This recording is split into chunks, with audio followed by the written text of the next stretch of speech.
Welcome back, Grimoire Guardians. Today, we continue The Arithmancer by White Squirrel, diving into chapters 41 through 50, where logic sharpens, magic deepens, and Hermione's journey takes even more fascinating turns. Narrated by Garth Beckett and brought to you by Grimoire Audiobooks, this chapter set blends intellect, emotion, and the quiet thrill of discovery in a way only this story can. If you're enjoying the journey and want to support the channel, consider following us on Patreon. Your support helps bring more stories like this to life. Now, settle in and let the magic unfold. Chapter 41. Sirius Black, Dan Granger, said as they watched the BBC bulletin from their hotel in Paris. That's a strange name. Hermione shrugged her shoulders. Some people just had weird names. It sounds kind of like a wizard-type name. Does it sound familiar to you? Hermione thought for a moment. No, I don't think so. It's probably just a coincidence. There's so few wizards, after all. I don't know, Emma said. They didn't really say where Black escaped from. You'd think they would if they could. Hermione said. The logic was sound, although the sheer numbers still made it unlikely in her mind. With muggles outnumbering wizards 5,000 to 1, even very bizarre events were more likely to be mundane. I still doubt it, statistically speaking, she said. I guess I could write Professor Vector and ask, though. That might be a good idea, her mother told her. Hermione wondered how Harry was reacting to the news, or if he had even heard about it. She really hoped this Sirius Black person wasn't a wizard. If he was, she had a bad feeling about Harry. No, that was the gambler's fallacy. There was no reason to think Black had anything to do with him. And hadn't Professor Trelawney told her she had no gift for divination? Unbeknownst to Hermione, Harry was at that moment receiving a visit from Professor McGonagall, along with his grudging relatives. You have been doing well, Mr. Potter, McGonagall asked. Same as always, Harry said. He'd rather be able to see his friends on his birthday, but he was still getting by, and the Dursleys were staying in line. Very good, Mr. Potter. However, I had something else to tell you today. She turned to the Dursleys and asked, Have you heard the Muggle news bulletins about the escape of the convict Sirius Black? Of course.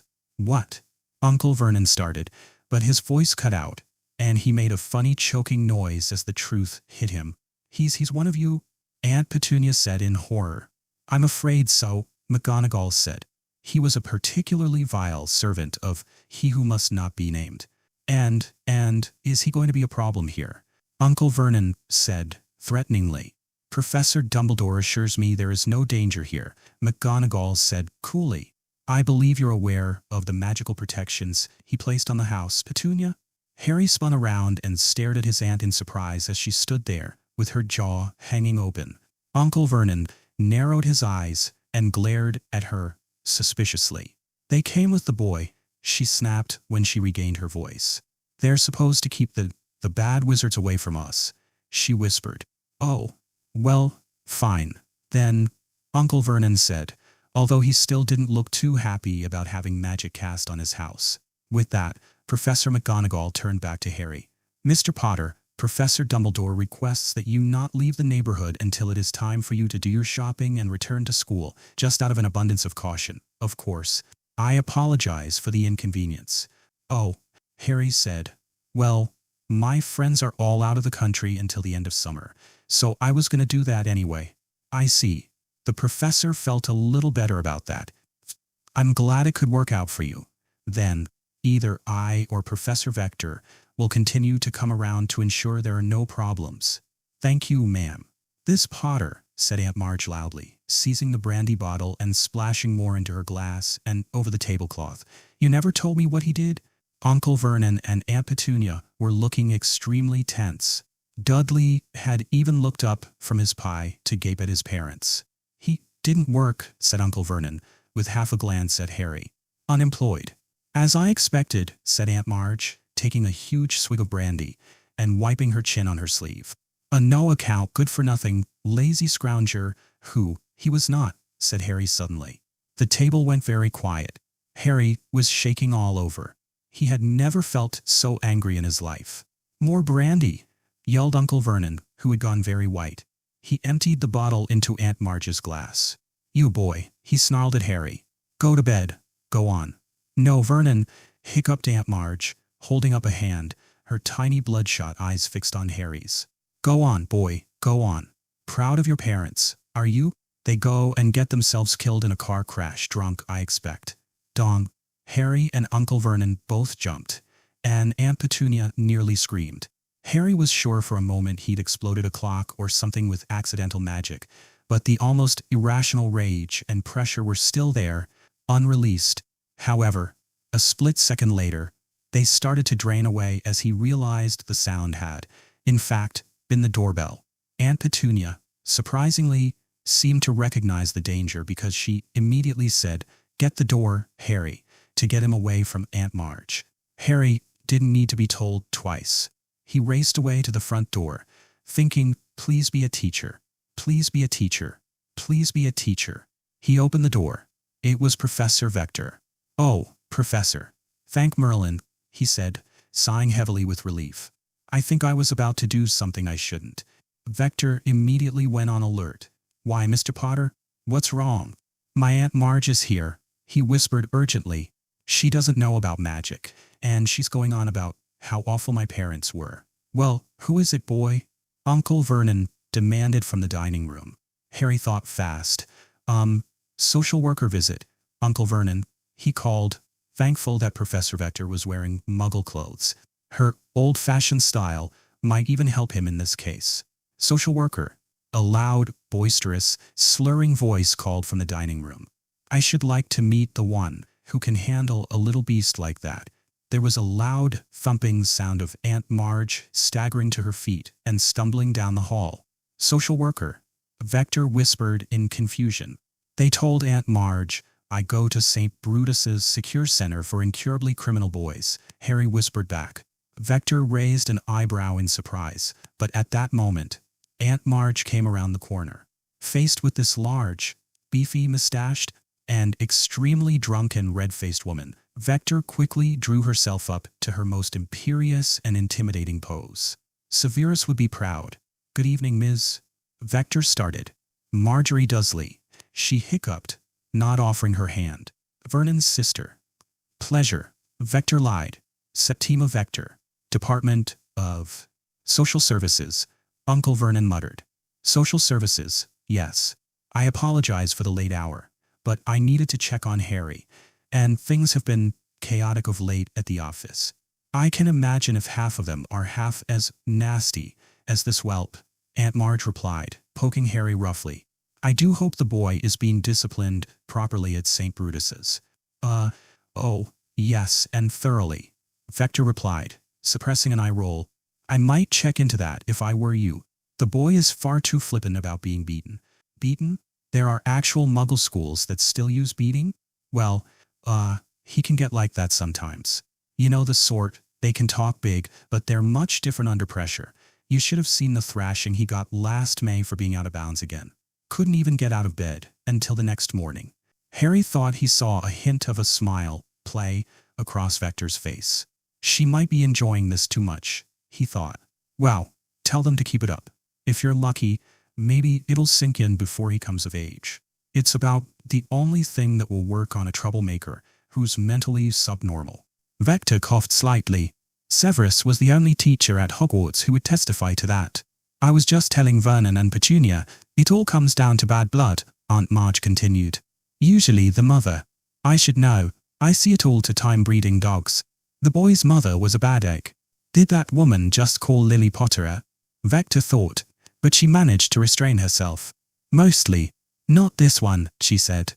"I've seen his files. His father was the only one in the system, apparently known for elaborate pranks in his school days." Harry's ears perked up. That was too specific to be drawn at random. Was Professor Vector actually telling him something about his father? "Pranks," Aunt Marge scoffed. "What the perpetrators call a dirty, rotten con job. Well, then, it still comes down to poor judgment, obviously, getting themselves killed in a car crash." Harry clenched his fists, trying to hold himself back again. In a pinch, bent twigs may be straightened with an ordinary pair of pliers, depending on type, he recited in his head. "Ah, nasty business that," Vector replied innocently. I've seen the file, winding country road, bad weather. She leaned in closer like Aunt Petunia's gossipy friends. There was some evidence a lorry driver ran them off the road, but it was never proved. Harry barely restrained himself from laughing out loud as Uncle Vernon and Aunt Petunia gaped at her behind Aunt Marge's back. She had done more to undercut Aunt Marge's low esteem for his parents in 10 seconds than he could have done all week. For once in her life, Marjorie Dursley was speechless. "Well, I just need a moment with Mr. Potter, and then I'll be on my way," Vector continued. Right. Aunt Petunia tried to salvage the situation. "We'll just be in the dining room." And she and Uncle Vernon led Aunt Marge away. "That was brilliant, Professor," Harry said when they were out of earshot. "How did you come up with that? I think perhaps your friend Miss Granger is rubbing off on me. Will you need any more help dealing with her?" "I don't think so. She's leaving tomorrow, thank God. But thanks a lot for coming by. I don't really have anywhere to go right now, and it would have been bad if I'd done something." "Not a problem, Mr. Potter. Do write me if there are any other problems." "Yes, Professor, was my dad really a prankster?" Harry asked. Vector nodded. "Worse than the Weasley twins, he and his friends were. In fact, it really annoyed your mother. Fortunately, he grew up a lot in his 6th year. I'll tell you some of the stories sometime." Harry smiled at that, even if it wasn't the story he expected. "Thanks, Professor." "You're welcome, Mr. Potter. Good evening." As Professor Vector left the property, she didn't notice, but Harry did, a large, black dog sitting on the other side of the street. Hermione was more and more on edge after returning from France. She'd already finished her summer homework, and it was well past too late to redo it for another school. She'd barely have time to get her new books, and it was killing her not being able to tell her friends what was going on with her. Her parents noticed, too, as much as they didn't want to think about it. If they were honest about it, they had been putting off this discussion for far too long. "Hermione's really getting nervous," Emma said as she sat at the kitchen table. Dan nodded gravely. "I don't blame her. I don't like stringing her along like this. I just can't stand the thought of sending our baby back to that madhouse. I mean, I don't get what she sees in that place." "Come on, Dan, you know better than that. She sees that she's got the best friends there she's ever had, and a teacher who's bent over backwards to stimulate her intellect and support her advanced studies.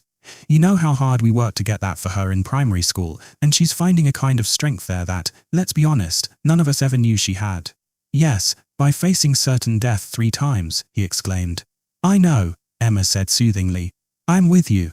It's only for her sake that we're even having this discussion. But we need to decide this tonight. We're nearly out of time, anyway." "Okay," Dan said, folding his hands. "Let's talk. I say we should just send her off to Boxabatons. Yes, I know she'll be devastated to have to leave her friends, but it's for her own good. Hermione keeps saying the threat's gone, but I have to wonder if she's not just fooling herself." "She's not entirely wrong," Emma said. "The monster and the spirit thing that was controlling it are both dead."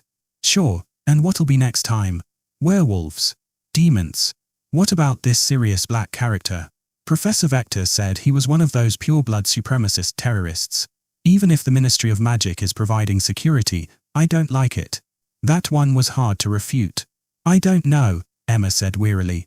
"With as many chances as we've given that place already, I just wish there was some way we could compromise. I want to keep her happy. I hate to see what it'll do to her to pull her out." "So do I, honey. But it's all or nothing when it comes to schools. I just can't see sending her back until I see their security system actually work." "I know. I wish I could. The only thing I can think of is that she'd have Dobby there now. She can call him anytime, and you can tell he'll protect her with his life." "He's still only an elf," Dan said. He held up a hand when he saw Emma scowl at him. "Nothing against elves. He's been really great this summer. But 3 feet tall and less than 2 stone doesn't exactly instill me with confidence." "He did throw a grown man down a flight of stairs," she reminded him. Dan smiled a little at that. The elf had struck a chord with his protective fatherly instincts when he heard that bit, but it still only seemed like small consolation for all the trouble their daughter had got into over the past 2 years. They kept talking for a long time, but they were just going in circles. Emma really wanted to find a reason to convince herself that it wouldn't be mad to let their daughter go back to Hogwarts, and even though his mind was more made up than hers, so did Dan. But no matter what they said, it was just unfounded words. If they were honest with themselves, they didn't even know enough about the magical world to understand what the risk ought to be. "Okay, let's think about this logically," Emma said after they hammered at the last question at random for a while without success. After all, that's what Hermione always does. Well, usually does. Let's start with her first year. That year, we had the troll and the whole business with that possessed teacher. Don't forget the baby dragon, Dan said. She may not have been in danger, but it definitely wasn't supposed to be there. And that's just what happened to her. Her friend Harry was nearly killed when that teacher cursed his broomstick. Okay, those two. But remember who let the troll in, and who gave that Mr. Hagrid the dragon egg? Dan nodded slowly as he remembered. All the bad things that happened in her first year were caused by that teacher, Professor Quirrell, who was possessed by Voldy, this you-know-who character, whatever his name is, and they plugged the hole that let him get in. The headmaster said what they did last year would have stopped him. Yes, I remember, Dan replied. But then this past year, you-know-who was the one who caused trouble again, except he used a cursed book to possess Hermione's friend, Ginny. Yes, they killed the monster, so he can't ever do that again. But what do you want to bet he's got other tricks up his sleeve? What if he's got another book, and he possesses someone to just attack her outright or something? But why? Well, she did hex him in the face. Twice. Oh, right, Emma said. But Professor Vector's been there over 20 years, and nothing anywhere near that bad happened otherwise. And according to Hermione's history books, that includes a decade of open war. She stopped and shook her head. Okay, that's not really even the point. She took a deep breath as she tried to articulate the thought that was working its way through her mind. Right, think of it this way. Hermione and Professor Vector told us all about the attacks and serious injuries in that school, past and present. What do they all have in common? Well, to listen to them, it sounds like every bad thing that happened in that school, beyond ordinary bullying and sports injuries, which I'll give you she would still face elsewhere, but everything that's happened there in the past 50 years comes back to this you-know-who. Exactly. Emma's face fell, but Sirius Black was supposedly his top follower. Yeah, so the real question is, what is the school doing for security against Sirius Black? After all, why would you-know-who bother with another plan if his best henchman was suddenly available? Hang on, I've got our copy of Professor Vector's letter here somewhere. She riffled through the papers on the back corner of the counter. Ah, here it is. Let's see. Every entrance to the grounds will be guarded around the clock by guards brought in from Azkaban prison. The same guards that let him get out in the first place. Dan said. That's what it sounds like. Still, anyone crossing the ward boundaries other than at the designated entrances will be apprehended immediately, no exceptions. The area around the castle, particularly Hogsmeade, will be regularly patrolled by auras, dark wizard hunting detectives, and hit wizards, violent crime response officers. Well, a police presence is good. Yes, it shows that someone is being sensible, at least. It is a lot more than they had last year. True, but I'd feel better about it if they knew how he got out in the first place. And what if he uses another cursed book or something? But Professor Vector had answered that as well. All students' luggage will be scanned for dark magic upon arrival. Any luggage showing signs of dark magic will be searched. It all sounds pretty airtight. Of course, Azkaban prison was supposed to be escape-proof. So the real question is, do we trust these new security measures? Dan said firmly. That led to another long discussion. The new security measures were encouraging, especially since they were minister-sponsored and not done through the school. On the other hand, there was still the visceral reaction that after 2 years of this mess, they really didn't want Hermione going anywhere near that place again. Through the various points, Emma soon got to the heart of the matter. I don't want to think the school's that dangerous. I mean, there are 300 other children there. Yes, and 3 of them were attacked by that monster last year and 1 of them was possessed, Dan said. But I see your point, though. There's hundreds of other families there that also want to keep their children safe, and they're going to want to make sure the ministry is really on top of things. I don't know, what does your gut tell you? Dan said. Emma gave him a wry smile. You're going to think I'm crazy. No, I'm not, dear. Yes, you are, because I think I'm crazy. Honestly, my gut tells me that it's not going to be as simple as just those security measures. But my gut also tells me Hermione's going to be all right. Okay, that does sound a little strange, Dan said cautiously. Do you think we should get you tested for divination skill, like she was? Emma chuckled at him a little, but she said, it's just that Hermione's going to start inventing her own spells this year, and we know what she's already done with that skill. Plus, she is going to have Dobby on call, and maybe more elves as friends if she plays her cards right. I know she's only not quite 14, but you have to admit she's growing up. I really think she can take care of herself, definitely better than she used to. Oh, I know she can. Dan sighed and stared off into space for a long while. The crazy part is that I kind of feel the same way, he concluded. I don't like it. And I've lost track of how many times I've said that. But I guess if you look at it rationally, you have to admit the risk is objectively not that high. I mean, with Dobby and the new security measures, she's a lot more protected than before. And as much as I don't want to, I kind of have to admit the messes over the past 2 years were probably just a nasty coincidence. I don't know. I guess if you're comfortable letting her go back there, I can get on board. No, Emma said. I don't think I'll ever be comfortable with it, but I think it's safe enough that I'm willing to do it for Hermione's sake. I don't think we should tell her just yet, though. Let's see if we feel the same in the morning, and then decide for sure. All right, honey, I can live with that. It was a very uneasy and rather sleepless night for the two of them, and Hermione wasn't feeling too good either, by now, filled with more soul-searching and half-mumble conversations, but eventually, in the cold light of day, they agreed that they were still willing to give it a go, not to give the Hogwarts staff another chance. They felt that the school had already used up all of those, but to give the Ministry and Dobby a chance to make things right. Hermione's resultant scream of joy could be heard throughout the entire neighborhood and nearly gave Dobby a heart attack. Hermione, Emma said, knocking softly on her daughter's open door. Her daughter's elation had died down over the past couple days, and they were now focusing on getting ready to return to school. Yes, Mum, Hermione said, looking up from her linear algebra book. Emma shut the door and sat down on the bed, which by itself started to trigger Hermione's suspicions. Well, she said slowly, now that we know you're going back to Hogwarts, I think it's only fair that I sign your permission form to go to Hogsmeade. Oh, right, Hermione smiled. She got up and pulled the form from her stack of papers. Here it is. Good, Emma said, taking out a pen. Now, we expect you to behave yourself and to keep up with your schoolwork. Hermione almost laughed. Yes, Mum. It sounds like it'll be nice to get out of the castle once in a while, her mother said idly. I bet it's popular with the older students, too, since it's the only place off the grounds where they can go on dates. Yeah, a lot of my older friends started dating in 3rd year. Emma gave her daughter a sly smile. So are there any boys you're hoping will ask you to Hogsmeade?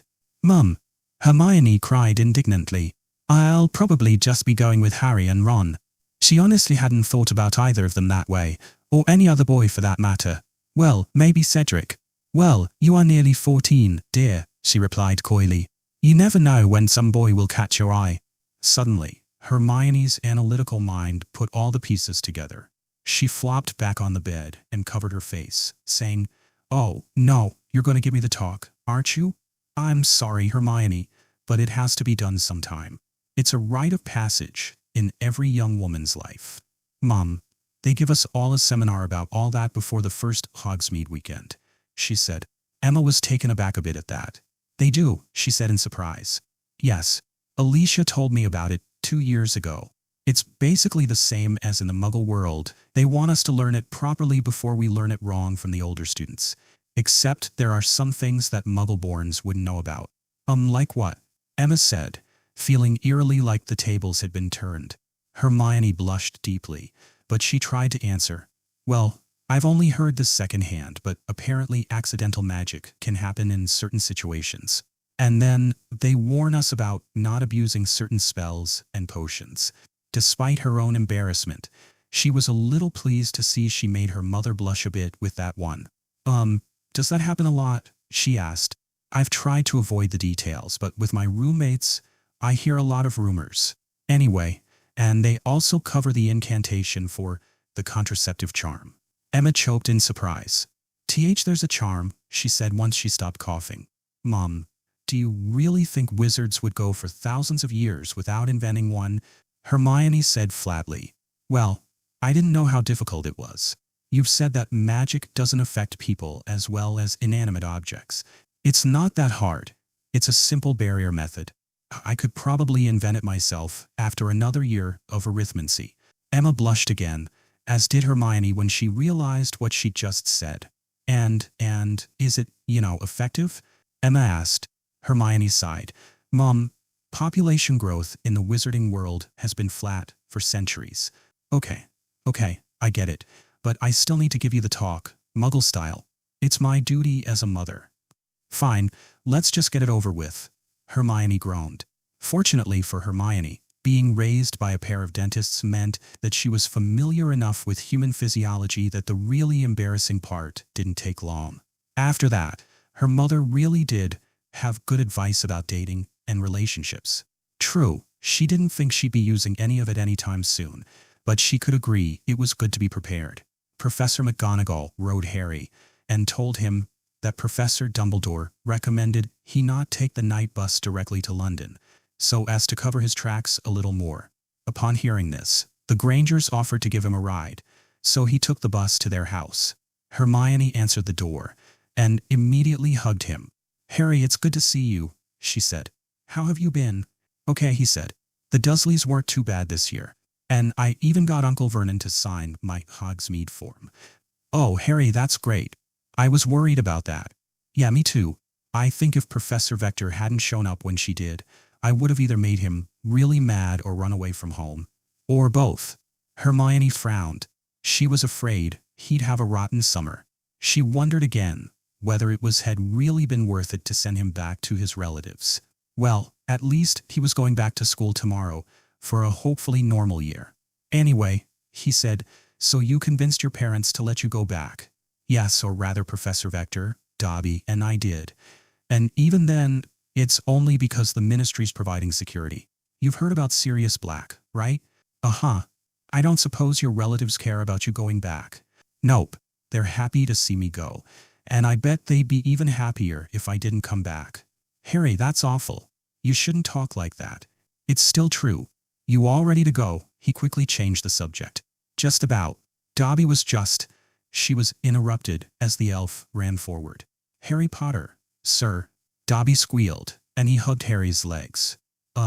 Yeah, good to see you too, Dobby," Harry said. Hermione giggled at his predicament, and he glared at her. "Hello, Harry," Dan said as he and Emma came to the door. "Hello, Mr. and Mrs. Granger. Thanks for giving me a lift." "No trouble at all, Harry," Emma answered. "Please come in. We're almost ready." Harry stepped inside to see that Hermione's trunk was already packed, and her parents were filling overnight bags. Hermione motioned for him to take a seat as she oversaw Dobby's work. "Dobby was just telling us about this time when Malfoy got in trouble," she said. "Dobby, if you're comfortable telling Harry, I think he'd like to hear it." The Grangers had served as unofficial counselors for Dobby over the summer, even as Hermione went back to her real counselor with her carefully constructed cover story about the Chamber of Secrets incident. They were trying to gradually encourage him to talk about his former masters and so untrain the bad habits of self-harm he had learnt with them. "Malfoy getting in trouble?" "Definitely," Harry said. Dobby gave him a weak smile and said, "Dobby was telling Miss Hermione that even though his old masters is very rich, sir, Master Lucius still wanted to teach Master Draco to be responsible." "Huh," Harry snorted. "Malfoy? Responsible? That's rich." But Dobby shivered slightly and said, "And no, Harry Potter, sir. Even though Master Draco is a bad wizard bully." Hermione laid a reassuring hand on his shoulder to keep him from panicking. "He is still careful with his things." "It makes sense," Hermione said. "He may be rich, but Mr. Malfoy would want Draco to be responsible with money, since he'll have to run the family's affairs someday." "Yes, miss," Dobby nodded. "And when Master Draco was 9, Master Lucius was thinking Master Draco was using up too many toy wands." "Toy wands?" Hermione said. "What's a toy wand?" Her parents stopped and listened with interest. Dobby got a confused look on his face. "It is being a wand that is a toy for little witches and wizards, miss," he said.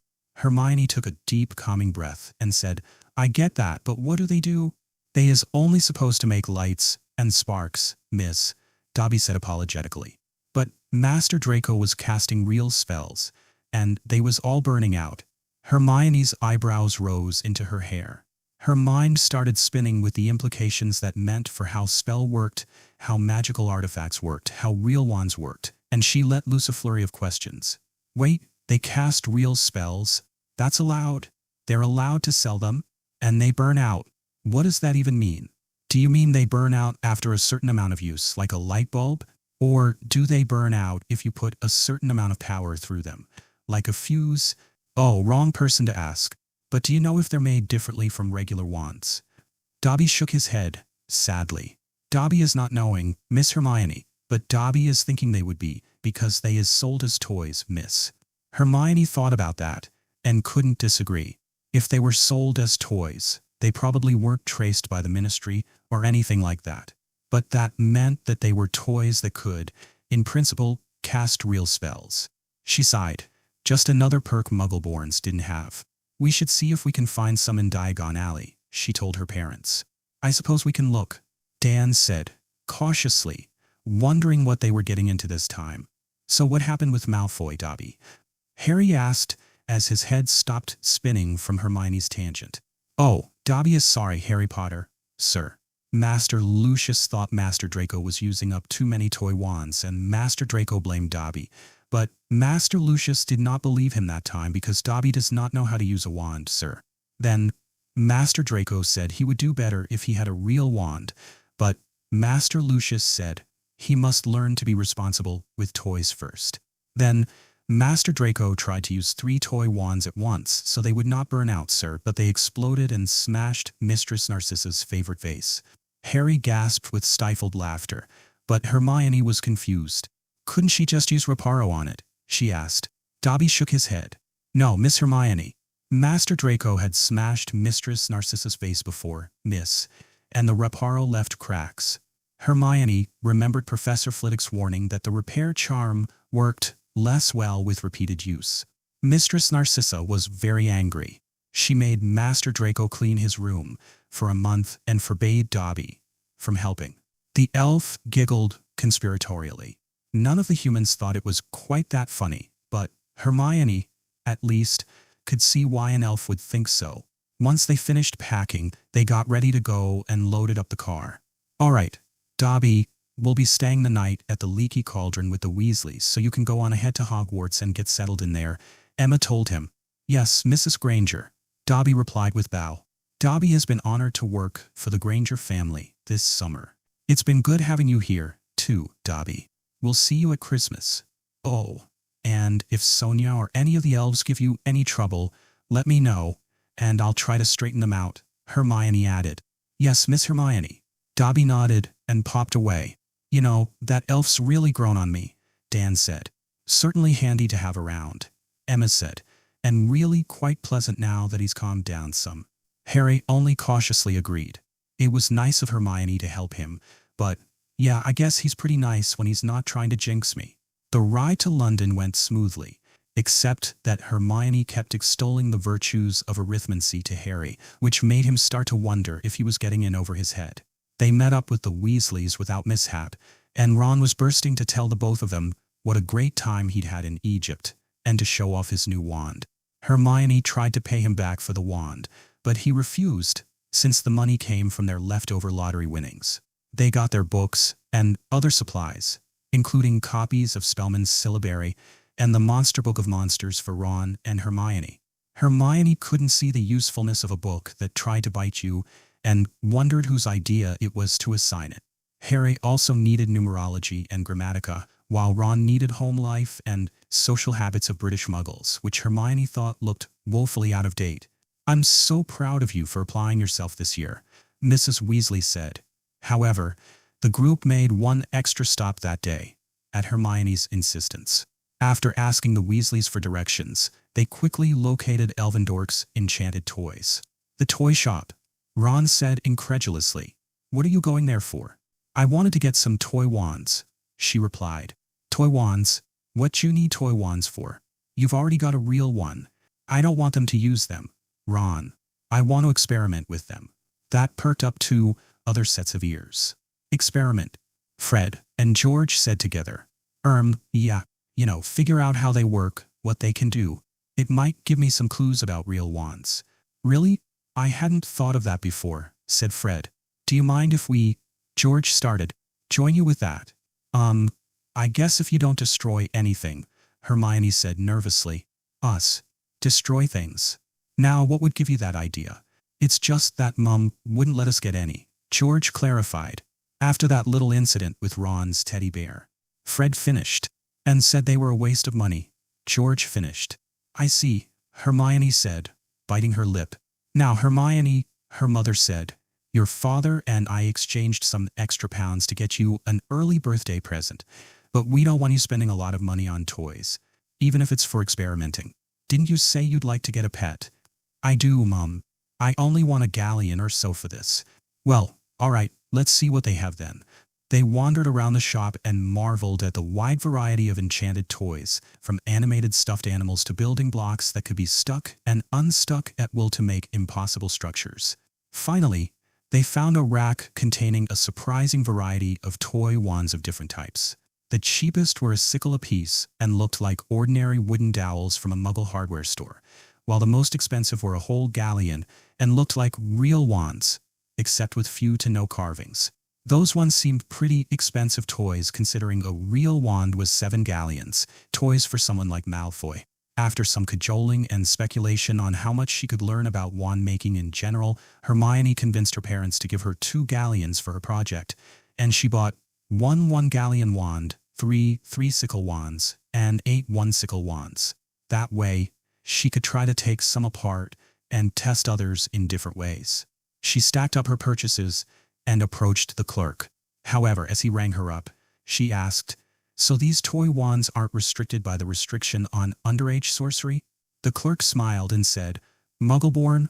Yes, Hermione bristled. Is that a problem? No, miss. It's just most people would know already. Toys aren't restricted long as the Muggles don't see 'em.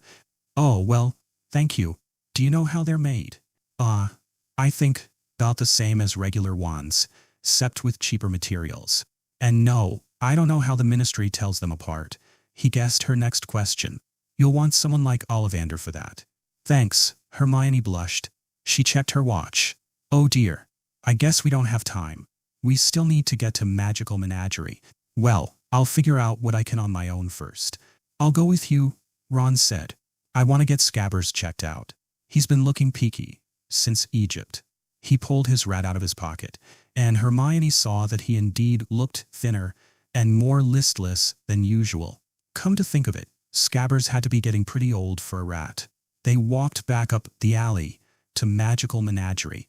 It was a crowded little shop, and very loud with all the calls of animals within. Some of the creatures Hermione recognized from Fantastic Beasts, and where to find them, like puffskeins, fire crabs, and streelers, but others, like huge purple toads, double-ended newts, and black rats that played skip rope with their tails, were completely unknown to her, which made her wonder about how magical breeding worked. Can I help you? The witch at the counter said. Yeah, it's my rat, Ron replied, holding up Scabbers for her to see. He's been looking sick all month. Well, let's take a look, she said as she examined him. Magical rat. I don't think so. No. How old is he? Dunno. Well, Ron, you've had him 2 years, said Hermione. How long did Percy have him? Long as I can remember. He must be, blimey, he's got to be almost as old as I am. Is he? He must have some powers, then, said the witch. A mundane garden rat will only live about 3 years or so, and it doesn't look like all those years have been good to him. He's missing a toe, too. He was fine besides that before we went to Egypt. Ron protested. Maybe he couldn't take the heat, suggested Hermione. I wouldn't think so. Rats are survivors. It could be he's just getting old. Now, if you'd like one that's a bit fitter. She motioned to the sleek, long-tailed, black rats in the cage on the counter. Ron shook his head with a faint scowl. Hermione was struck by the gesture. As much as he complained about Scabbers, he sure didn't want to get rid of him. Maybe it came from having to take everything secondhand, or maybe he really did care more than he wanted to admit. Well, if you really want to keep him, you can try this rat tonic. Okay, said Ron. How much? OUCH. Hermione saw a huge ginger cat zoom through the air from the top of the stack of cages, hissing madly at Scabbers. No, Crookshanks, no. Scabbers slipped out of the witch's hands and scampered out the door at a speed that made him look not ill at all. Ron, Harry, and the cat swiftly followed. Stop him, the witch yelled. Hermione and her parents jumped to lay their hands on the cat. Hermione dove, and managed to get her arms around his middle. He struggled mightily as she stood back up, but she whispered to it, Shoo, calm down, kitty, that rat's a friend. Something about the cat's face made her think he didn't believe her, but he still relaxed in her arms. "Phew, good catch," the witch said. "A right menace, that one is." "What kind is he?" Hermione said idly. Personally, she thought he looked like a very handsome cat, if rather hefty, with a refined, noble face, intelligent eyes, and long, silky fur. "He's a mongrel, that's what he is," came the aggravated response. "Half Kneasel, with a chip on his shoulder big enough for a whole one. But aren't Kneasels supposed to make excellent pets?" Hermione said, still cuddling the large beast and scratching him behind the ears. He began purring, and she crooned softly, "That's a good kitty, Crookshanks." "Wow, I think our daughter has a way with animals," Dan muttered to Emma with a chuckle. "Who knew?" "Well, sure, if you can handle them," the shopkeeper said. "They're very intelligent, have an excellent sense of direction, and an uncanny ability to sense untrustworthy people. But the Kneasel enthusiasts don't want to crossbreed, and most others can't stand his dominant personality. That monster's been here for ages. Nobody wants to take him." "You're kidding," Hermione exclaimed. "Look at him. He's gorgeous." The witch scrunched up her nose and generally looked unconvinced. "Well, where I come from he is," Hermione insisted. "Any Muggle-born family would love to have a Persian Kneasel cross like him." "Poor Crookshanks," she cooed to the cat again. "Nobody understands us non-purebloods, do they?" "It's official. She's in love," Emma muttered back to Dan, giggling. "And I thought we only had to worry about human boys." "Mum, well, you know, he actually seems to like you," said the witch. "Tell you what, if you think that highly of him, I'll let you have him for just 5 galleons. No money back if you return him, though." Hermione spun around and beamed at her parents. "Now, Hermione, are you sure you can handle a pet like that?" her mother said. "I'm sure, Mum. I wasn't sure if I wanted a cat or an owl, so I read all about cat care. Kneasels are a little tougher, but they're not that different." Her mother smiled knowingly at her, and then turned to the shopkeeper and slapped 5 galleons on the counter. "You've got a deal," she said, and then to Hermione, "Happy early birthday, dear." Hermione was practically glowing as she carried her new pet out of the shop to show her friends. Ron and Harry were not amused. Chapter 42. Dobby popped into Hogwarts and climbed up to a strange place that he had never seen but had heard fanciful stories of since he was a little elfling. The house elf living quarters at Hogwarts. The yellow and black draped bedrooms, bathrooms, and common room, all filled with elf-sized furniture and fixtures, were like nothing he had ever seen before. But not everything was perfect at Hogwarts, for from the moment he arrived, Dobby could feel the stares of the other elves on him and hear the suspicious whispers behind his back. He couldn't deny that he stood out like a sore thumb there. All of the other elves were dressed in matching tea towels, while Dobby, in his Muggle children's clothes, looked odd by both elf and wizard standards. That he had brought luggage with him made him look even odder. Many of the elves looked nervous at his appearance, and the parents tried to hide the elflings away from him behind them as the little ones whispered inappropriate questions. "Who is that being? What is he wearing? Is that being a free elf? What is he doing here?" Even Dobby, as insular as he was, knew that these were awkward questions for elf parents, who didn't like to broach the topic of free elves, much less bad masters, until their children were older. Dobby could hear some of them whispering simplistic partial answers, but those only provoked more questions that usually resulted in the parents glaring at him. But why is he wanting to be free? Is he being sick? Why is he having those scars? Is he the elf Hermione Granger freed? She is paying him. Why is she doing that? She is always being nice to elves. Dobby was rapidly growing nervous and wondering if this whole idea was a mistake. He had never been around this many elves before in his life, and as a result, he was more comfortable with wizard culture than his own, which only made things worse. And he was well aware that his, what had Miss Hermione called it, lifestyle choices, that was it. His lifestyle choices were positively scandalous to normal elves. "I hope he will come to his senses and bond to the castle or to Hermione Granger like a good elf should," many of them whispered to each other, not seeming to care if he heard them. Dobby didn't think that was likely. He didn't want to leave Miss Hermione's employ if she would have him, and he was sure that she was too stubborn to ever bond him without pay, which for now was how he liked it. though he definitely did not like the angry stares and jeering comments behind his back. He started hunching over and wringing his hands nervously, like he did around his old bad masters.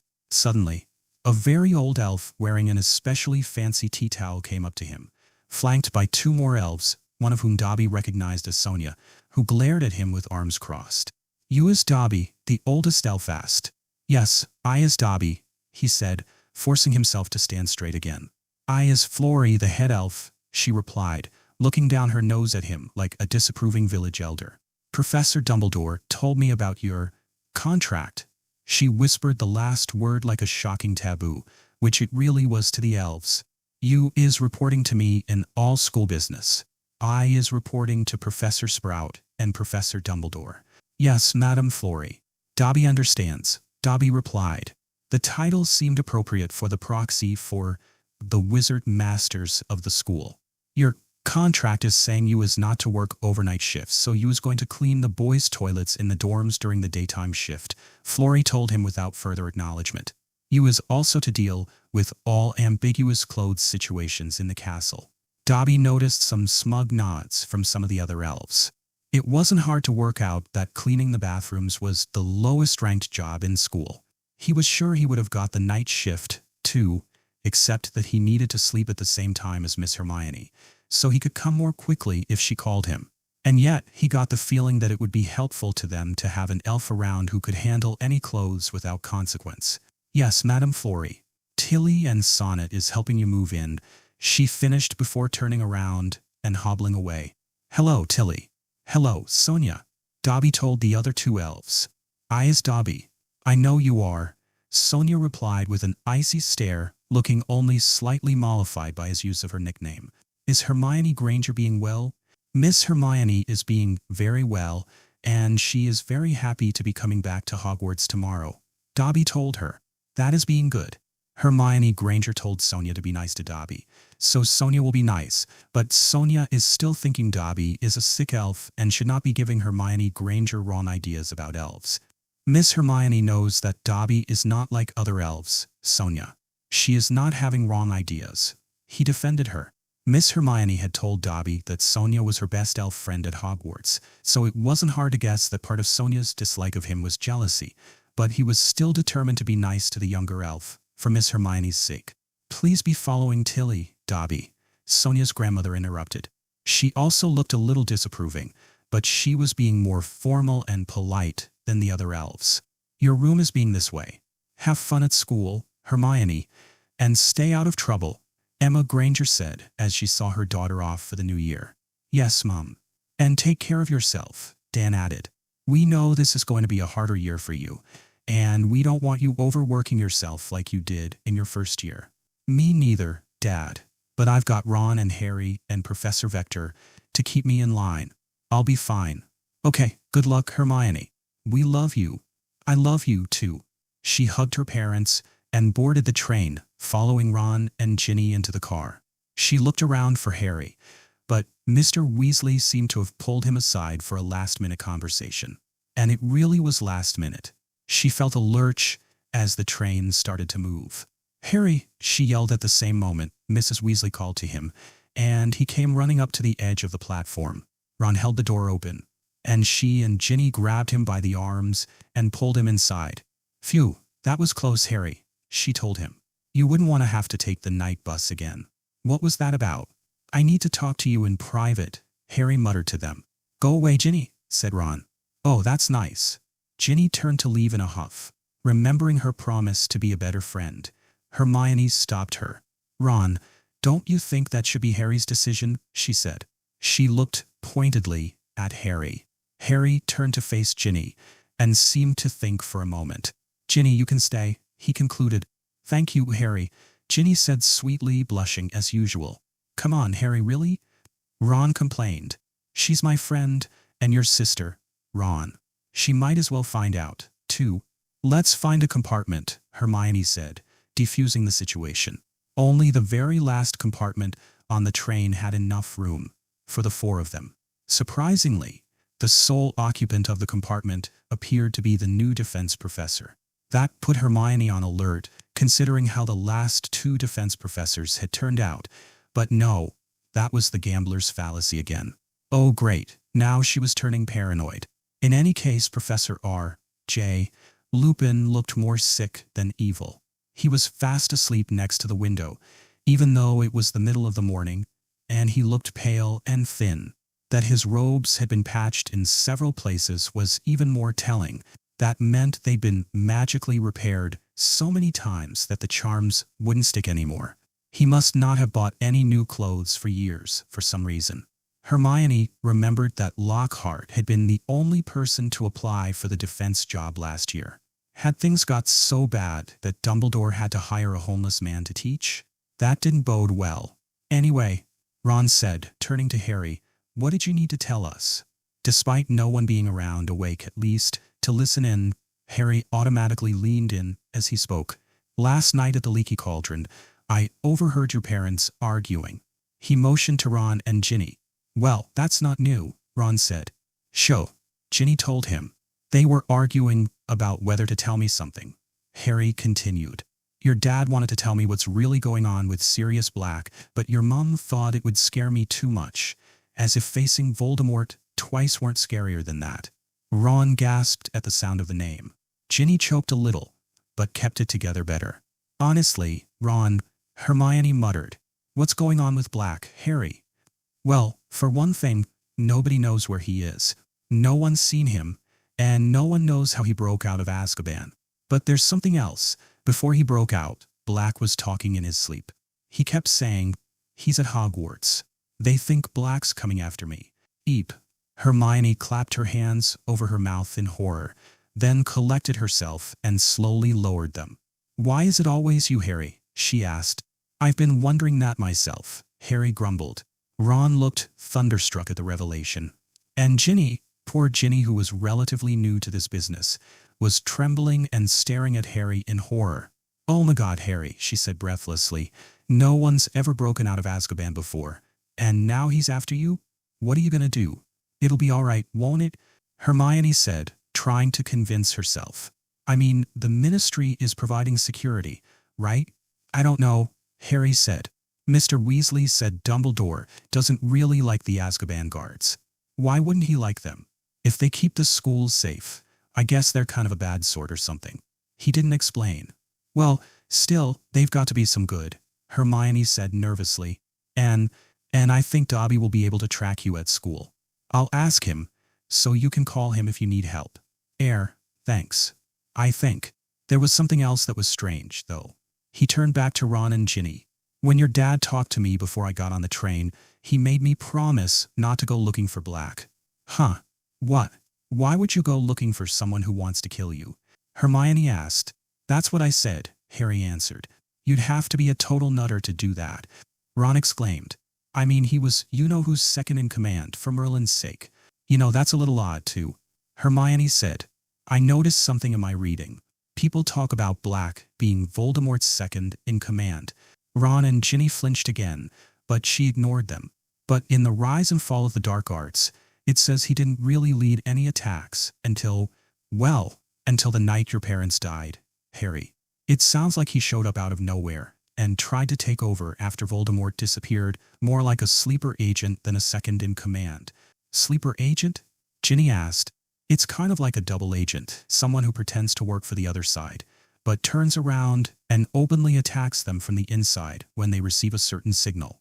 So, you know who kept him a secret and wanted him to take over if something happened to him," Ginny reasoned. Ginny really was pretty smart, Hermione thought. "Yeah, he might have done." They sat in an uncomfortable silence for a while, then awkwardly changed the subject. Harry didn't seem as concerned about Sirius Black as the rest of them. But then, that was Harry. It was true, Voldemort was worse, but they'd had a lot of help both times they'd faced him.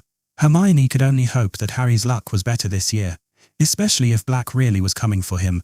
As much as she disliked it, that sounded like something to not mention to her parents if she could help it, especially after Riddle had come after her to get to Harry last year. They worried about her enough as it was. The weather seemed to worsen with the mood in the compartment, growing darker and rainier as the day progressed. Ron kept talking about Hogsmeade, partly for his own interest and partly to try to cheer them up, but it put Ginny off since she couldn't go until next year. Meanwhile, Ron complained when Hermione let Crookshanks out of his basket and frequently grumbled as her new cat sat across from him and stared at his pocket where Scabbers was sleeping. Professor Lupin stirred a couple of times, but he didn't wake up all day. Hermione wondered if he was a vampire on top of looking like he was homeless. He looked pale enough, although those scars on his face made her doubt that. Perhaps he had some serious illness. But then why would he be on the train? Still, even asleep, he was enough to repel Malfoy and his cronies, so that was one good thing.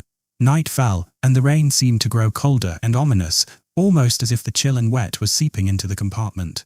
Everyone was eager to get to school and the welcome feast, but as the train slowed down, Hermione noted that the landscape she saw out the window in the flashes of lightning didn't look right. She checked her watch. She remembered that time seemed to drift back and forth a few minutes each day at Hogwarts, so she couldn't say unequivocally that they were stopping early, but it certainly didn't look like they were at Hogsmeade, and she became certain when they stopped with such a jolt that they could hear the thuds and bangs of luggage falling out of the overhead compartments up and down the train. "What was that?" Ginny asked. "Are we at the station?" "No," Hermione said, peering out the window. "We're on a bridge." "No way off," she thought. "I have a bad feeling about this." The lamps went out. Ginny yelped in surprise. Ron shouted, "What's going on?" and scrambled up to look out the window. He stepped on Hermione's foot. "Ouch! Ron, be careful." "Sorry," he muttered. "Did we break down?" Harry asked. That would make sense, Hermione thought. Probably too much sense. She looked out the window and thought she saw black shapes moving around outside. Ron saw it, too. "There's something out there," he whimpered. "Quiet." All four of them gasped, but they quickly cut themselves off. That hoarse, pained voice didn't belong to anybody who had spoken all day, which could only mean it was Professor Lupin. Suddenly, a soft orange glow filled the compartment. Lupin seemed to have conjured a handful of cool flames, presumably much like Hermione's bluebell flames, except in color. Did he just cast that wondrously? Hermione wondered in awe. She was about to ask him when the chill came back over her, much heavier than before. She had an inexplicable sense of foreboding. "Oh no, please don't tell me something bad's going to happen before we even get there," she thought. "Stay where you are," Professor Lupin said in that same hoarse voice. Hermione clutched her arms around herself and started shivering. When had it got so cold? Her stomach clenched in knots as she felt the energy drain out of her. The compartment door opened, and she beheld a horrible sight. A skeletal, half-rotted hand with long fingers reached inside, followed by the tall, cloaked figure it was attached to. "Oh God, oh God, oh God!" Hermione's mind kicked into overdrive. Unfortunately, it just spun in circles and produced only dark and despairing thoughts. "We're going to be attacked by a monster, and school hasn't even started yet." The creature drew a slow, rattling breath. Harry and Ginny were both shaking so badly that it looked like they would fall off their seats. Ron looked frozen with terror. She felt like the cold had seeped into her veins and her heart. "Oh, why did I ever want to come back to this cursed school in the first place? I'm only going to get myself killed here. I'm such an idiot. I never have any fun here, anyway. I only end up getting teased and made fun of for being smart and attacked by monsters and dark wizards. Good Lord, I've nearly died here 3 times. I'm doomed, aren't I? I should have stayed at home." Her memories of fighting the troll, Quirrell, the basilisk, and Riddle flashed through her mind like a movie, all showing themselves in the worst possible light. Harry fainted and collapsed to the floor in an apparent seizure. "Oh no, Harry. What do I do? What do I do? Come on, focus, focus." But her mind was so scattered it wouldn't focus on anything but how bad her predicament was. She knew she should do something, try to get away, scream for help, cast a spell, call for Dobby, but she quickly found she didn't have the will to do anything but curl up in a ball and cry. "Sirius Black is not in this compartment. Go. Go away, please just go away," she thought. "Why can't I do anything? I can't think of a way to help. I'm so stupid. Harry, I'm so sorry. I was just an idiot girl who thought I could help, but I couldn't. Expecto Patronum." A silver light filled the compartment, and all of Hermione's dark thoughts fled away so fast that it almost gave her whiplash. She looked up and saw an indeterminate silvery form emerging from Professor Lupin's wand and pushing the dark-cloaked monster out of the compartment. What just happened? She thought in horror. Why was I thinking like that? None of it's true. And why couldn't I think of a way to help? I could have at least called Dobby. That's what I'm supposed to do. Suddenly, she turned to Harry. He was blinking awake on the floor. The oil lamps flickered back on. Are you okay? Ron asked nervously. Yeah. Harry groaned. What happened? Where's that thing? Who screamed? Heh. No one screamed, Harry. But I heard. Snap. All four of them jumped and spun around. Professor Lupin was breaking apart. A giant chocolate bar. He handed a piece to each of them, giving Harry the biggest piece. Here. Eat it. It'll help, he said. What was that thing? Harry asked as he pushed himself up. A Dementor. One of the Dementors of Azkaban. Hermione's eyes grew wide. That was one of the Azkaban guards? She asked in horror. Unfortunately. Horrible creature, I'm afraid, but it's gone now.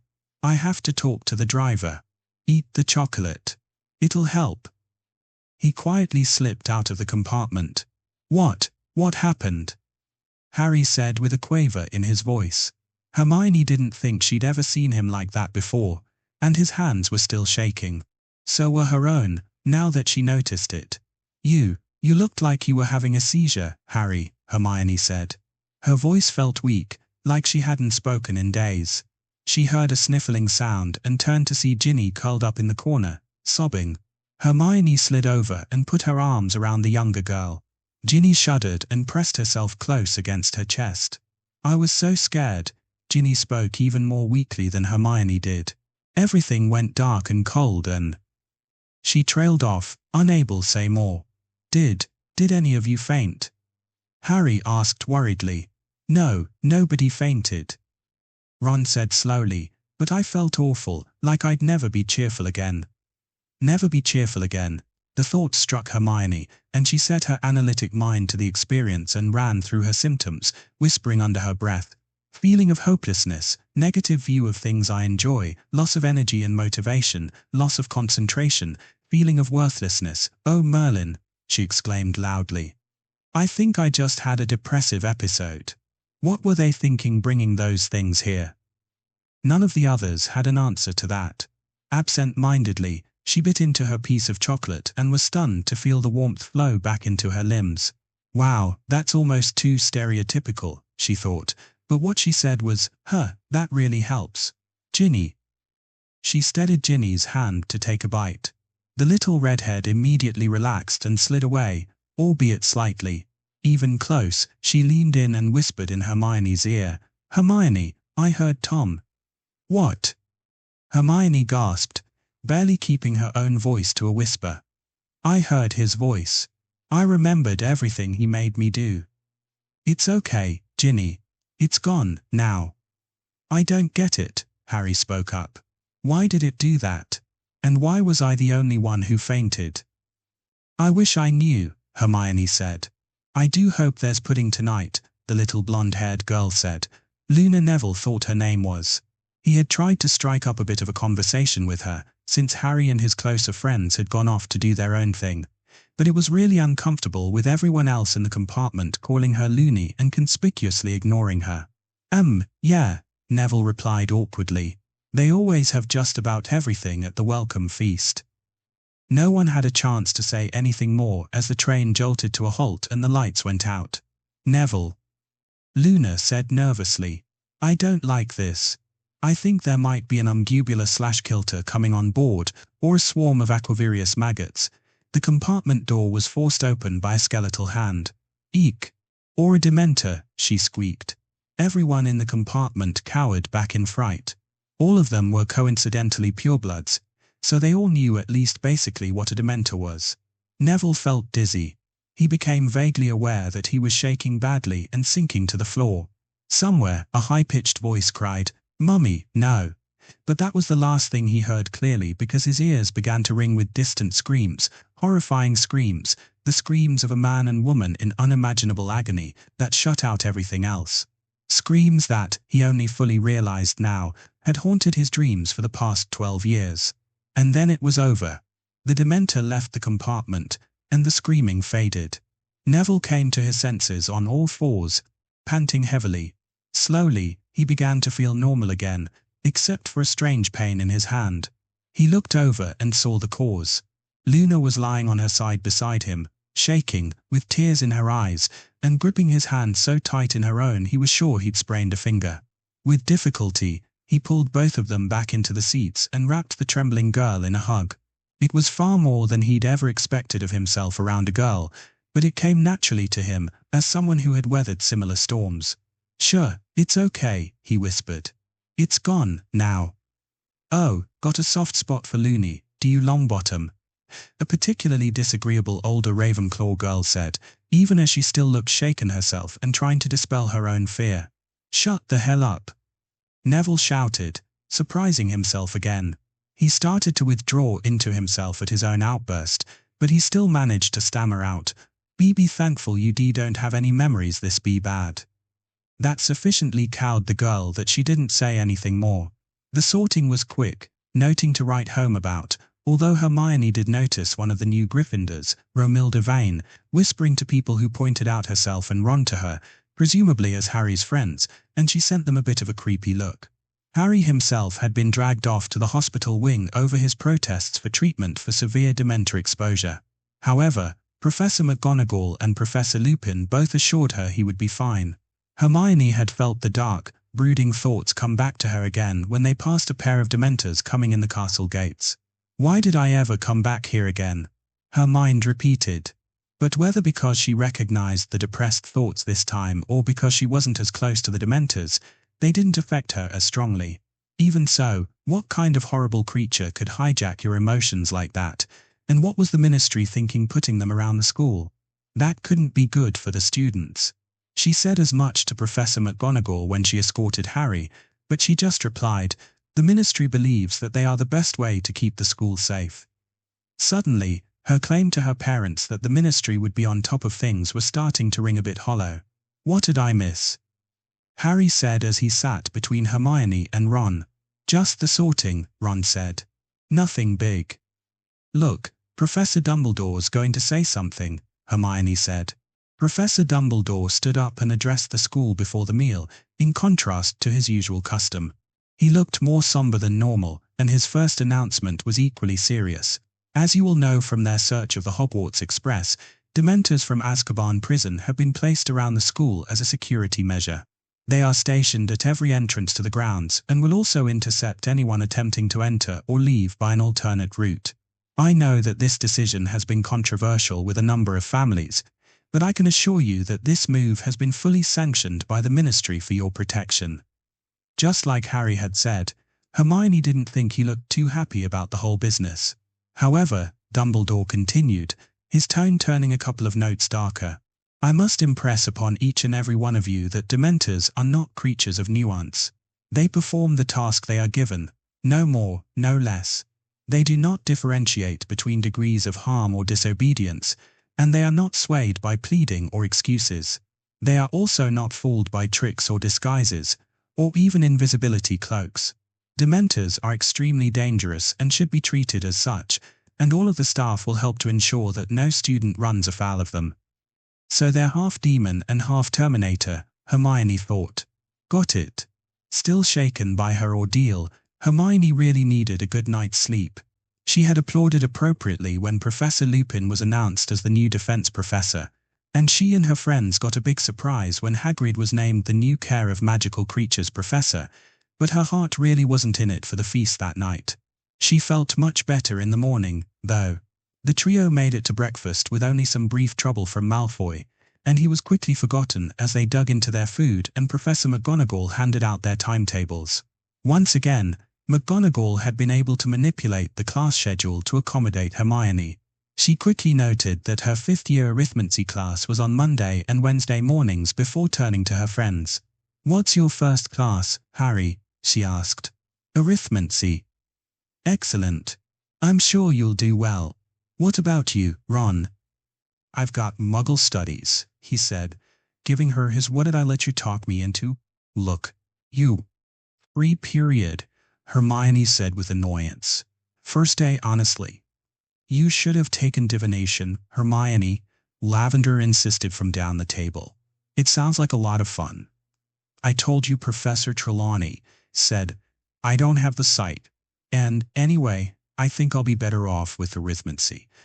Numbers cannot convey the full experience of the inner eye," Parvati told her. She rolled her eyes. "Honestly, Hermione, you're worse than Padma." "Hey, I heard that," Parvati's twin called from the Ravenclaw table. "Maybe they can't, Parvati," Hermione said, "but try asking Professor Trelawney to predict who's going to win the Scandinavia-Netherlands Quidditch game on Sunday and see what she says." "Scandinavia-Netherlands," said an incredulous Ron. "Have you heard how the Dutch play? The Nordics are going to get flattened." "I wouldn't be so sure about that," Hermione said.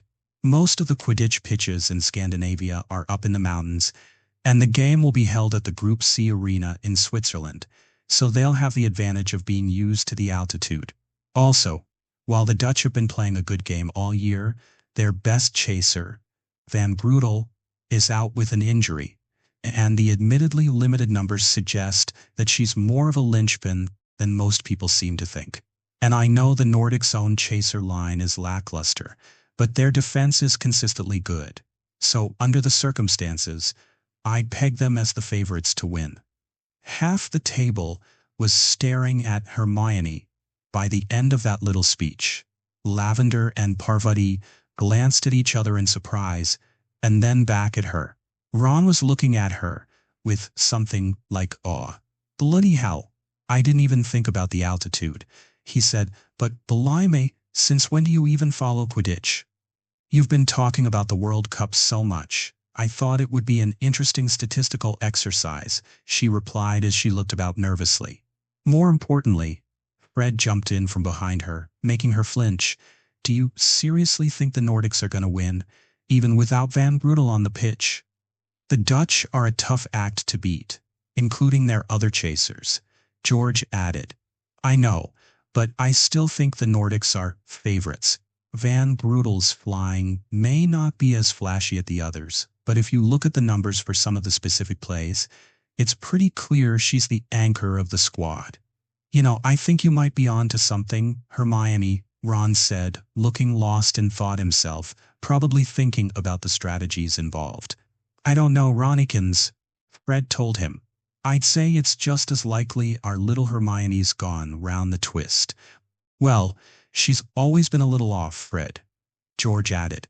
"So you disagree with me then?" she bristled. "That was probably the wrong thing to do." "Ooh," said George. "She's being all determined now." "Care to put your money where your mouth is, then?" asked Fred. Hermione was taken aback. I'm not so sure we should be gambling." "Oh, it doesn't need to be a major thing," George assured her. "Just a friendly wager. A couple of sickles, if you're not comfortable with more. We just wanted to see how confident you really are in your arithmancy skills," Fred added with a smirk. Hermione couldn't very well let that go unanswered, and as she thought about it, it was far from a sure thing, but it also wasn't very much money. And as betting went, the twins were positively incorrigible, so there wasn't much use objecting. Maybe she did need to loosen up. "Okay then," she said conspiratorially. "2 sickles on Scandinavia." "That's the spirit. You're on," Fred told her. "We'll see who's right on Monday." The twins walked back to their seats. "Blimey, betting on Quidditch now?" Ron said in surprise. "What's got into you?" "I'm just trying to show confidence in my skills," she defended herself. "Anyway, what's next after the first class?" "Transfiguration second class and magical creatures and charms after lunch," Harry told her. "That sounds nice. We'll get to see what Hagrid's up to." She just hoped it wasn't another dragon. Chapter 43. "I'll go with you to Arithmancy, Harry," Hermione said once they finished breakfast. "I need to talk to Professor Vector about my independent study." And secretly, She also wanted to see who else was taking the class in her year. Great, you can show me where it is, Harry said. Hermione rolled her eyes and led the way. Upon reaching the classroom, Professor Vector rose from her seat and greeted her with a broad smile. Miss Granger, she said, I'm so glad that you were able to come back. She shook her favorite student's hand formally. I'm glad I could too, Professor, Hermione replied. How was your summer? It was very nice. France was wonderful. I learned a lot about French magical history. The rest was just really busy. Oh, and thanks for keeping an eye on Harry this summer. No thanks necessary, Miss Granger. It was my duty as a teacher. I'm glad to see you looking well, too, Mr. Potter. Thanks, Professor, Harry mumbled embarrassedly. And Professor, I want to ask about that independent study you mentioned, Hermione continued a little more softly. Oh, of course, that Vector replied. I'm eager to see what developments we might be able to produce with your latest studies. Let's see, I wouldn't want to interrupt your time with your friends too much. How does 5 o'clock each Saturday sound? We could start this weekend. And, of course, we could make other arrangements when you go to Hogsmeade. That sounds good, ma'am. I'll see you then. At that moment, a voice behind her muttered, Teacher's pet. Hermione and Harry spun around to see Draco Malfoy entering the classroom. What are you doing here, Malfoy? Harry said, immediately running his mouth off, as the Slytherin often did to him. I am taking Arithmancy this year, Potter. What are you doing here? Same thing, Harry replied. Granger's got you trained well. I see. Hermione considered backing off and letting Professor Vector handle this. But by the same token, there wasn't much Malfoy could do in front of her. So she decided to fire back. You say that like it's a bad thing, Malfoy. Harry started turning red at getting caught in the middle. Vector stopped her own retort in surprise at Hermione's boldness. Well, I suppose it might actually make Potter interesting for once, Malfoy said. Say, what's the matter, Granger? Couldn't get Weasley to go along with it. No, Ron just happens to be better at runes. I recommended it to him. Oh, so you do have both of them trained. Okay, that's enough, Vector interrupted before someone could say something they'd regret. She could sense it coming as a teacher, although she was secretly pleased to see how far Hermione had come from the shy little girl she'd met 2 years ago. Everyone take your seats, please. I'll see you in Transfiguration, Harry, Hermione said. Yeah, see you later. Hermione walked off to make good use of her free period. She was sure she could find something to fill the time. Meanwhile, Harry took his seat as far from Malfoy as possible. The one good thing was that this was one of the few times he'd seen him without Crabbe and Goyle at his sides, as if those two could ever cut it in Arithmancy. Still, he felt pretty isolated. His year at Hogwarts was a lot smaller than average, and Arithmancy wasn't the most popular class, but even so, he was surprised to find that Dean Thomas was the only other Gryffindor in the room. Meanwhile, there were 7 Ravenclaws, and Malfoy was joined by Blaise Zabini, Theo Knott, Daphne Greengrass, Tracy Davis, and Pansy Parkinson from Slytherin. Harry wasn't sure Pansy could cut it in Arithmancy either, and the way she kept sidling up to Malfoy, she was probably only doing it for him. Hufflepuff was represented by Justin Finch-Fletchley, Susan Burns, and Megan Jones. Welcome to Arithmancy. Professor Vector began the class with a brief explanation of the next 3 years, which Harry had already heard in bits and pieces from Hermione. It was actually a refreshing change, he thought when he realized that everyone in the class actually wanted to be here.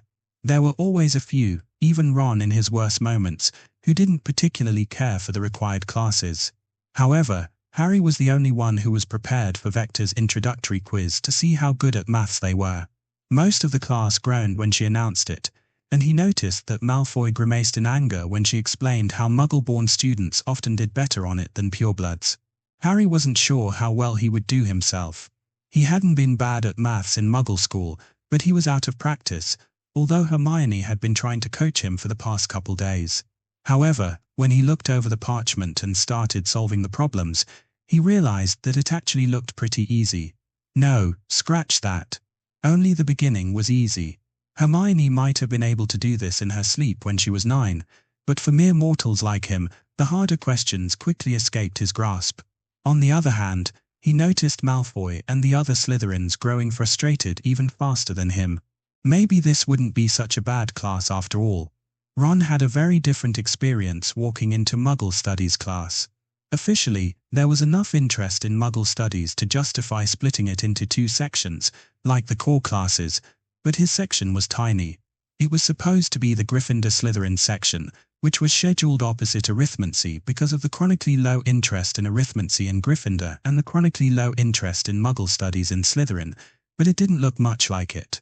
Muggle Studies tended to attract purebloods looking for an easy O, half-bloods looking to get in touch with their Muggle heritage, like Seamus Finnegan, and particularly people with parents working at the Ministry, where they had to deal with Muggles more.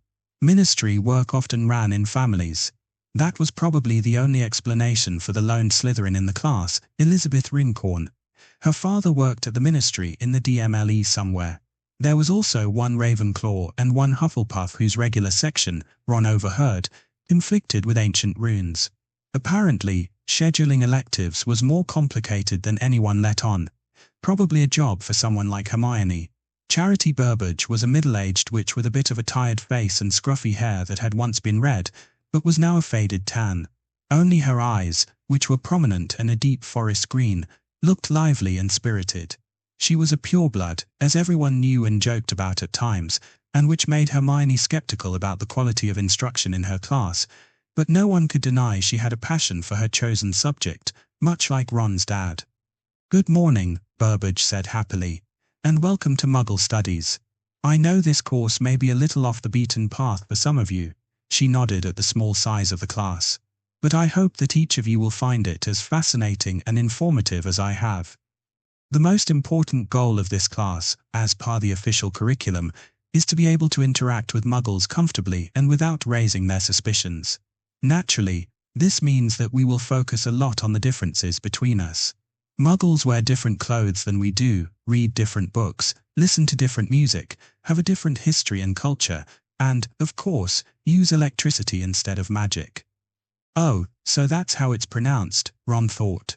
"However, while we are studying these things, I hope that I can instill you with a deeper understanding of Muggles. For all our differences, I believe that deep down, we are not so different at all. After all, we're all human. A third of the families in our world include at least one Muggle who knows about magic. We have the same needs and desires, the same hopes and dreams. And magic may make it easier for us, but the Muggles get on better without it than you might think. That is the message I hope you take away from this class. Now, up through OWL level, this class will focus mainly on what you need to know to interact with Muggles on a wizarding level, the relatively limited contact you're likely to experience in daily life or a ministry job, although that's more than you might think. You'll also be expected to understand how the Muggle and magical worlds affect one another. Even a passing familiarity with Grindelwald's War should prove that we are not completely isolated from each other. One thing that Muggle-born students often request here at Hogwarts is Muggle history and science courses. These are fascinating subjects and can mesh surprisingly well with history of magic and arithmancy, respectively, but unfortunately, they are not thought to be of much practical value for the average witch or wizard, so we will only be taking a brief look at them at OWL level, while those of you who continue to NEWT level will be able to study them more in depth. For today's lesson, I'd like to just look at the situations where we typically encounter Muggles. "Where do we often find Muggles in our daily lives, Mr. Finnegan?" she asked as Seamus raised his hand. "Media's a Muggle," Seamus replied. "Of course," Burbage replied. "I'd wager almost all of you have a family member or a family member of a friend who is a Muggle, and those individuals can be very good resources for knowledge of Muggle life, by the way. Of course, these are people who already know about magic, which makes it a bit easier to interact with them. But when do you typically meet Muggles who don't know about magic?" Hermione's roommate, Lily, raised her hand. "Yes, Miss Moon. There's always a lot of them walking around London, Professor." "Very good. There are many more muggles than there are witches and wizards, so in almost any city or town, you will meet many of them just walking down the street. What about you, Mr. Weasley? I understand your father has a particular affinity for muggles. Yeah, he works in the misuse of Muggle artifacts office at the Ministry, Ron said, a little embarrassedly. He has to collect enchanted stuff that winds up with Muggles. Oh, and Mum always goes into the Muggle village for groceries. Excellent, Mr. Weasley. 5 points to Gryffindor. In addition to chance meetings and ministry-related work, if you don't live in London or Hogsmeade, which covers at least half of you, I suspect, the most convenient place to buy food is usually at a Muggle market. So you see, we do depend on Muggles for some things, and we need to be able to talk with them without sounding completely balmy. Ron grinned with pride. He'd earned points for Gryffindor in his very first class. Even Hermione would have a hard time doing that. Then he remembered that Hermione had a free period right now. For a brief moment, he was actually beating her. Maybe he would be glad he took this class. Ron still had an extra spring in his step when the trio reconvened for Transfiguration. On the other hand, Harry's head was spinning from Arithmancy. Hermione looked a little bored from her free period, and Lavender and Parvati seemed shaken up from something Professor Trelawney had said in divination. Ron wanted to ask what, but Parvati inexplicably flinched away from him. But all of that was forgotten when Professor McGonagall turned into a cat to loud applause from the class. That was a trick one didn't see every day. McGonagall spent most of the lesson talking about animagi and the similarities and differences of the transformation from regular transfiguration. When you conjure or transfigure an animal, she explained, you are only creating a magical construct with no life of its own. The fourth exception to Gamp's law of elemental transfiguration states that magic cannot create life. The construct's anatomy and behavior will not be true to the animal, but will only be as accurate as you can visualize it, or as inaccurate, should you choose to visualize something different.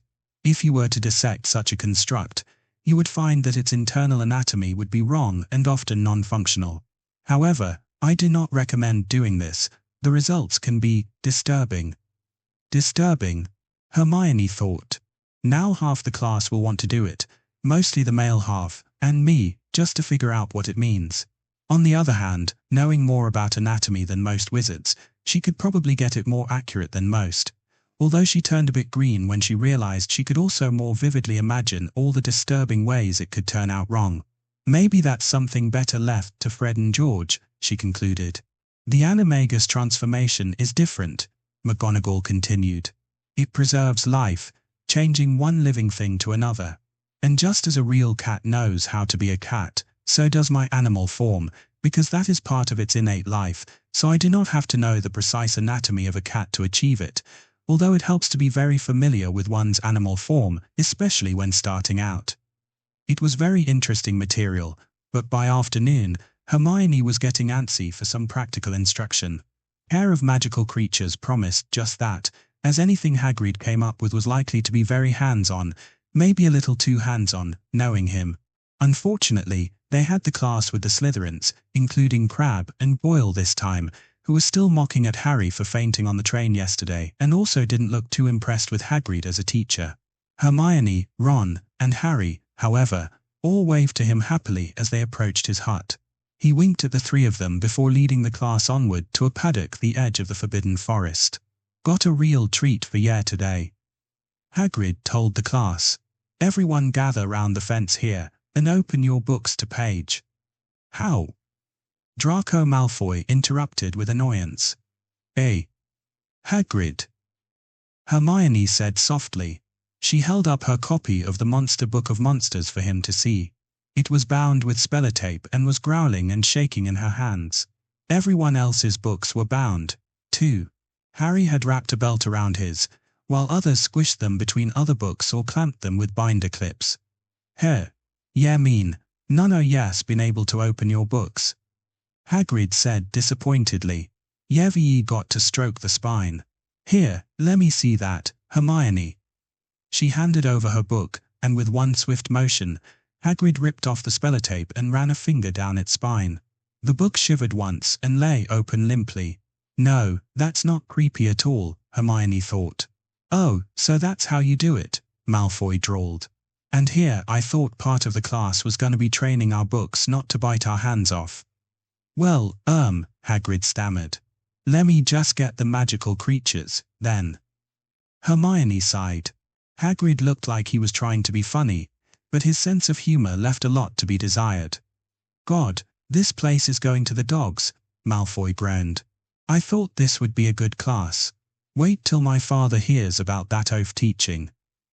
Shut up, Malfoy, Harry said.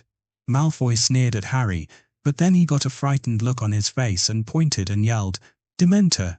Dementor! Harry flinched and spun around, but there was nothing there. In truth, Malfoy's ruse might have been more amusing to him if half the class hadn't flinched with Harry. Everyone was scared of Dementors.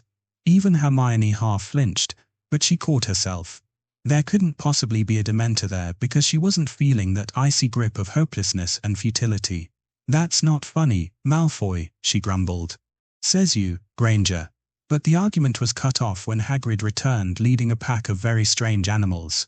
At first, Hermione thought they were griffins, until she saw that their hind legs were hoofed instead of clawed, which meant they must be hippogriffs. Now that she had her book open, she made short work of finding the entry for the animal. Less aggressive and more trainable than griffins, but more temperamental than ordinary winged horses. Bo-Eiffel, aren't they? Hagrid asked. Hermione had to agree. They really were majestic creatures, a beautiful blend of horse and eagle, all of them different, horse-like, colors, but each with the same golden eyes and wickedly sharp talons. So, if ye Dublin-ter come a bit nearer. Hagrid looked excited at the prospect, and so did Harry, Ron, and Hermione, but no one else seemed to, and they all let the Gryffindor trio go first. Now, ye gotta be careful with hippogriffs, Hagrid instructed. They're very proud creatures, very easily offended, and ye don't wanna do that, do ye? Sounds like Crookshanks, Hermione thought with a smile, though Crookshanks's claws were only an inch long, not a foot. No, she didn't want to offend a hippogriff. Ye need to be polite around them. Ye look him in the eye, and ye bow, that is the polite thing to do. If he bows back, ye can touch him. If he don't, ye wanna back off out of his reach right quick and watch out for them talons. That didn't sound reassuring. Hagrid, is this really appropriate for the first lesson? Hermione asked quietly. Well, of course it is, Hagrid replied, although he didn't look as sure as he sounded. Who wants to go first? Everyone but Harry took a step backwards. Hermione didn't particularly want to be the guinea pig for that one. She'd rather it be Malfoy than Harry, but someone had to do it. Harry shot his friends an annoyed glance, but he said, all right, I'll do it, and climbed over the paddock fence.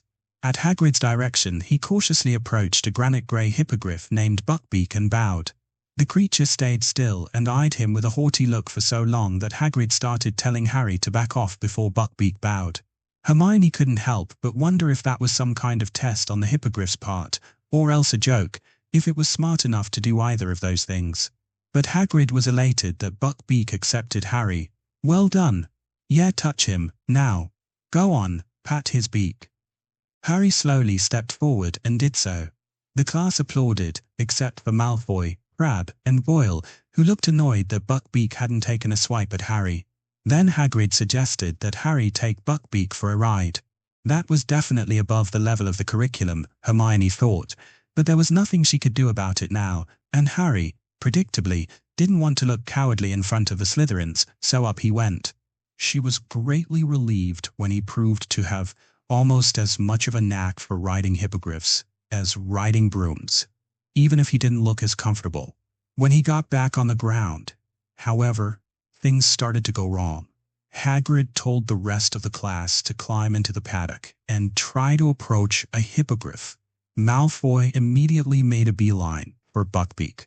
I bet you're not dangerous at all, are you? He said. You great, ugly brute. Buckbeak stamped the ground with his talons in protest. Apparently, he was smart enough to tell when he was being insulted. And then, Hermione made a snap decision. She'd rather see Hagrid's first class not get ruined than see Malfoy get his face shredded by a hippogriff. Malfoy, she yelled. Professor Hagrid said to be polite. Malfoy spun around and sneered at her. I didn't ask you, Granger.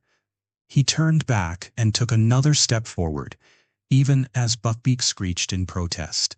Malfoy, don't be an idiot, she called. But no, she realized even Malfoy wasn't that dumb. He was obviously baiting Buckbeak to get Hagrid in trouble. He only spared her a glance this time. He bowed patronizingly and said, It can't be, that Heart of Potter can do it. Buckbeak didn't return the bow and only screeched in protest again. Yeah, well, I didn't ask you either, Malfoy said to the animal. He started to step forward again. Malfoy, no, Hagrid yelled, rushing forward, but too late. He was really going to do it. He was going to put himself in the hospital wing just to try to get Hagrid fired. Hermione couldn't let that happen. Acting fast, she did the only thing she could think of. Desatalos cordenzapatos cyanrita. Several things happened at once. Malfoy reflexively turned back toward her at the first word of an unfamiliar spell being cast, and said, What are you? HHH. Ow. The entire class screamed as Buckbeak's talons swiped through the air, right where Malfoy's head had been a second earlier. Buckbeak jumped back in surprise to see Malfoy fall, without connecting with him, just before Hagrid backed him away. And finally, Malfoy found himself lying on the ground scrambling to get back from the irate hippogriff. His shoelaces were tied together. Filthy, mudblood, Granger. Malfoy spat, not caring if Hagrid heard. You could have killed me. Hey, she saved your sorry arse. Ron jumped to her aid. That hippogriff almost took your head off. Malfoy untangled his shoelaces and stood up. Well, then that bloody chicken needs to go too, he said. You were baiting him, and you know it, Malfoy, Hermione said. I told you you need to be polite. Like this? She turned around, took a deep breath to calm herself, and approached Buckbeak like Harry had. Hermione, no, my tea leaves. Lavender Brown called from behind her. Hermione paused and glanced at her in confusion, but she kept going. Hagrid let her approach the animal, although he still stood close by warily. Hello, Buckbeak, she said demurely, and she bowed whilst maintaining eye contact. Buckbeak seemed to approve of her jinxing Malfoy, and immediately bowed back. Well, looks like he likes, yeah, Hermione, Hagrid said, becoming happier again. Go on, give him a pat, then, and, thanks for saving me lesson, he added in a whisper. No problem, Hagrid, Hermione replied, as Buckbeak nuzzled her with his beak. Maybe Dad's right, she thought. Maybe I do have a way with animals. Of course, it couldn't be quite that simple. By the time Hermione got out of charms, the story that she had jinxed Malfoy in the middle of class and saved him from an angry hippogriff had gone clear around the school. Alternate versions included Hermione actually trying to hurt Malfoy courtesy of the Slytherins, and Hermione saving Malfoy because they were secretly dating courtesy of some love-struck older Gryffindor's girls. Hermione had difficulty not throwing up when she heard that one, so it was only to be expected that there would be consequences. Hermione, I was so scared when you went up to that hippogriff, Lavender Brown said as they left Professor Flitwick's classroom. I tried to stop you. But why? Hermione asked. Hagrid was right there. We were reading tea leaves in divination class this morning, said Parvati Patil ominously. She humored the two girls. So in my tea leaves, it showed the flag and the ivy leaf, Lavender said. And that means danger for a friend. Parvati added. Professor Trelawney said, so herself. Parvati, I've talked to Professor Trelawney a couple of times. Has she ever actually predicted something correctly? Yes, she has. This morning, she predicted Neville would break 2 teacups. And he did. Probably just a coincidence. Besides, that could mean any of your friends. I wouldn't be so sure. Lavender pointed over Hermione's shoulder. Danger for a friend. Hermione turned around and saw Professors McGonagall, Vector, and Snape waiting for her, all looking stern. "Miss Granger, come with us, please," Professor McGonagall said. Hermione just hung her head and followed them to McGonagall's office. "Miss Granger," her head of house told her in clipped tones, "Draco Malfoy has made a complaint against you, and also one against Professor Hagrid. We have already heard his and Professor Hagrid's sides of the story, but I would also like to hear yours as well." She glared at Snape not to interfere. Hermione took a deep breath and tried to tell her teachers as accurately as possible what had happened at the paddock, and why she believed she had thwarted Malfoy's attempt to bait Buckbeak into attacking him. When she mentioned the spell she'd cast, Professor Vector drew herself up and stood over her with an intensely disapproving look that made Hermione sick to her stomach. "Miss Granger, please tell me you didn't cast an untested spell on a fellow student," Vector said. "Of course not, Professor," Hermione replied quickly. "I tested it this morning during my free period." That took the professors by surprise.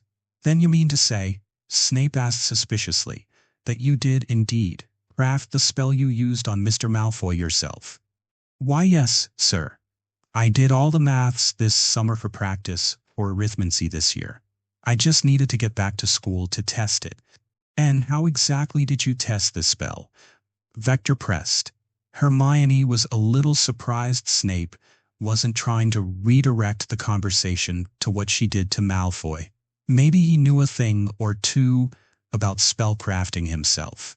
"Well, first I tried casting the spell on an empty pair of shoes, and I did it a couple more times to make sure I got it right.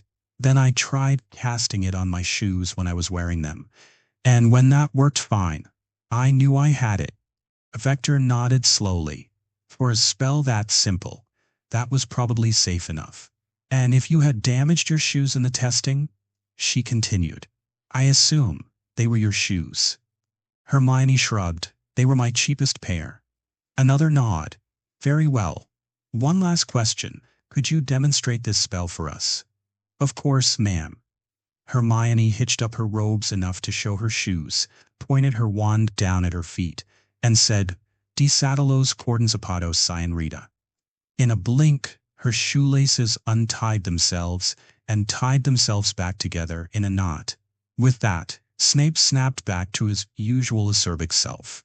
"Well," he said, "I suppose that is some impressive spell work for a third year, though no doubt you will say this is what you've come to expect from Miss Granger, Septima.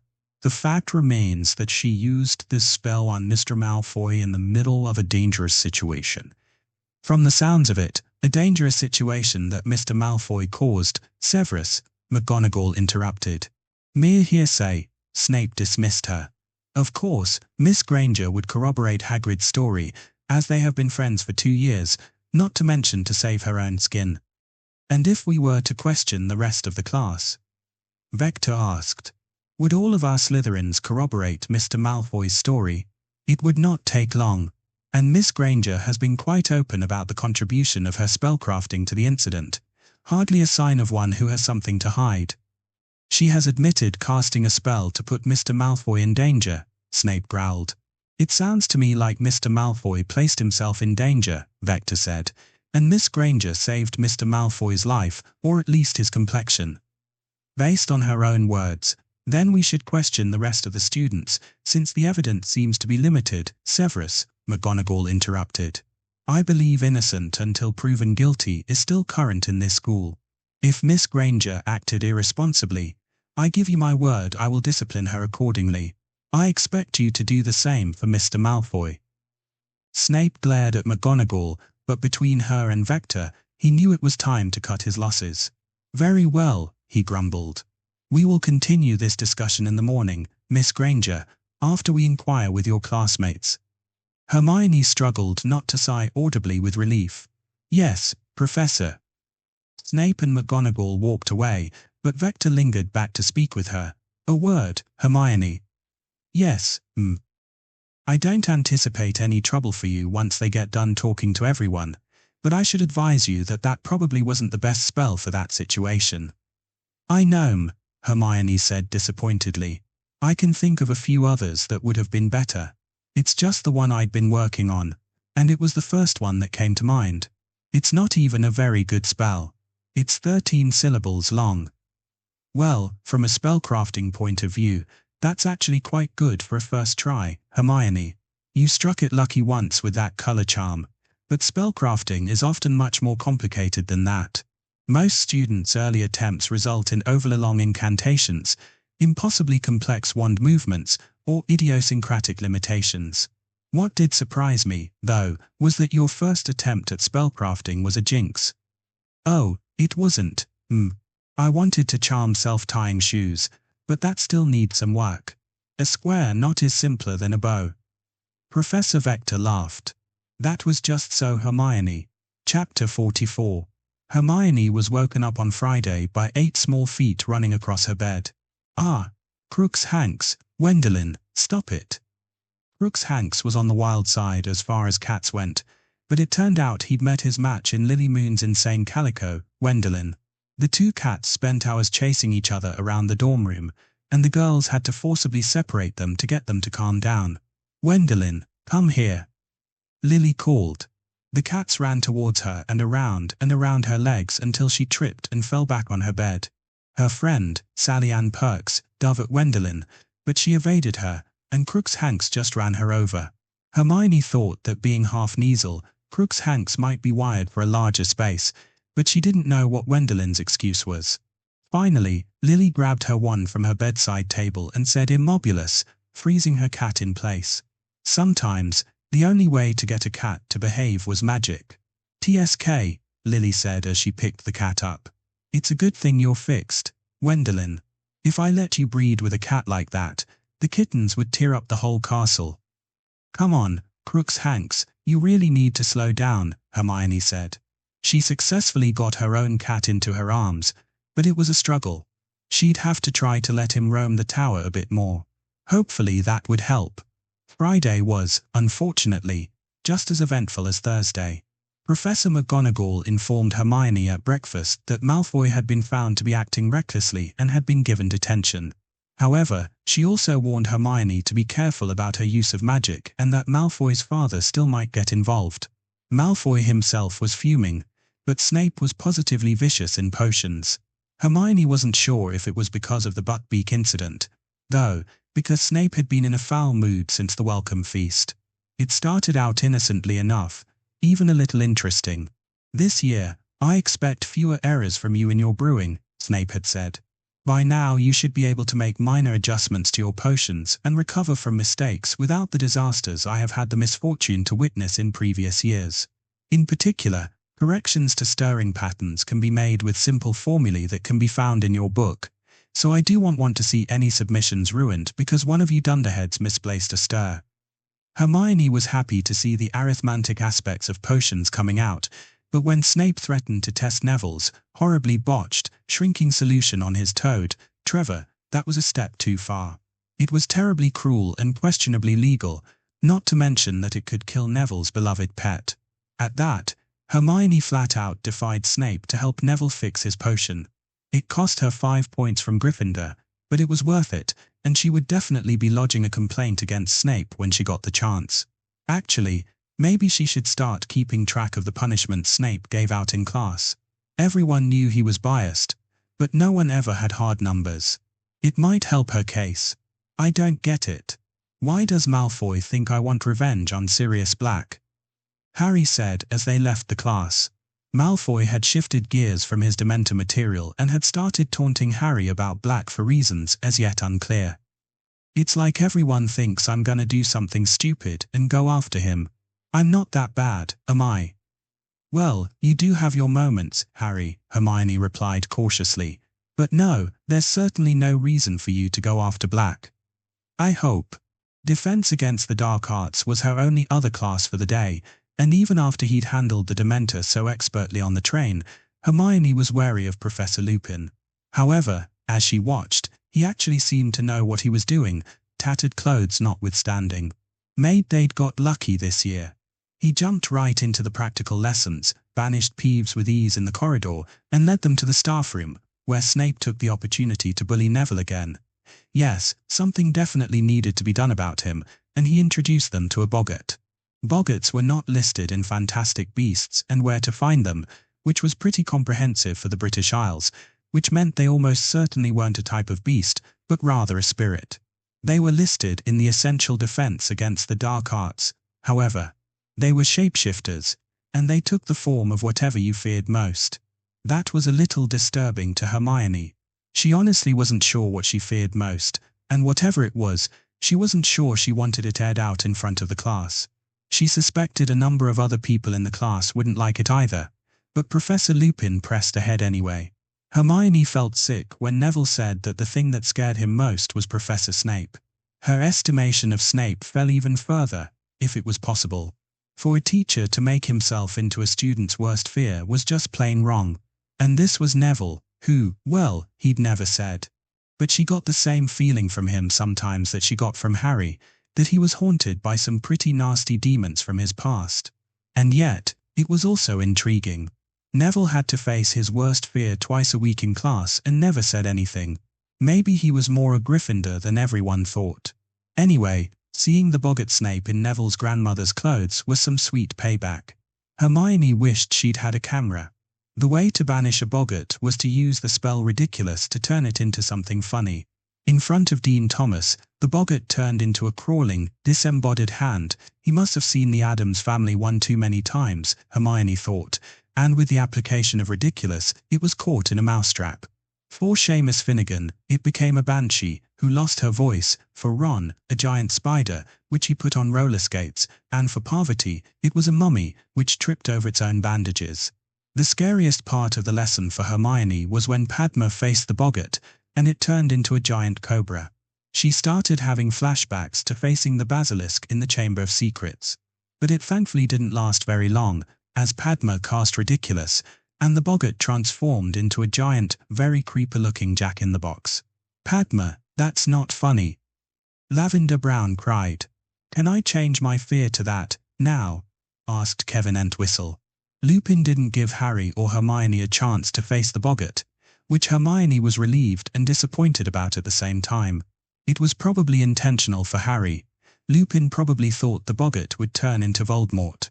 She wasn't as sure about herself, but if he'd heard about her own exploits, it might have been for the same reason. Still, the exercise left everyone else in such high spirits that she thought it would have been nice to find out what her worst fear was. And there was something else that troubled her. When Professor Lupin jumped between Harry and the boggart, it had changed into a silvery white orb. She only saw it for a split second, but she was sure she had made out Oceanus Procellarum, Mare Imbrium, Mare Serenitatis, and Mare Tranquillitatis. But why would Professor Lupin's worst fear be the moon? Hermione was practically bouncing with excitement when she came to the door of Professor Vector's classroom the next day. Over the past 2 years, she had learnt a lot of arithmancy, but this was the first time it was truly going to be on her level.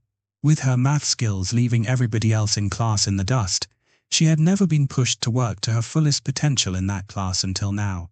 Once again, Professor Vector greeted her with a smile, any lingering concerns about the incident on Thursday apparently erased. "Hermione, hello.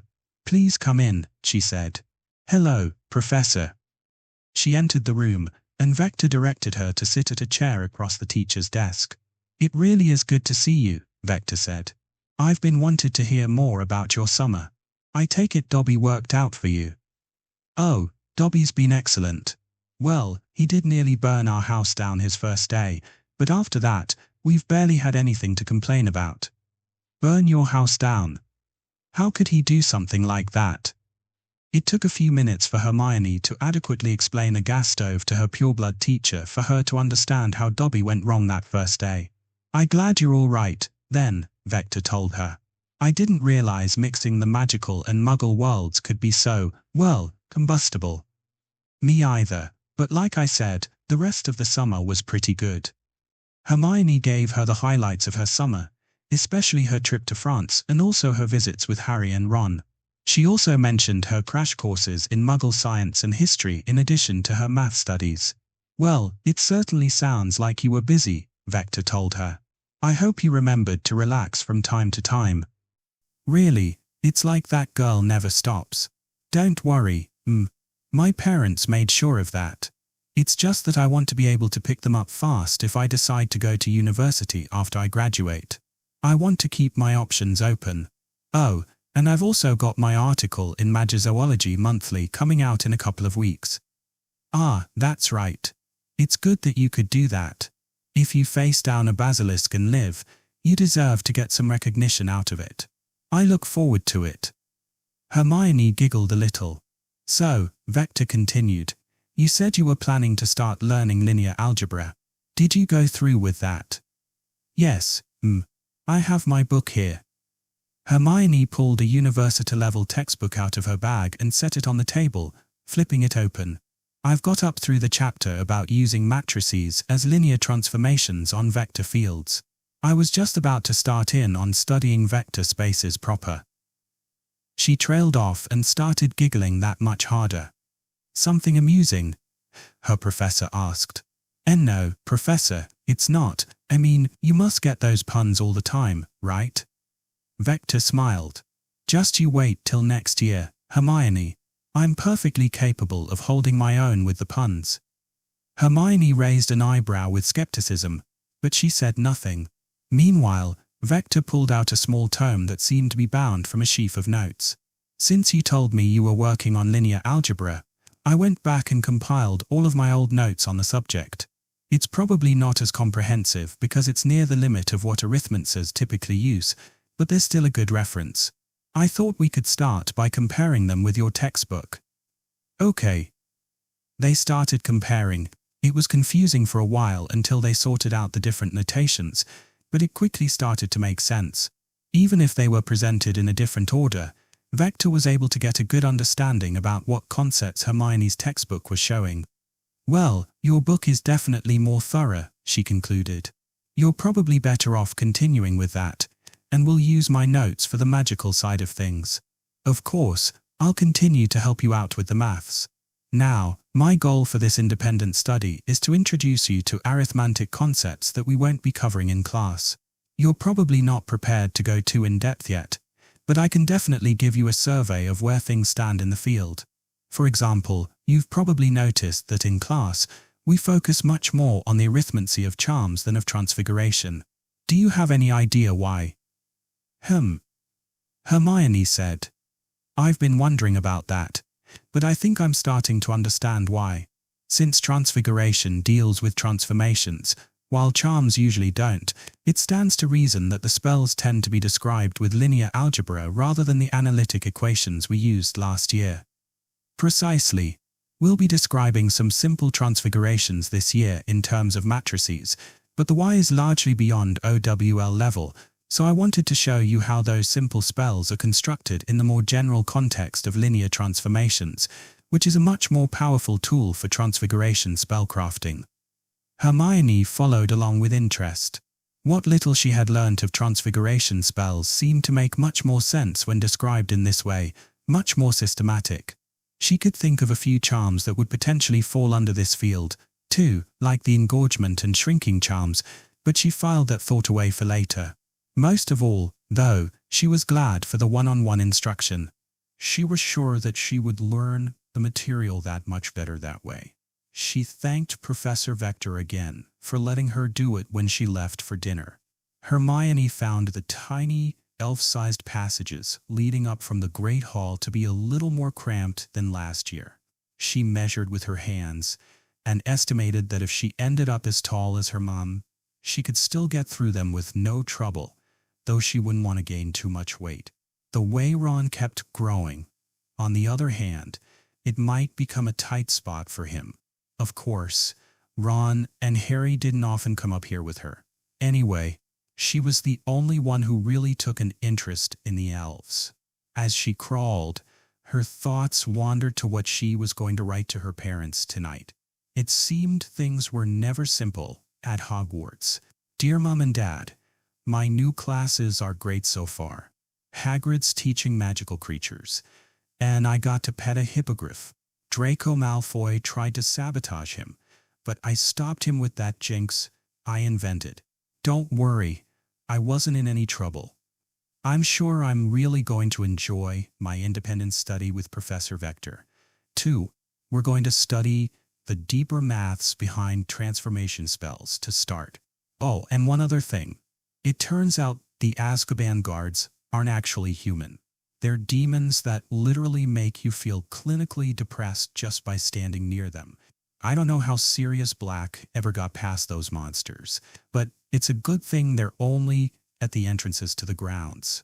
Love from Hermione. Yeah, there was always some complication around here. She doubted her parents would appreciate that news.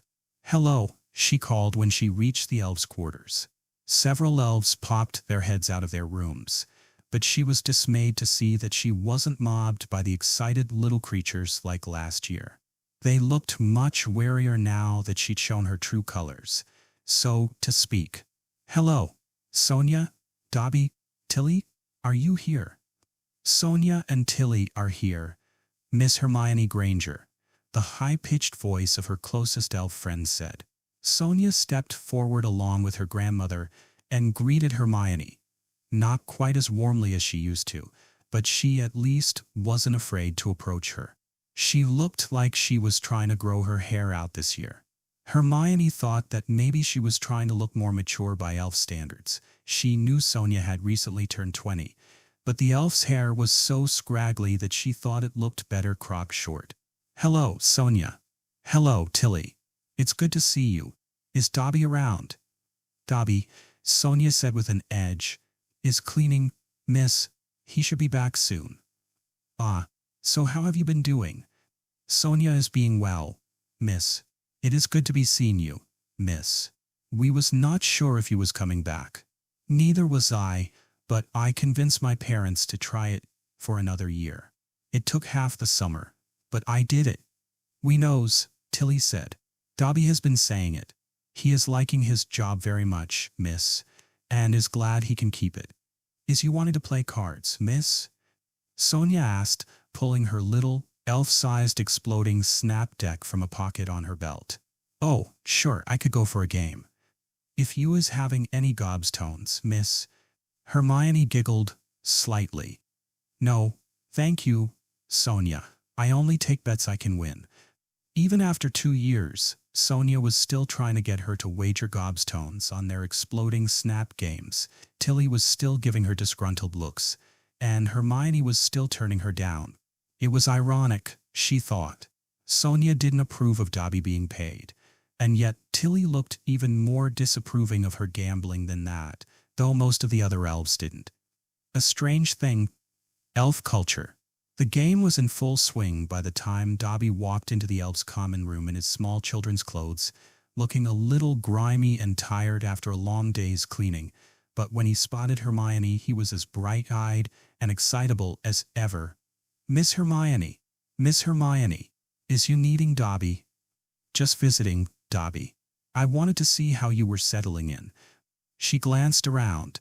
She hadn't missed how most of the other elves stiffened when Dobby walked in, and the mothers pulled their children a little closer.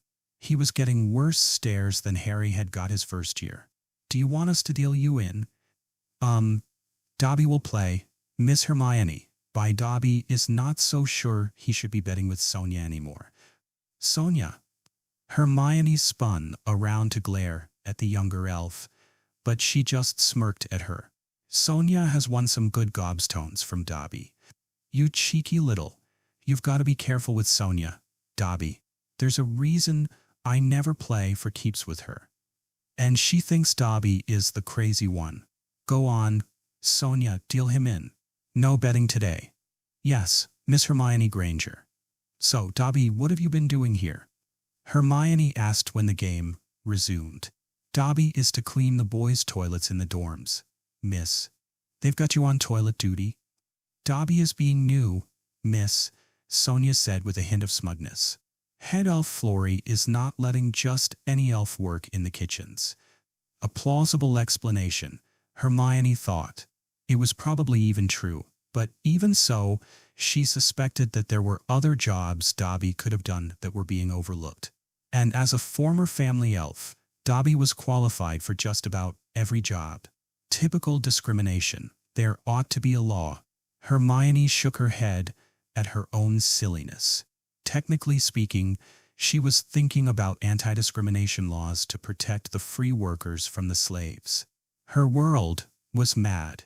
The foursome continued to get stares as the game went on, and Hermione could hear what sounded like snide whispers behind her back. Oh yes, bullies could be found everywhere, even amongst a species as submissive as the elves. It didn't help that Dobby stood out like a sore thumb. Wearing clothes like that with all the other elves in tea towels, Hermione started to think that Dobby must look to them like a very flamboyant cross-dresser. In fact, that was literally true. She realized, in elf culture, wearing human clothes was cross-species dressing. Well, there was plenty of time to deal with that. After a few more rounds of the game, Hermione brought up her other reason for coming up here today. Hey, Sonia, last spring you promised to show me that last secret room on the 7th floor. Sonia jumped to her feet with a grin. Oh, yes, Miss Hermione Granger, she squeaked. We can be going now if you likes. That would be great. Dobby, you should probably come, too. Yes, Miss Hermione. Dobby. Sonia squeaked, grumbling a little. Well, he might need to find it sometime. Sonnet. Tilly jumped in softly. He knows Dobby will needs to know all the rooms. Oh, of course, Sonia replied reluctantly. Please be following Sonia. Hermione had spent most of her Sunday wandering the castle checking for any new or disappeared rooms. She figured she'd better do it now before she got too much homework. So all she needed was the last room. Sonia quickly led her and Dobby up to the 7th floor corridor with the tapestry of dancing trolls. This is being the last secret room, miss, she said. It is being extra special. Must be extra secret, too, Hermione said. I can't see anything. Sonia giggled. It is, miss. We elves calls it the come and go room, because it comes and goes. And it is also being called the room of requirement, because it becomes what you requires. It becomes what you requires. Require, she said in surprise. Kind of like up in the Great Tower, but more controlled. The elf shrugged her shoulders. Sonia supposes so, miss. Hermione remembered her excursions with Ginny up above the 16th floor. They'd gone there a couple more times before school, let out when the red-headed girl had been in danger of a breakdown and needed to talk it out. It was always hard to get that high up in the Great Tower and find a reasonably arranged room. Well, file that under would have been nice to know that before. How does it work? You is needing to walk past the tapestry 3 times whilst thinking about what you needs, miss. Okay, simple enough. Hermione backed up and paced by the dancing trolls. I need a private room to talk, she thought. I need a private room to talk. I need a private room to talk. On the 3rd pass, an ornate, polished door appeared in the wall opposite the tapestry. Hermione grabbed the brass handle, not knowing at all what to expect, and opened it. On the other side was exactly what she wanted, even if she hadn't fully articulated it. A miniature common room like the ones she had sought out in the upper floors, but more fully realized. A sofa with a side table and a lamp, a study table with 4 chairs, and a working fireplace with a fire already started, all decorated in Gryffindor red and gold. This was much better than climbing to those scrambled heights, and she could probably have other uses for the room before long. This is being very great magic, Miss Hermione, Dobby said with wide eyes. Sonia, this is brilliant, she said. How many people know about this? The elves all knows Miss Hermione Granger, but Sonia is not sure if anybody else does, even Professor Dumbledore. We elves use it to store things. Many students and teachers hides things here, or hides themselves, but very few ever finds it again. Miss Hermione laughed and took a seat on the sofa. She patted the cushions next to her, and Sonia and Dobby hopped up. And the purebloods I'll say house elves are beneath them, she said with a grin. Thank you so much for helping me with my map, Sonia. You is most welcome, Miss Hermione Granger. Sonia is happy to help a friend of elves. Hermione pulled out her map and wrote how to get into the room. So then this really is a complete map of the castle. Now, Sonia laughed at that. Oh, Miss Hermione Granger, Hogwarts is always having more secrets. It figured, she thought. The elves never knew about the Chamber of Secrets. What if the other founders had made secret spaces of their own? What if this room and the Great Tower were two of them? What if they weren't? There was bound to be plenty that was beyond Sonia's knowledge. They sat and chatted for a while. Then Hermione checked the time and said, "It's almost dinner time. We should go. Sonia, it was good to see you. I'd like to talk to Dobby in private for a minute, please." A faint scowl crossed Sonia's face, but she said, "Yes, Miss Hermione Granger. Sonia will be seeing you later." She left the room, leaving Hermione and Dobby alone. "Dobby," Hermione said, kneeling down to face him eye to eye, "how are the other elves treating you here?" Dobby's ears drooped, and his whole body seemed to slump a bit. "They is not so nice to Dobby. Dobby has told Miss Hermione that it is a great disgrace for an elf to be dismissed, and they is not liking that Dobby likes being free. But they is still much better than Dobby's old masters," he whispered. Hermione nodded sadly. "I was afraid of that. It might take them a long time to come to terms with you. Sonia and Tilly still seem to like me, though. I'll keep working on them to work on the other elves to be nice to you. Thank you, Miss Hermione." Fred and George examined a very special sheaf of parchment as they wandered the school. It was a splendid piece of charms work, no doubt about it, but today it was acting a little funny. "Say, have you seen Hermione on here lately, Fred?" George asked. Fred thumbed through the pages. "No, I haven't. I thought I saw her climbing the stairs in the East Wing a while back, but she's not there now. That's not near one of the places she told us about that isn't on the map. Is it? No, it's not. I wonder where she went. Hope she's not in any TR. Oh, wait, there she is." Fred pointed to an out-of-the-way section of the 7th floor. "Oh, yeah, that's weird. It's like she just appeared there." "Yeah, weird. Well, better keep going. These pranks aren't gonna prank themselves, you know." Chapter 45. Arithmancy first thing Monday morning, Hermione thought. Best way to start the week. But she was so caught up in thoughts of arithmancy that there was one thing Hermione forgot about that morning. "I don't believe it." Hermione and everyone else within earshot turned to see Fred Weasley reading the sports page of the Prophet. "She didn't, did she?" George said, leaning over to look. "Scandinavia beats the Netherlands 430 to 390 in the World Cup," said Fred. "She did," George exclaimed. "Dutch offense crumbles without top player, likely to be knocked out of the running. Underdog Nordics set to advance to knockout stage." They both stopped reading and looked up at Hermione. She was taken aback for a moment, but then a satisfied smile slowly spread across her face. The twins got up and approached Hermione. "Well, I guess we'd better pay up, brother," Fred said. "Yep, I guess we should have known better than to pit our wits against Hermione Granger," George added. Both of them fished in their pockets for a silver sickle. They started to hand them over, but then pulled back. "Although," Fred suggested, "would you care to go double or nothing on next week's game?" Hermione hadn't taken that close a look at the numbers for next week's game and anyway, she didn't want to get in too deep with these two.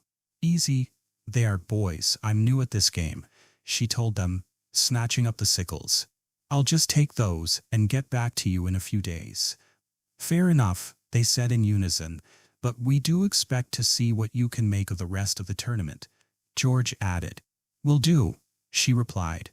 The Quidditch buffs at the table, Ron and Seamus, were duly impressed.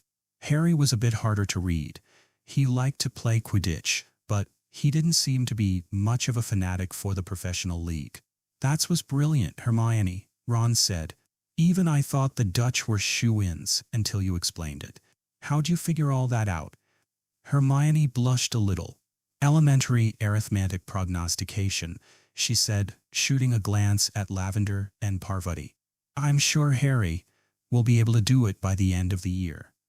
Harry nearly choked on his bacon. Hermione, I don't think anyone can do that like you can, he said.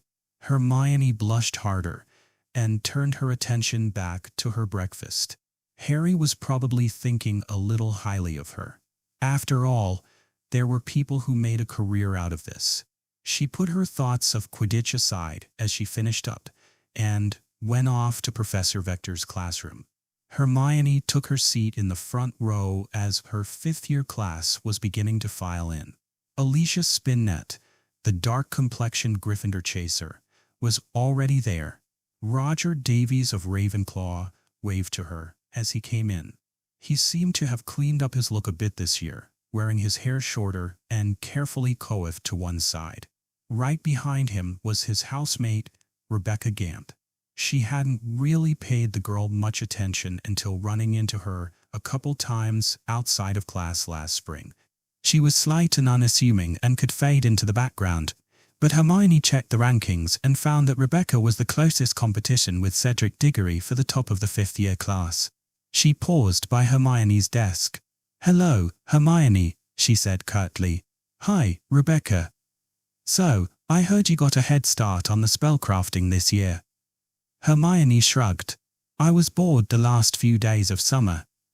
"And you just happened to invent a usable jinx?" Rebecca pressed. "I was trying to make a shoe-tying charm," Hermione defended herself.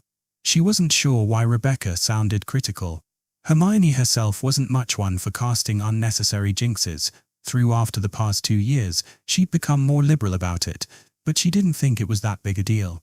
"Well, I wish you luck with the rest of the year," Rebecca answered. "You'll need it. Spellcrafting's a tough business." Thanks, I'll remember that." Cedric Diggory also came into the classroom shortly after that and sat to Hermione's right. He changed noticeably over the summer, too, and now embodied the ideal of tall, dark, and handsome even more than he did before. A lot of the girls in the castle had noticed, including Hermione, although Lavender and Parvati were much more vocal about it. "Welcome back, Hermione. How was your summer?" he asked. "Oh, hi, Cedric," Hermione said with a slight hitch. "I had a really good time. What about you?" "It was nice. My parents and I went to a couple World Cup games on the continent. I hear you're getting into that." "A little." "Well, it's something to keep in mind. A lot of teams will pay for arithmetic analysis. Oh, by the way, how was Harry's summer? I know he was having trouble." Surprisingly, it wasn't too bad from what I heard. Professor McGonagall and Professor Vector made sure there were no major incidents. "Glad to hear it. Tell Harry I look forward to facing him on the Quidditch pitch. I made captain this year." "Sure, I will." The Slytherins in the class were generally agreeable, except for Graham Montague, who was Draco Malfoy's teammate on the Slytherin Quidditch team. Hermione wondered what the odds were of so many Quidditch players being in the class. Something to think about later. But everyone knew Professor Vector ran a tight ship, so Montague could only sneer at Hermione on Malfoy's behalf when he spotted her. "Welcome back to Arithmancy," Professor Vector started the class. "As you should know by now, you will be sitting your ordinary wizarding level exam in this class next spring. All of you," she added, looking at Hermione. "And that means we will be stepping up the work. Most of your homework will be going straight to OWL level problems this year, and I will be grading you by the same standards. New maths concepts this year will include linear equations in 3 dimensions, a bit of matrices, higher-order polynomials and rational equations, complex numbers, conic sections, and continuing our work with exponents and trigonometry. However, I'm sure most of you are more interested to hear about the magical side of things, so this year we will also be continuing our work on spell detection and analysis with a greater focus on transfiguration along with slightly more advanced charms. And of course, We will be moving from spell modification to real spellcrafting." There were excited murmurs at this point, but Vector kept going. "Now, at this level you aren't likely to be crafting much besides simple charms, although I'm sure I'll see a few jinxes over the course of the year. Also, spellcrafting is in some respects an art as much as a science. Finding elegant and easy-to-cast solutions for particular spells is something that comes with experience, and for the most part, you probably won't find many right away. I should add that many of the problems you'll be seeing this year already have optimal solutions written down in spellbooks. However, I expect you to do your own work and find your own solutions, especially as there is always a chance of creating something new and better than what's out there. Even Wingardium Leviosa was invented surprisingly late given its simplicity and ease of use. Find a new solution like that, and you could be recognized worldwide." Several people sat up straighter and got ambitious looks in their eyes, Roger and Rebecca included. So much for knowledge's sake, Hermione thought. For herself, she thought it would be nice to achieve something like that, but the thrill of learning the mechanics of magic was always what she loved best. Finally, I repeat what I have said in previous years. When you invent a spell, it should first be tested under controlled conditions to be sure that it is safe, or at least that it does exactly what it is supposed to do, before being used under normal circumstances. That goes double if it is a spell to be used on humans. Now, under extraordinary circumstances, this might not always be possible. Like if you're about to fight a giant basilisk, she thought. But that is rare, and I don't expect any of you to get into that kind of trouble. Especially you, Hermione. Even more important, there is to be no experimental work in this class, by which I mean direct manipulation of the magical energies, either for crafting or dissection. That is a far trickier subject, and we will not be touching it at all until next year. This year, I expect analytic, maths-based work only. Do I make myself clear on that? Yes, Professor Vector, everyone said. Excellent. Let's get to work. 2 hours later, most of the class's heads were spinning, but Hermione was loving it. Arithmancy was definitely the best way to start the week.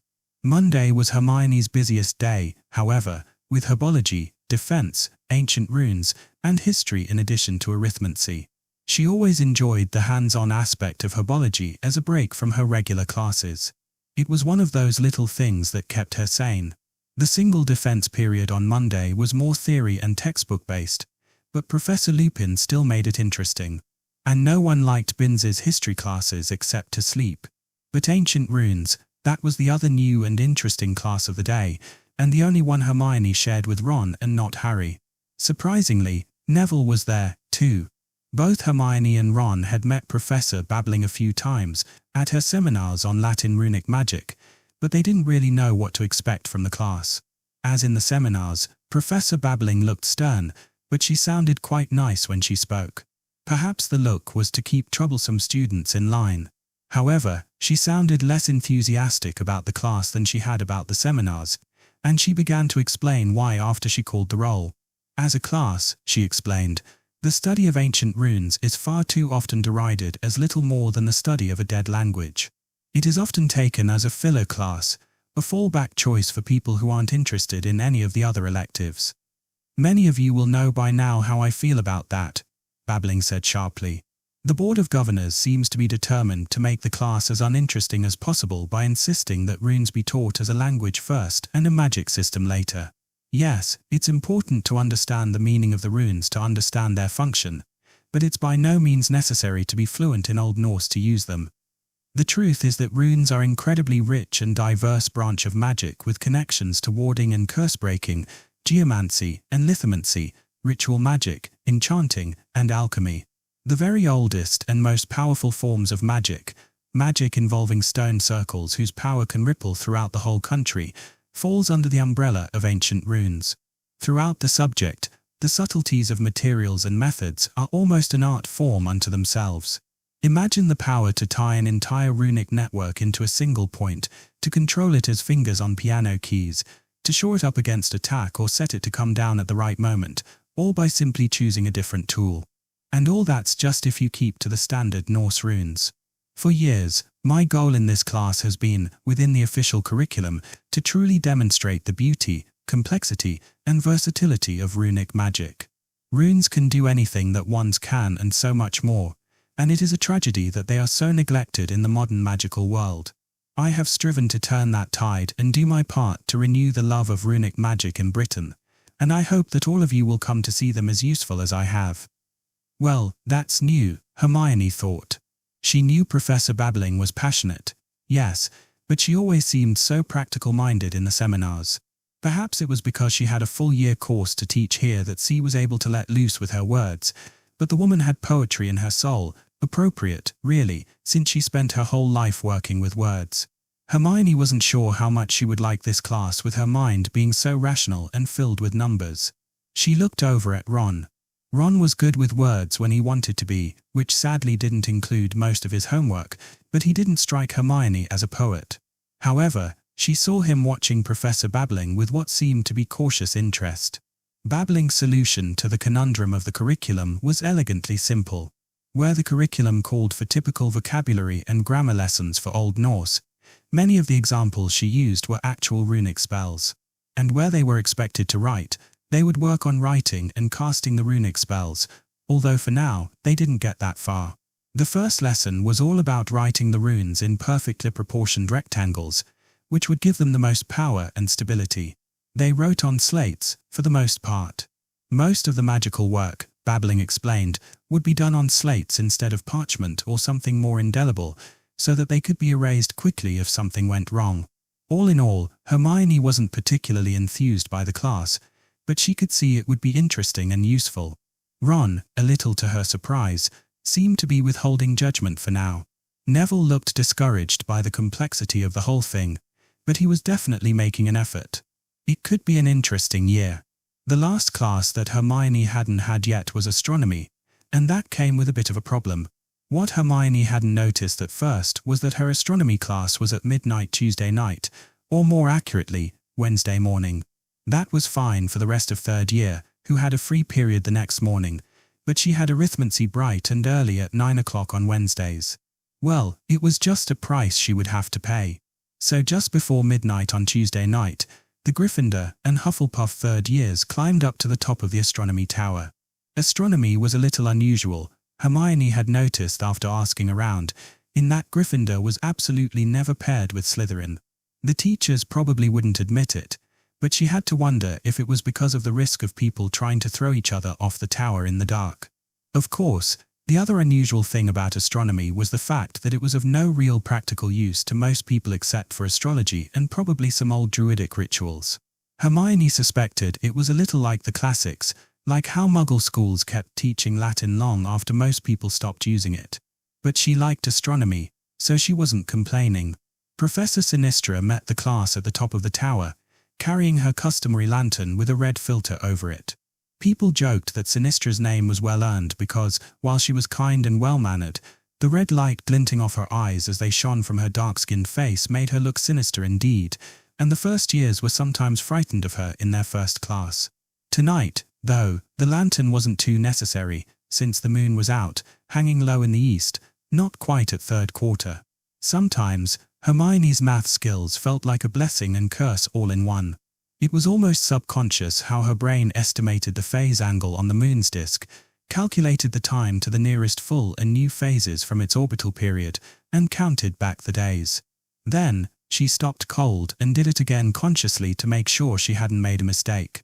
She hadn't. The most recent full moon had been on the 31st, the night before the train ride to Hogwarts. From there, the logical leaps were obvious. Professor Lupin's boggart was the full moon, he was sick the day after the full moon, and she doubted those scars on his face were from a potions accident. Werewolf, though. She should have figured having a nice, normal, competent defense professor was too much to ask. It wasn't a certainty, of course, but it sounded like a pretty convincing hypothesis. If Lupin came down sick again on, she counted forward, the 1st of October, that would clinch it. This called for some research. Her parents wouldn't be too happy with Dumbledore's hiring decision, but she didn't think werewolves were dangerous in human form. Miss Granger. Miss Granger. Hermione jumped and spun around when she realized Professor Sinistra had been calling her name. Eep. Sorry, Professor, she said sheepishly, glad it was too dark for people to see her blush. I was just, admiring the moon. I appreciate your enthusiasm, Miss Granger, but we need to get started, Sinistra said. All right, class, we have a very exciting year ahead of us. In December, the American Muggles are going to fix their Hubble Space Telescope so that it can finally take good pictures of the universe. Therefore, I'm changing the lesson plans a little this year. In the fall term, we will be studying our solar system and the bright stars in the sky, while in the spring term, we will be doing a special unit on the deep sky objects, nebulae, star clusters, and galaxies, beyond those that are visible through our small telescopes. The Muggle Space Telescope, muttered Zacharias Smith. I'll believe it when I see it. I keep telling you, Zach, said Justin Finch-Fletchley. We're way more advanced at flight and space travel in the Muggle world. And you're a wizard, Justin. Who's this you keep talking about? Zacharias replied testily. I'm a Muggle-born. I can say it if I want, Justin said. Hermione smiled. She felt the same way sometimes. Ahem, Sinistra interrupted. I know it sounds difficult to believe, but Mr. Finch-Fletchley is correct. The Muggles have, indeed, put a very large telescope in space to see the universe without the blurring of Earth's atmosphere, and they have done many other incredible feats of space travel as well. But Professor, asked Hannah Abbott, how did they get it up there? With rocket ships, of course, Sinistra said. Rocket ships? Asked another Hufflepuff, Wayne Hopkins. Hermione raised her hand to answer, and Sinistra picked her out by the red light. She explained. Rocket ships are a lot like fireworks, except they're about 100 times bigger and fly 1,000 times higher, and, of course, they're not supposed to explode. She noted that none of her fellow Gryffindors were questioning any of this. She had talked all of their ears off about space travel at least once. Correct, Miss Granger. We'll discuss Muggle space travel more in our theory classes. The theory classes were held whenever it was cloudy outside and thus were more common in winter. But for now, we'll start with the current state of the sky. Can anyone identify if any planets are visible? Hermione quickly oriented herself, found the ecliptic and scanned the belt across the heavens for any bright stars that weren't supposed to be there. She spotted one near the western horizon in Capricornus. From its color and brightness, and the fact that it had been in nearly the same part of the sky in September for the past 2 years, she knew it must be Saturn. And the bright star next to it. Sinistra asked next. Deneb al-Jidi, Parvati said. Correct, Miss Potil. As you can probably tell, we are currently witnessing a significant close conjunction between Saturn and the brightest star in the constellation Capricornus, Deneb al-Jidi, literally, the tail of the goat. Right now, I want everyone to measure the aspects of the conjunction. Your homework will be an essay on the astrological and arithmantic significance of this conjunction based on what you've learned over the past 2 years. Hermione put in her eyepiece with an angular scale marked on it and began measuring positions on the sky, alternately with her telescope and an astrolabe. The conjunction was close, indeed, less than a degree of separation. Once they finished with Saturn, they revised the rest of the sky for the remainder of the time before filing back into the tower. However, Hermione hung back to speak to Professor Sinistra about something that had been bugging her a little. Yes, Miss Granger. I, noticed that your red lantern looks a little pink, she said, like the red filter isn't strong enough, and too much white light is getting through. We have the same problem in the Muggle world with red cellophane. Yes, there is a little of that, but this filter has always been like that, her teacher replied. I know, but I realized I have a spell that can improve it. Oh really? Yes, Do you remember how I found a way to defend us against that basilisk? Sinistra chuckled coldly. I don't think anyone will forget that anytime soon. Well, it's kind of the same principle. Do you think I could try it out, please? Sinistra thought and said, oh, very well. She held up the lantern. Thank you, Hermione pointed her wand at the lantern and spoke the incantation she had worked out during class, Colliveria Fluctualunga. The color of the lantern turned to a deeper and purer blood red, casting the tower in an eerie glow. The spell blocked all light with a wavelength shorter than 600 nanometers.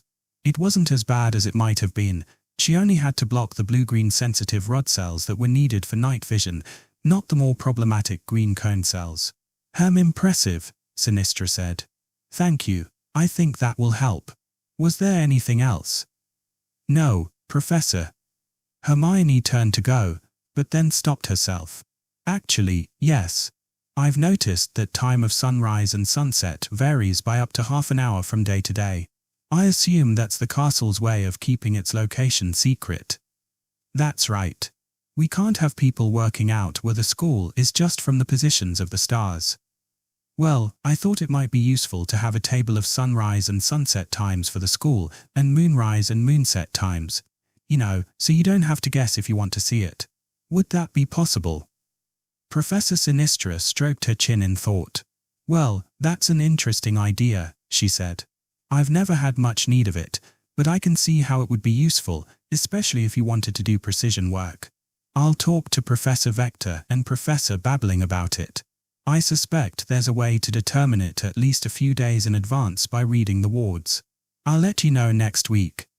Thank you, When she got back to her dorm room, Hermione immediately pulled out her defense book and turned to the WS, but Parvati grabbed her by the shoulder and stopped her. And just what do you think you're doing, Hermione? Her roommate demanded. I just wanted to look up something. You can do that in the morning. But, I seem to remember we had a deal, Lavender chimed in half-jokingly. We make sure you remember to sleep so you don't go insane, and in exchange, you don't annoy us by keeping the lights on at 2:30 in the morning. Hermione sighed, but she closed her book. Yes, you're right, she admitted. Thanks, girls. Hey, what are friends for? Parvati said as she climbed into bed. Hermione began to settle into a routine. Her classes were good, including defense, for a change, and nothing bad had happened yet. She was a lot busier with 2 more classes and her independent study, but she was happy. And that took some doing. The mood in the castle was darker than before, with the threat of Sirius Black hanging over their heads and the Dementors lurking about. Even the weather was worse than usual. Granted, though, the mood was a lot worse when the basilisk was on the loose.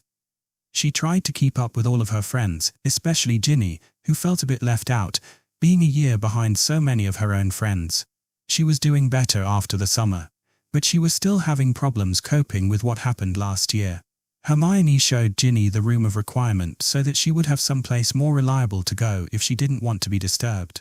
Both girls agreed that they didn't want the secret widely known, although Harry and Ginny's brothers might be okay. Well, maybe not Percy. Of course, the room of requirement was not an option outside curfew hours, which is what happened a couple of weeks into the term when Hermione was woken up to see a tearful, pajama-clad Ginny standing over her. Hermione, the younger girl whispered. Ah. Hermione grabbed her wand from the bedside table.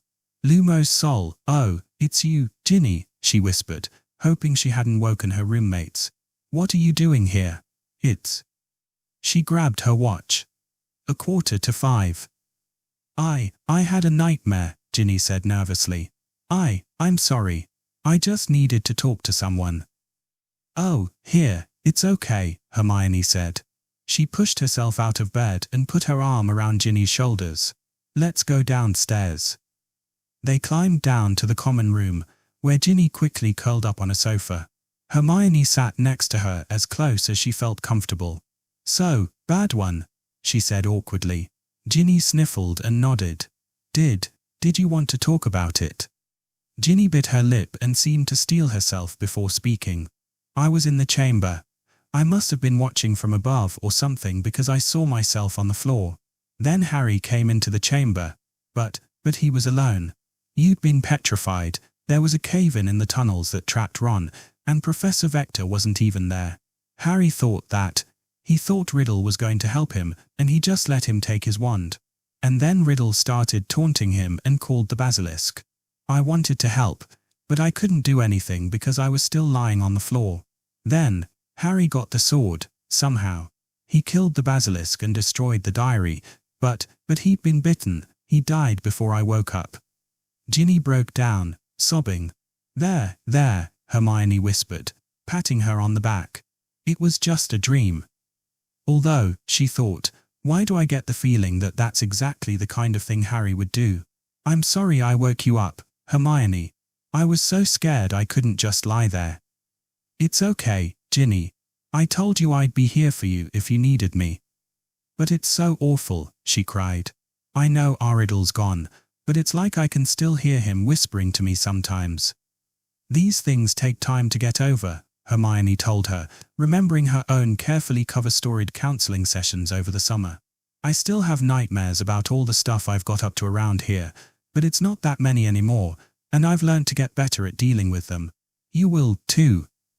She twisted Ginny around so that she could lean against her better and started working with her hands. Hermione, what are you doing?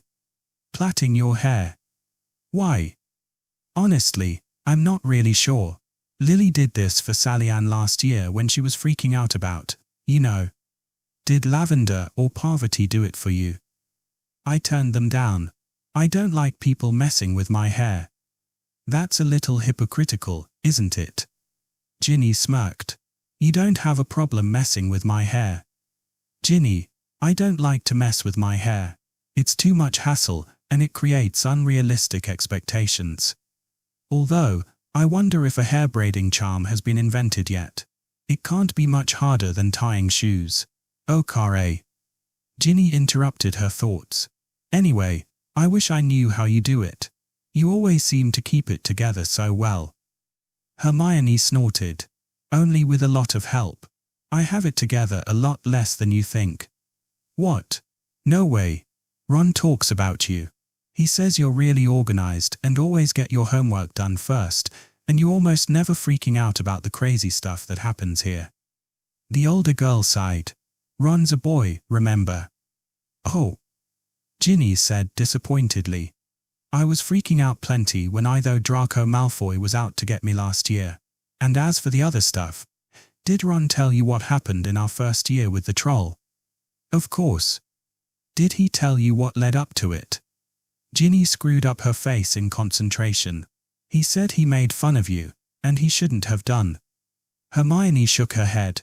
No, Ron wasn't even the big part of it. You see, when I first came to Hogwarts, I was new to magic, and even more than that, I was new to the way things are done in the magical world. I made a few friends here, but no one in my year, really, no one I was close to, at least.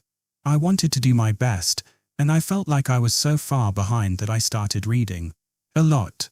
I read everything I could get my hands on. At first it was useful stuff, but then a title about dragons or something would catch my eye, and I'd tear through that, too. It got to the point where hardly any of it was useful, but it was just too interesting to put down. And with all this reading, I started staying up too late at night. Midnight, 1 o'clock, 2 o'clock. I couldn't help it. It was every night, too. I could never figure out where the time went, and nothing I did seemed to change it. Wow, are you sure you weren't cursed or something? Ginny asked worriedly. No, it wasn't a curse. It just crept on me so slowly that I never realized I was burning myself out. It didn't help that I was under a lot of stress, too. I was stressed because I was so horribly sleep-deprived. I was stressed because Malfoy kept trying to hex me in the halls. I was stressed because Professor Snape was always so nasty. Honestly, in the Muggle world he'd been sacked ages ago.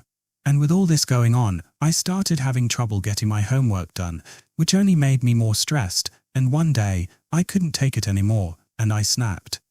Ginny nodded. And you spent a whole day crying in the loo? Yeah, and you know the rest. Merlin, how did you ever pick yourself up after all that? Ginny asked. Like I said, I had a lot of help. Professor Vector talked me through everything and made sure to be there for me whenever I needed her. She's really been wonderful about it. And I made friends with Harry and Ron, and even though they're boys, there was still concern for me, plus they're so crazy, I think it keeps me saner. Ginny giggled at that. I made friends with the house elves around that time, too. And I told Lavender and Parvati to take the book away from me and haul me up to bed if I started getting carried away again. And here's the thing. They've needed to do that more than a few times.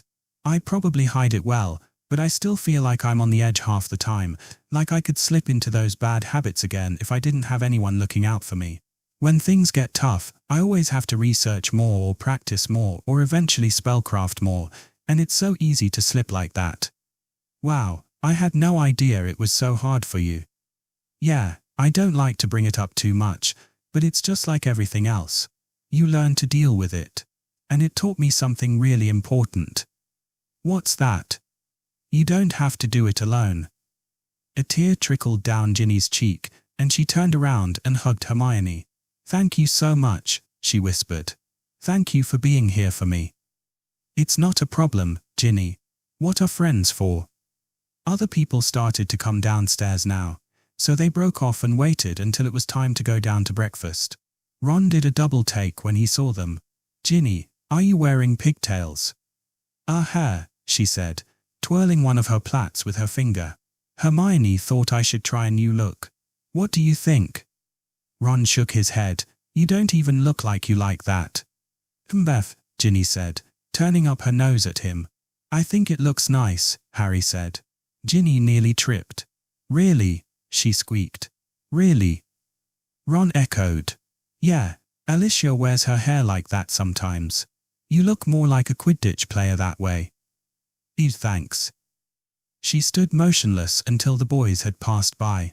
Breathe, Ginny, Hermione reminded her. She sighed. Tell me the truth. Have I got any better? A little. You just need more practice. I'm sure you'll be a lot more comfortable around him by Christmas. Come on, let's go. By the way, there's something going on today that's related to last year. There is. Ginny said nervously. What is it? Magizoology Monthly October 1993. A method to block the harmful effects of the gaze of a basilisk in direct line of sight. H.J. Granger, Hogwarts School of Witchcraft and Wizardry. Wow, Hermione, 2 papers now, said George Weasley, among others. Well, of course, Fred replied. This is Hermione Granger. If she defeats a giant monster in pitched combat, what's she gonna do next? Write a paper on it, the twins said in unison. Oh, you boys, she said. Hagrid gave Hermione 10 points to Gryffindor for her article, and Professor Dumbledore, Professor Vector, and Professor Lupin all read it. She was a little surprised that Professor Lupin took that journal, although if she was right about him, perhaps it made sense. As it happened, she had defense class that day, and Professor Lupin asked her to stay a moment afterwards. I must say, Hermione, he said, I was very surprised when I saw this article this morning. Finding a protection against the eyes of a basilisk, that's an impressive achievement. Hermione shook her head, just a little something I worked out on the spot. It felt awkward standing there in front of Lupin alone, knowing what he, probably, was, even though she knew it shouldn't, since werewolves were perfectly harmless and non-contagious the other 29 days of the month. Most of the books admitted that, even when it didn't seem like they wanted to. The course textbook Lupin had selected was even-handed towards werewolves, but most of the library books were highly uncharitable. Lupin smiled kindly. Humility is a virtue, he said, but you shouldn't sell yourself short. Many things seem simple in hindsight, but it takes a gifted mind to think them up in the first place. So to be clear, you, Harry Potter, Ronald Weasley, and Professor Vector fought the basilisk of Salazar Slytherin and killed it. Yes, sir. Professor Dumbledore's phoenix helped too, though. That is truly amazing. I think it beats almost everything my friends and I got up to when we were in school. Lupin looked wistful for a moment, but snapped out of it. I must admit I had wondered if some of Professor Vector's stories about you were exaggerated, even though I never knew her to kid when I took her class. What? Hermione started in surprise, but she stopped herself. I know I don't look young enough, but I did take her class, Lupin guessed her thoughts. I started as a student the same year she started as a teacher, and it's nothing short of a miracle that she didn't call it quits after we came through this place, but I never would have pegged her for a monster hunter. Hermione blushed and looked at her feet. She did it for me, she muttered, not entirely sure why she was sharing this. She promised to keep me safe after what happened in first year. Yes, she mentioned that, too. You seem to have as much of a knack for attracting trouble as we did. Not for the first time, Hermione wondered who this "we" was and whether it had anything to do with werewolves. "Anyway, I think your little article may make bigger waves than you think. It could really help someone someday," he continued. "I don't know about that, sir.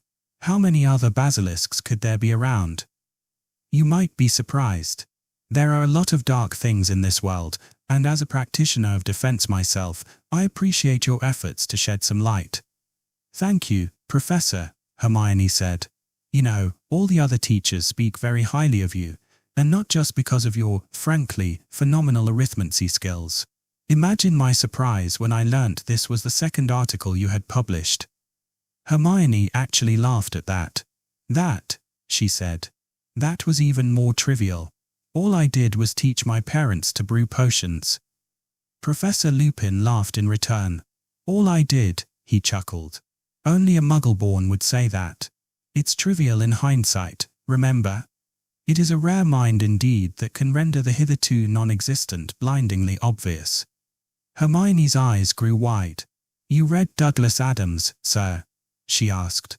"Hardly any wizards were well connected with Muggle culture, even Muggle-borns as adults." "I get around quite a bit in both worlds," Lupin responded. "Hermione, you are, without a doubt, the brightest witch your age I have ever met, and I've met, well, some very bright witches. I think I'm almost as interested as Professor Vector to see where you end up." Hermione was speechless. Even after 2 years, she wasn't used to hearing people say things like that so unequivocally. She knew that part of it was the small size of the wizarding world, but even so, "Thank you, Professor," was all she managed to say. Professor Lupin smiled again. "Now, you really must tell me about the look on Professor Snape's face when he saw that first article." "Oh, that," Hermione said, confused. "Well, he looked like he nearly choked on his coffee, and he obviously didn't like giving points to Gryffindor. But he was actually nice about it, by his standards. He told me after class that day he was impressed with it." "No. Severus Snape. Really?" Professor, do you have issues with Professor Snape?" she ventured. She felt uncomfortable again. It wasn't her business, but if there was something that would affect the school. Lupin also looked about as uncomfortable as she had yet seen him. "Professor Snape and I have had disagreements in the past," he said caitily. "It's not my place to elaborate. However, the headmaster trusts him, and I trust the headmaster. Professor Snape has not been a problem this year." "No more than usual, you mean," Hermione thought.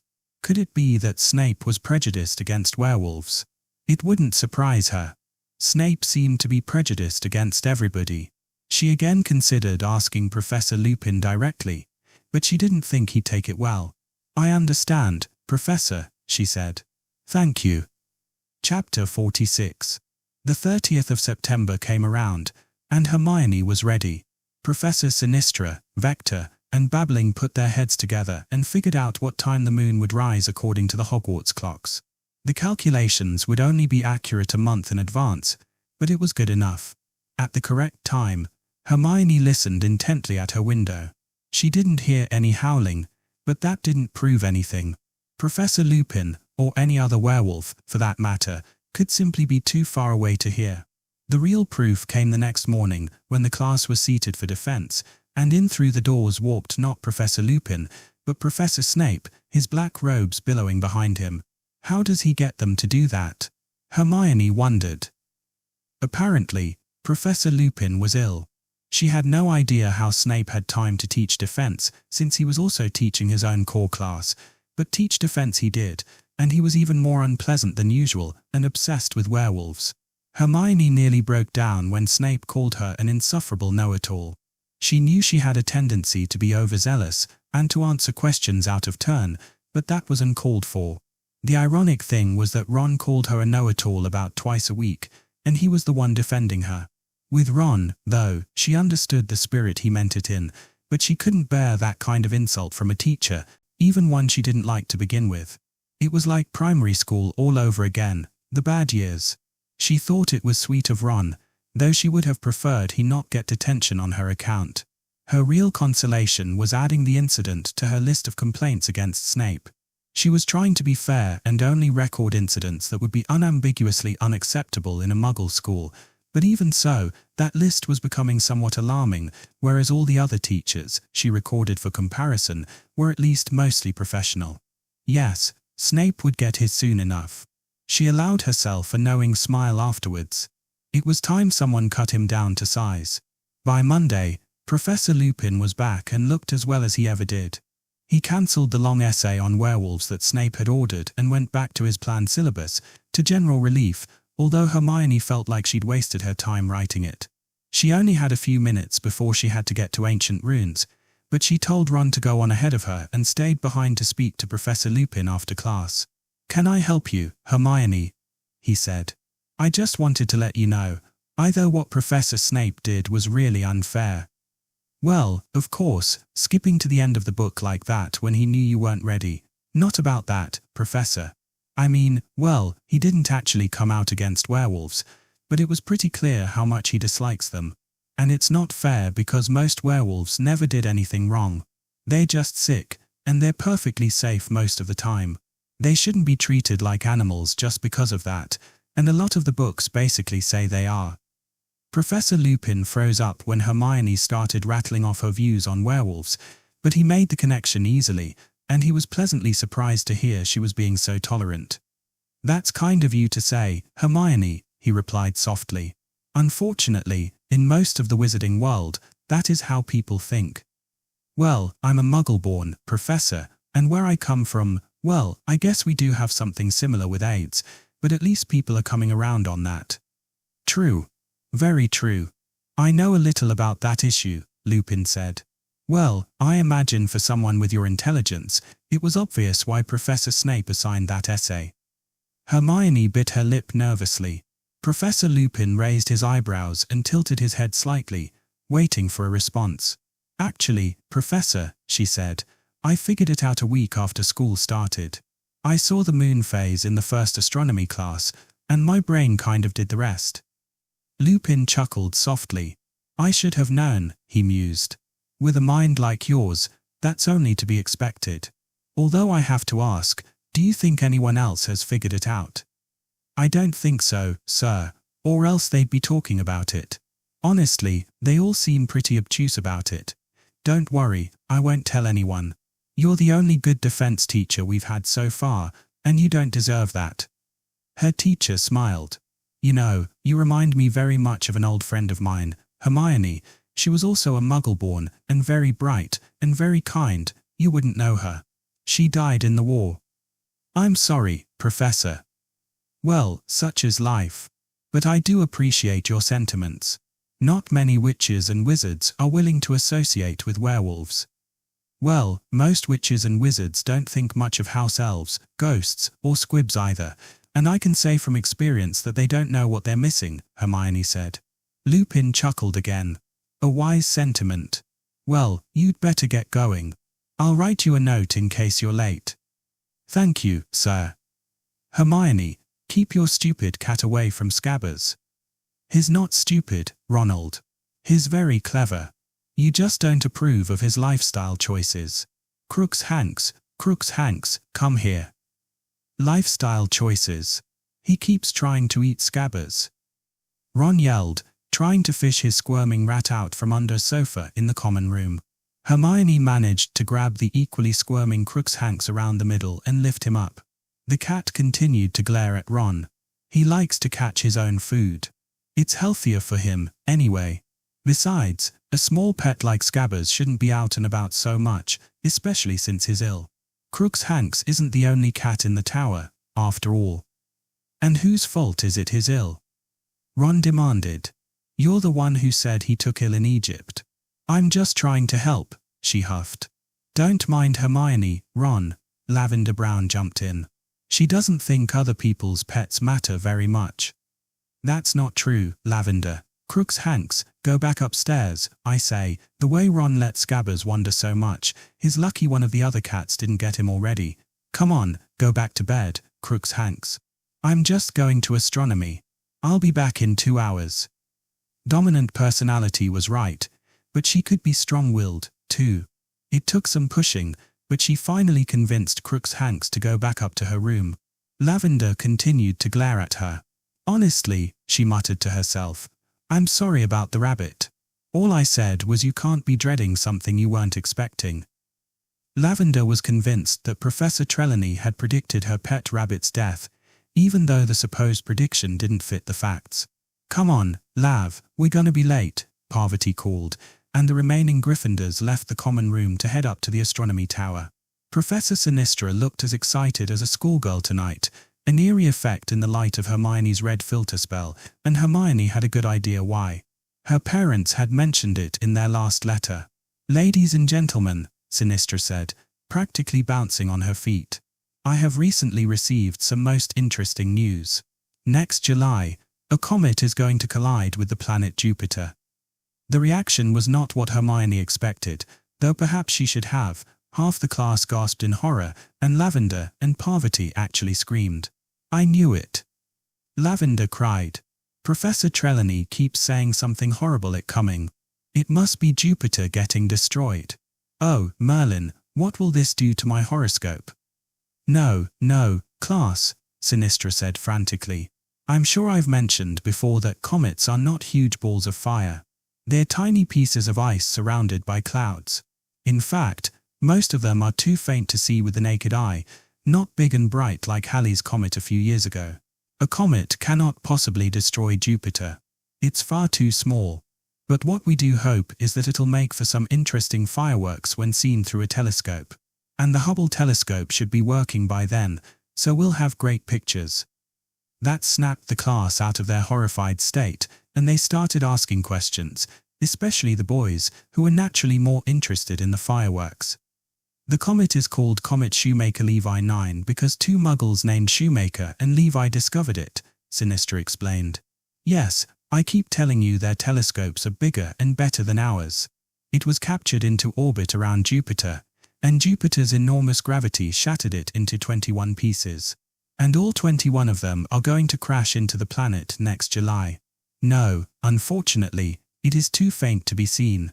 It's 14th magnitude, so even with our telescopes, here, it's not possible. No, not even by magically widening your pupils, which you don't want to do too often anyway." Hermione lamented the poor quality of human eyes. Burdened with having to be made out of organic molecules, the photoreceptors in the human eye only registered about 5% of the photons that hit them. She did the maths quickly. If that barrier could be overcome, Comet Shoemaker Levi 9 would be just visible to the naked eye, and the sky would look so much more amazing as a whole. And here she was stuck with organic molecules. Well, a girl could dream, couldn't she? "You know, Professor," she told her teacher once the class was over, "I almost would have been tempted to announce an end-of-the-world ball for the comet impact. It could be fun." "Excuse me, Miss Granger," Sinistra said, confused. "End-of-the-world ball? It's a Jonathan Swift reference. Never mind. But the comet is definitely exciting.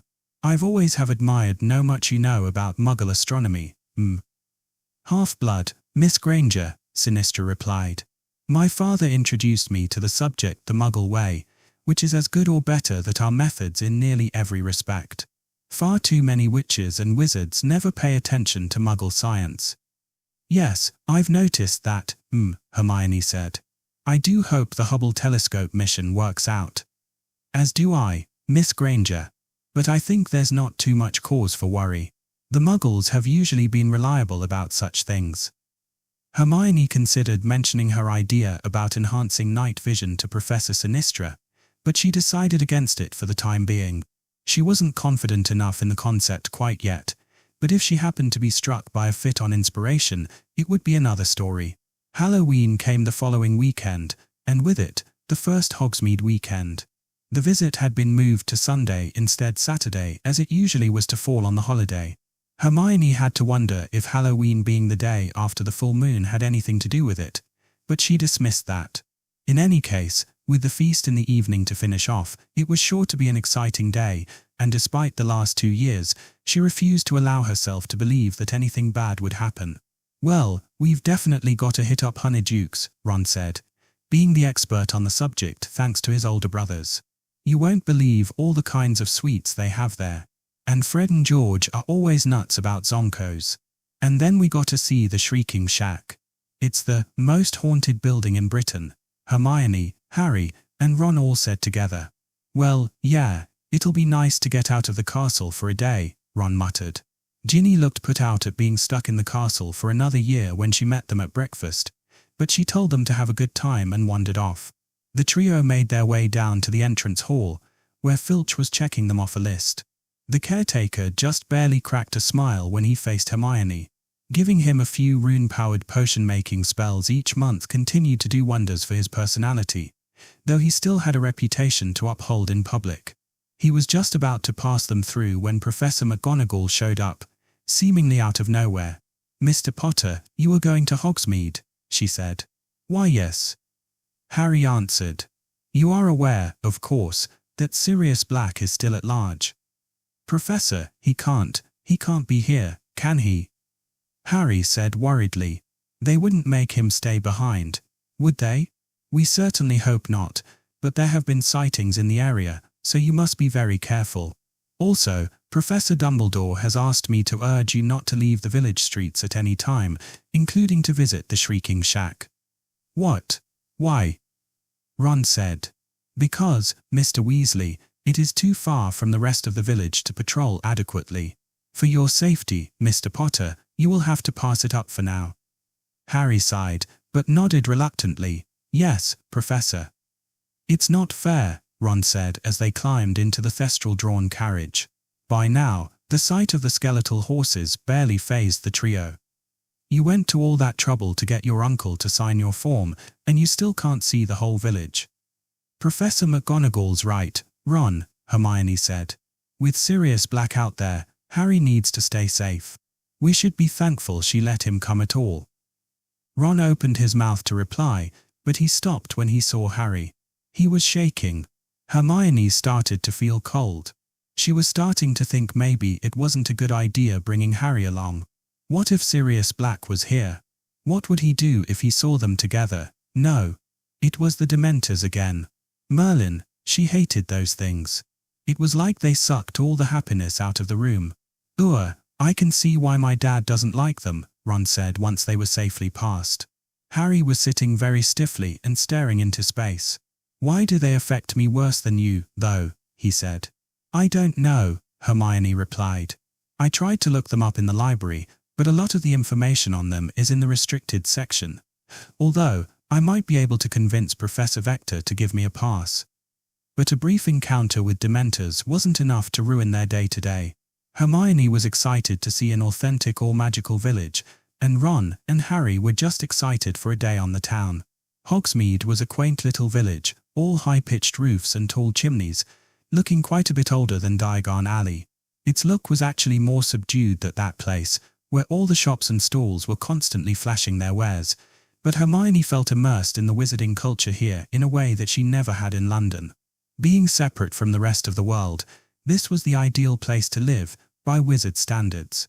Even though they skipped the Shrieking Shack, Hermione had a great time, and she was pretty sure her two best friends did, too.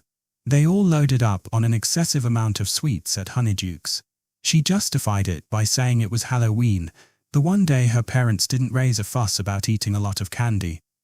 Harry got his defective sneakerscope looked at in Dervish and Bangs, but the wizard there couldn't find anything wrong with it, aside from being very cheap. Hermione stocked up on supplies at Scrivenshaft's quill shop.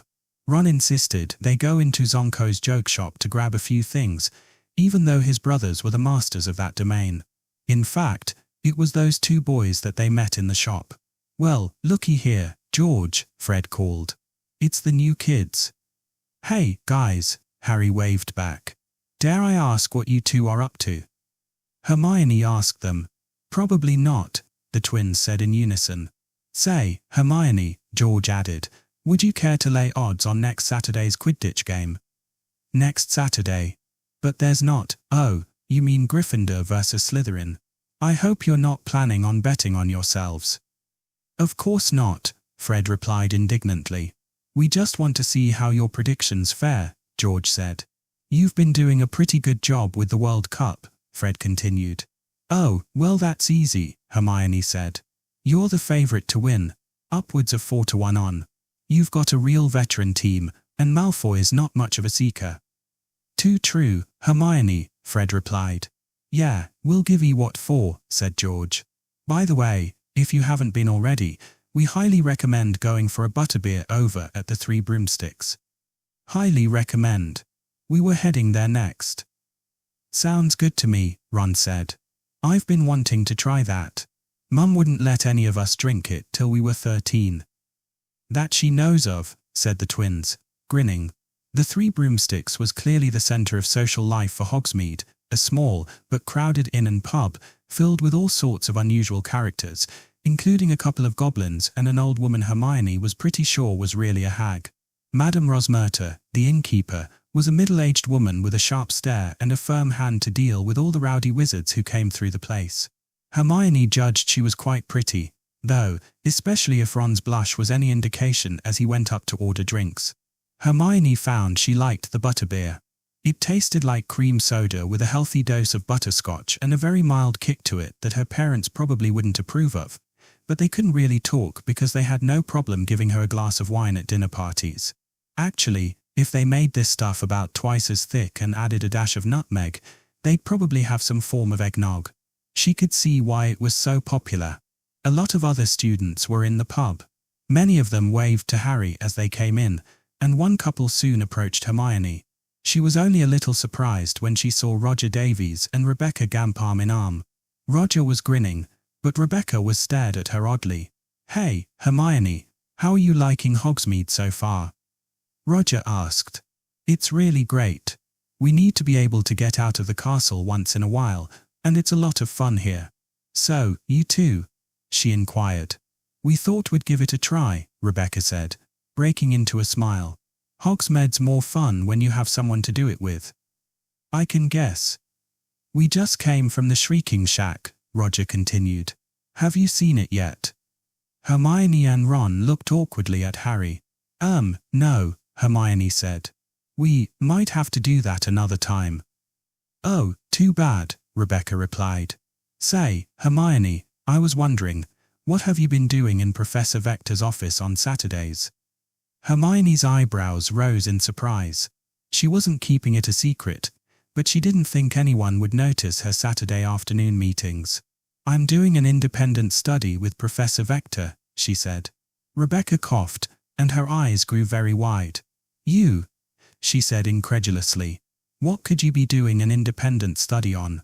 You're only in OWL year with us. Linear algebra.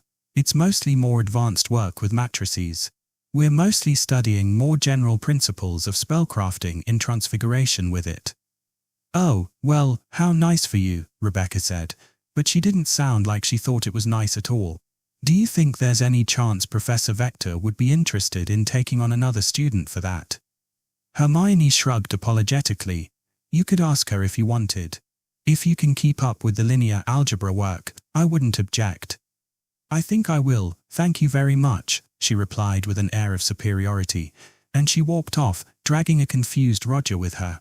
Well, that was strange, Hermione said to Ron and Harry. I didn't know she was aiming for advanced work already. The boys just shrugged their shoulders. Unfortunately, the visit couldn't be all fun and games, as a certain Slytherin trio made an appearance.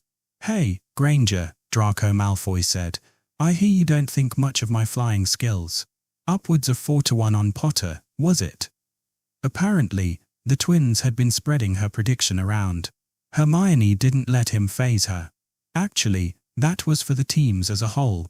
I'd put at least 5-1 on Harry by himself. Typical Gryffindor, he shot back. You've got a lot of nerve saying that to my face. I made an arithmantic assessment based on your performance last year, Malfoy, she said. I could write it out for you if you like. It's true. Her maths looks good to me, Harry quipped. You're one to talk, Potter, Malfoy shot back. You'd better hope there's no Dementors at the game. I'm surprised you even faced them to show up here. Harry seethed and clenched his fists. Crabbe and Goyle noticed and pressed forward a little. But Hermione nudged Harry back and said, Hey, Malfoy, I'm working on a new spell. Do you want to try it out? He hesitated just a moment. You wouldn't dare, Granger. Not with all these witnesses. Don't presume what I would and wouldn't do. Malfoy sneered at her, but she continued to stare him down. It was a calculated risk, but she was confident in the presence of witnesses to stop him trying anything. As she predicted, his response was just more bluster.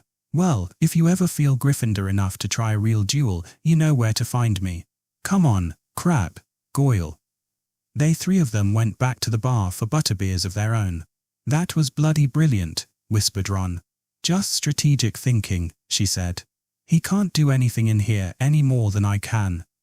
Well, yeah, but it was still brilliant. What does your new spell do? Harry asked. Hermione grinned and gestured for them to come closer with her finger. She leaned in and whispered. There wasn't one. I was bluffing. She giggled, and the boys joined in. Merlin's beard, you bluffing? Ron said admiringly. Why do you keep complaining about losing to that elf at cards, then?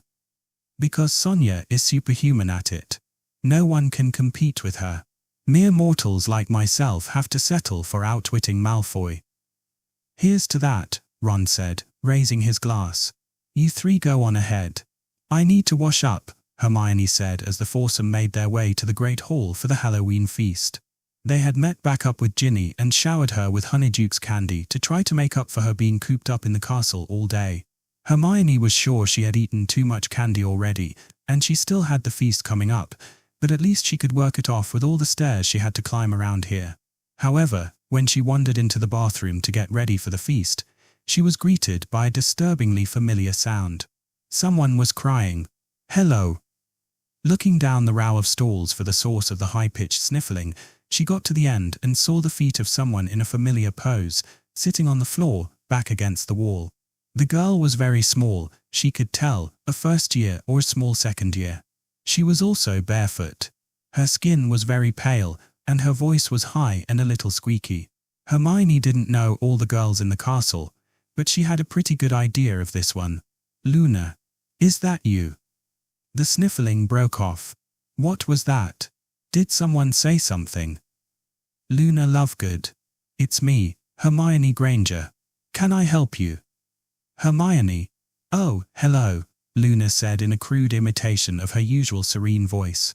She was clearly trying to put on a brave face, but was having more difficulty than usual. Are you okay? I heard you. She trailed off. I'm fine. Luna sniffed again. The girl certainly didn't sound fine, and with someone as strange as her, and behaving oddly on top of that, Hermione didn't know where to begin. You know, the feast is about to start, she tried.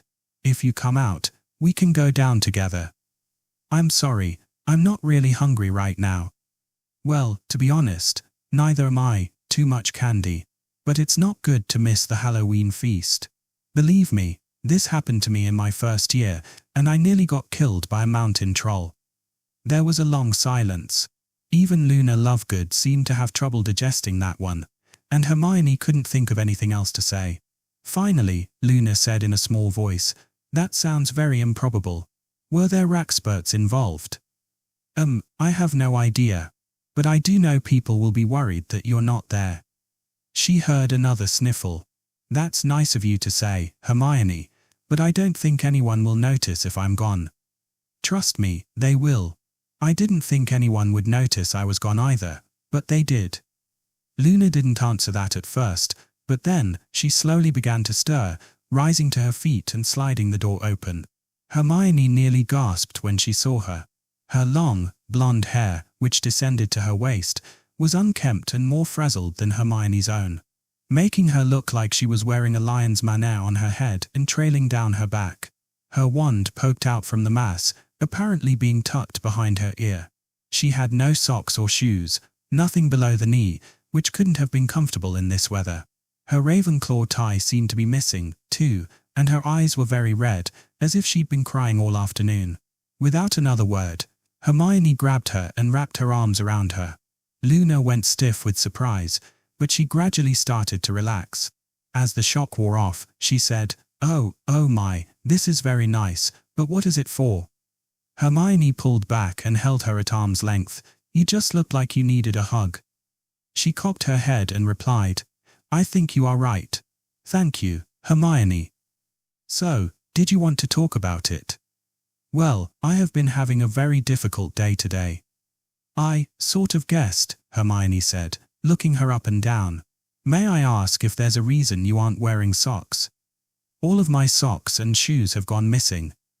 Hermione expected Luna to elaborate, but she didn't. Luna, things like that don't just go missing, not that many things, anyway." "I had been thinking that," Luna said. "I initially thought Nargles were to blame. However, it seems—" Her voice hitched just a bit. "It seems that my roommates have been making a game of taking them and hiding them." "That's terrible!" Hermione exclaimed. Luna flinched. "That's not a game. That's just mean. Didn't you report them?" "I told the prefects my things were missing the first few times, but it didn't seem to help. I don't think they believed me when I suggested the Nargles. Anyway, they always come back sooner or later." Which meant that either the prefects were in on it or they didn't care. Hermione resolved to talk to Roger about it, since he was one this year, maybe Rebecca, too. "You still shouldn't let them do that to you. Was that why you were in here?" she said softly. Luna's face fell, but she answered, "No, it wasn't that." "The hair?" Hermione ventured. Luna didn't seem like the type of girl to get hung up over her hair, but it was worth a shot. "No, not that either," she replied. "It has got difficult to manage, though, hasn't it? My shampoo seems to have been replaced with whichever one you use." Hermione sighed. "My hair just does this on its own, but I see your point." She stopped and tried to understand what was going on with this girl. Luna Lovegood was incredibly hard to read. Almost every single time she'd met her, Hermione had found Luna to be calm and cheerful, not at all prone to dramatic displays of emotion. Except, there were a couple of times in the Great Hall when something someone had said struck Luna as hysterical, and she laughed loudly until she couldn't breathe. Evidently, though she was normally nearly stoic, when the emotion overwhelmed her, it broke out in spectacular fashion. If it was with laughter, it made the whole Great Hall stop and stare, but if it was with tears, well, for her to break down like this, she must have been in a lot of pain. Pain that Hermione knew all too well, if not in the particulars. All she could think of was to try to empathize with Luna, so she told her an abbreviated version of the story that she'd told Ginny a few weeks earlier about that previous Halloween. How she'd overworked herself so badly that she just broke down one day, and then had the bad luck to run into a troll. Luna seemed sympathetic to her plights. "That sounds very frightening, Hermione," she said. "I do hope that you've improved in your self-control since then." Hermione felt very uncomfortable about that comment. Luna had a tendency to come out and say what she thought. But then, she switched gears, as she so often did. "It sounds like you were the victim of a luck dragon." "Oh," Hermione said. "A bad luck dragon, of course. I do hope there isn't one of those lurking around here today. I wouldn't want to run into a rampaging Aeliopath or an Umgubula/Kilter." It was a struggle for Hermione to stay focused and not dismiss those creatures out of hand. Trying to be gentle, she said, "I don't think it was a bad luck dragon, Luna. I think Voldemort made his move that day because it was the anniversary of his defeat." Luna squeaked in surprise. "Not many people are brave enough to say you-know-whose name," she said. "Not many people believe in name superstitions in the Muggle world," Hermione replied. "They're not all superstitions. Taboos can be very dangerous." Sure, Luna." Luna was silent for a few minutes, and Hermione waited for her to do something, although knowing Luna, she might not for a while. But finally, she said, "That was kind of you to tell me your story, Hermione. I've never really had any friends besides Ginny." Luna's voice was almost back to her version of normal, but Hermione could still hear the strain in it. "Most people think I'm a bit odd, you know. Some of them even call me Loony Lovegood." Hermione gasped in indignation. The girl was plenty odd, yes, but that didn't mean people had to insult her. "A few people are nice to me," she continued, "but my roommates and some of the older Ravenclaws always make fun of them for it. They give up after a while. Earlier today, all my yearmates were picking on a couple of first years who were trying to be friendly with me." Like a dam breaking, her tears started flowing again, and Hermione put an arm around her shoulder. They were the last two who even tried, and it's terrible for them to be hurt like that just for being nice. Hermione felt sick. People had been doing this to Luna for a year, and Hermione had barely noticed, just like with Ginny, and what finally broke her was not just being completely ostracized by her house, but also seeing the same injustice done to the younger students, some of whom were surely new to this world and overwhelmed, just like Hermione had been. She remembered Harry mentioning that his cousin had scared off everyone from being his friend in primary school. Luna's position looked just about as bad, and she resolved to do something about it. "Luna," she said, "you shouldn't let people control your life like that. You need to report this." "I can manage, though. I don't want to cause more trouble." "But it's not just affecting you. It's affecting those first years, too. And besides, you can't go through life without making any friends. Believe me, I had a spell like that, and it was the worst year of my life. Well, I can be your friend, Luna, for one." Luna gave her a weak smile, peeking out from under her mass of hair. "You don't need to put yourself out there for me, Hermione. Please, with the stuff I've had to go through over the past 2 years, a few bullies will be easy. Come on, let's see if we can get you cleaned up. People will worry if you miss the feast." I guess I wouldn't mind so much going down there like this," Luna said nervously. "I don't think I can fix my hair or find my shoes quickly." "I'm sure we can do better than this." Hermione motioned up and down her body uncertainly. She did look pretty disheveled. "Do you know where they usually hide your clothes?" "No, they often just reappear." Hermione didn't know what to do about that. The best she could think of would be to run up to the tower, grab her spare shoes and try to resize them, but that would take time and she wasn't sure if it would work. But then, she had another thought. If someone's possessions were taken and hidden somewhere in the castle, who would likely be the first people to find them? And how would those individuals react to finding them? "Well, then," she said with a grin, "it's a good thing I have a friend whose speciality is clothes." "Dobby." Dobby popped into view beside her. "Miss Hermione calls Dobby?" he asked. "Yes, Dobby, this is Luna Lovegood.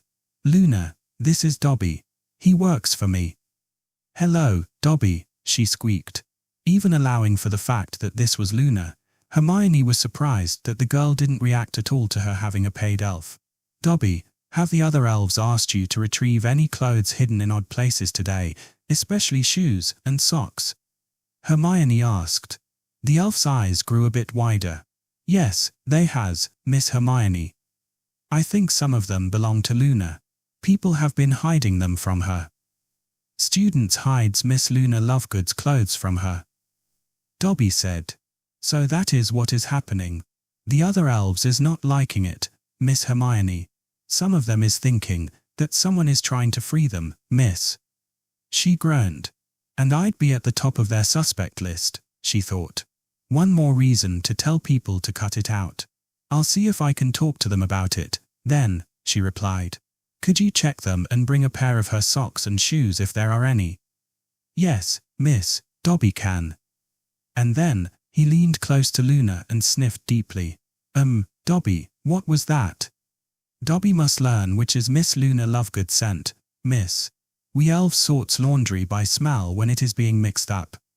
"By smell?" Hermione said incredulously.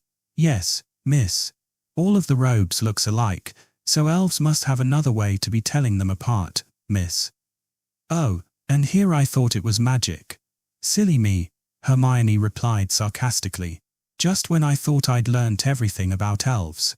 "Dobby will find Miss Luna Lovegood's clothes," he said firmly, and he popped away. "He seems very nice," Luna said. "Yes.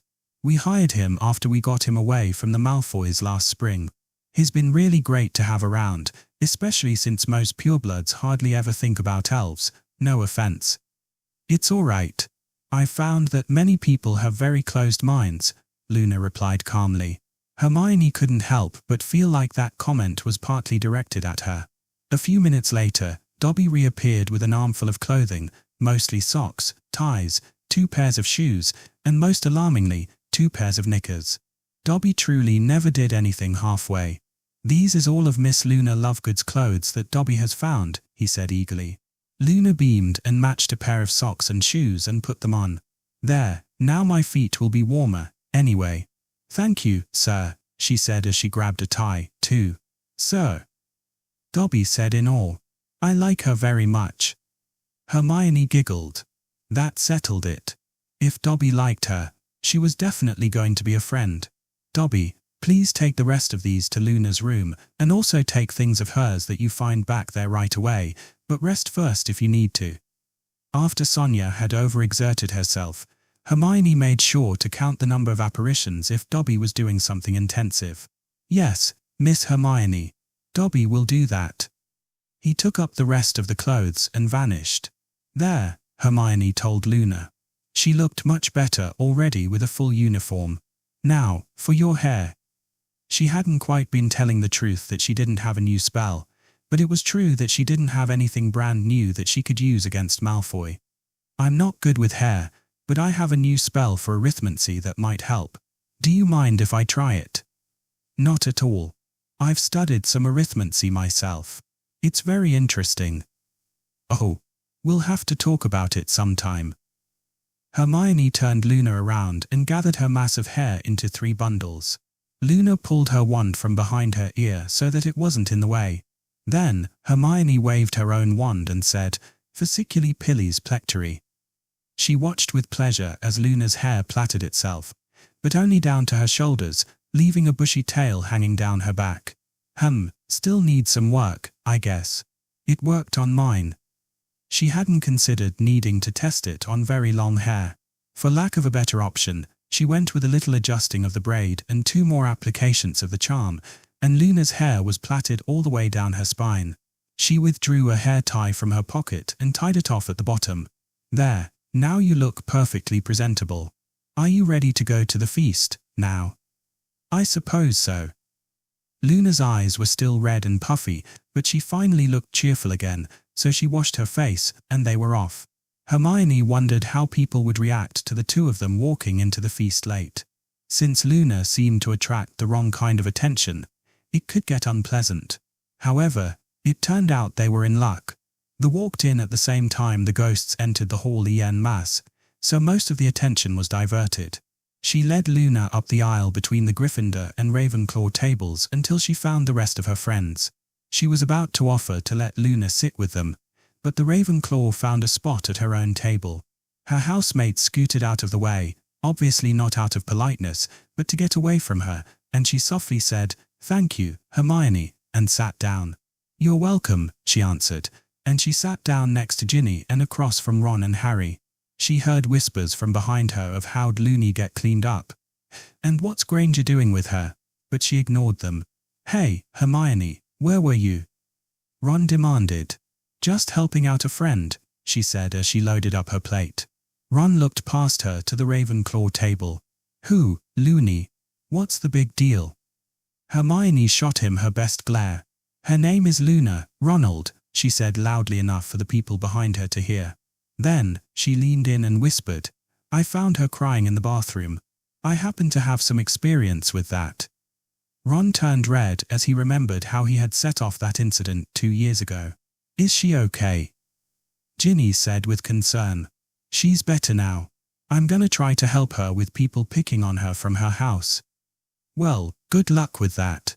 She's nice, but she's an odd one," Ginny answered. Dinner was excellent, as usual, with the ghosts providing entertainment, and even after so much candy, Hermione managed to eat a good bit more than she ought to. When it was over, they climbed the stairs to Gryffindor Tower, and Hermione took pleasure in the fact that nothing had gone wrong all day. Unfortunately, she spoke too soon. When they got up to the portrait hole, the fat lady wasn't there, and her portrait was slashed to ribbons. And Peeves the poltergeist knew precisely why. Nasty temper he's got, that's Sirius Black. Hermione froze up. "Don't panic. Don't panic. Don't panic. I should not have had that second plate."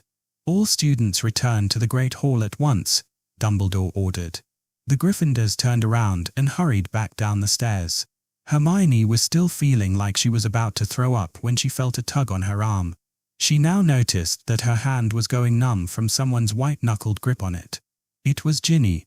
She and Ron were both looking very worried at Harry, who himself looked as sick as Hermione felt. Hermione forced herself to take a few deep breaths and took stock of the situation. Sirius Black, a notorious mass murderer, had got into the castle. Objectively, that wasn't much different from the past 2 years, except that he got past the Dementors, which he had done before, and the Auras, whom he'd been evading for months, and the castle wards, which was hard, but not impossible. Also, he was probably here to kill Harry. In other words, it was just another normal year at Hogwarts, or that's what she tried to tell herself. The professors didn't take the time to talk to anyone specifically. They just locked the students in the Great Hall with several hundred sleeping bags while they searched the castle. A whole new set of wards were activated inside the hall, and the huge doors barred themselves up and down. "If he's even still in the castle," Hermione said as the foursome grabbed for sleeping bags in the corner. "Dumbledore thinks he might be," Ron said. "Or he really wants to make sure he's not," Ginny suggested. "It'd be better if they had a way to track him, of course." She jumped up and stepped further into the corner, into the last alcove along the wall, and whispered, "Dobby." "Pop." "Miss Hermione." "Sure." "Dobby." Sirius Black was at the entrance to Gryffindor Tower not long ago. Dobby gasped, but she shushed him again. "Can you track him by scent like you did Luna's things?" Dobby cocked his head and considered this. It was obviously well outside his experience. "Dobby can try, miss, if there has not been too many people there," he whispered. "Good. I want you to do that, but be careful, and if you find him, don't let him see you. Go straight to Dumbledore." "Yes, Miss Hermione." He vanished to join the search. "You sent an elf to sniff him out?" Ginny said in disbelief. "Since when can you do that?" "Since tonight, apparently. People really need to pay more attention to elves. Anyway, I wonder why Black chose tonight. No one was in the tower." "I reckon he got the days mixed up," Ron said. "Being on the run, he might not have known." "Maybe not." "That must be it," Ginny said. "Otherwise, who else was he looking for?" Who else indeed? Or what else? Percy was going around and making everyone bed down for the night, as if Hermione, and of a lot of others, would be able to sleep. She was about to lie down, but she had one more quick thought. She rushed over to a group of Ravenclaws, where one sleeping bag was set apart from the rest, and knelt down. "Psst. Luna, are you okay over here?" Luna opened her eyes where she was lying serenely. "Oh, yes, I'm fine, thank you." "Well, if you're sure, but you're welcome to sleep with us over there."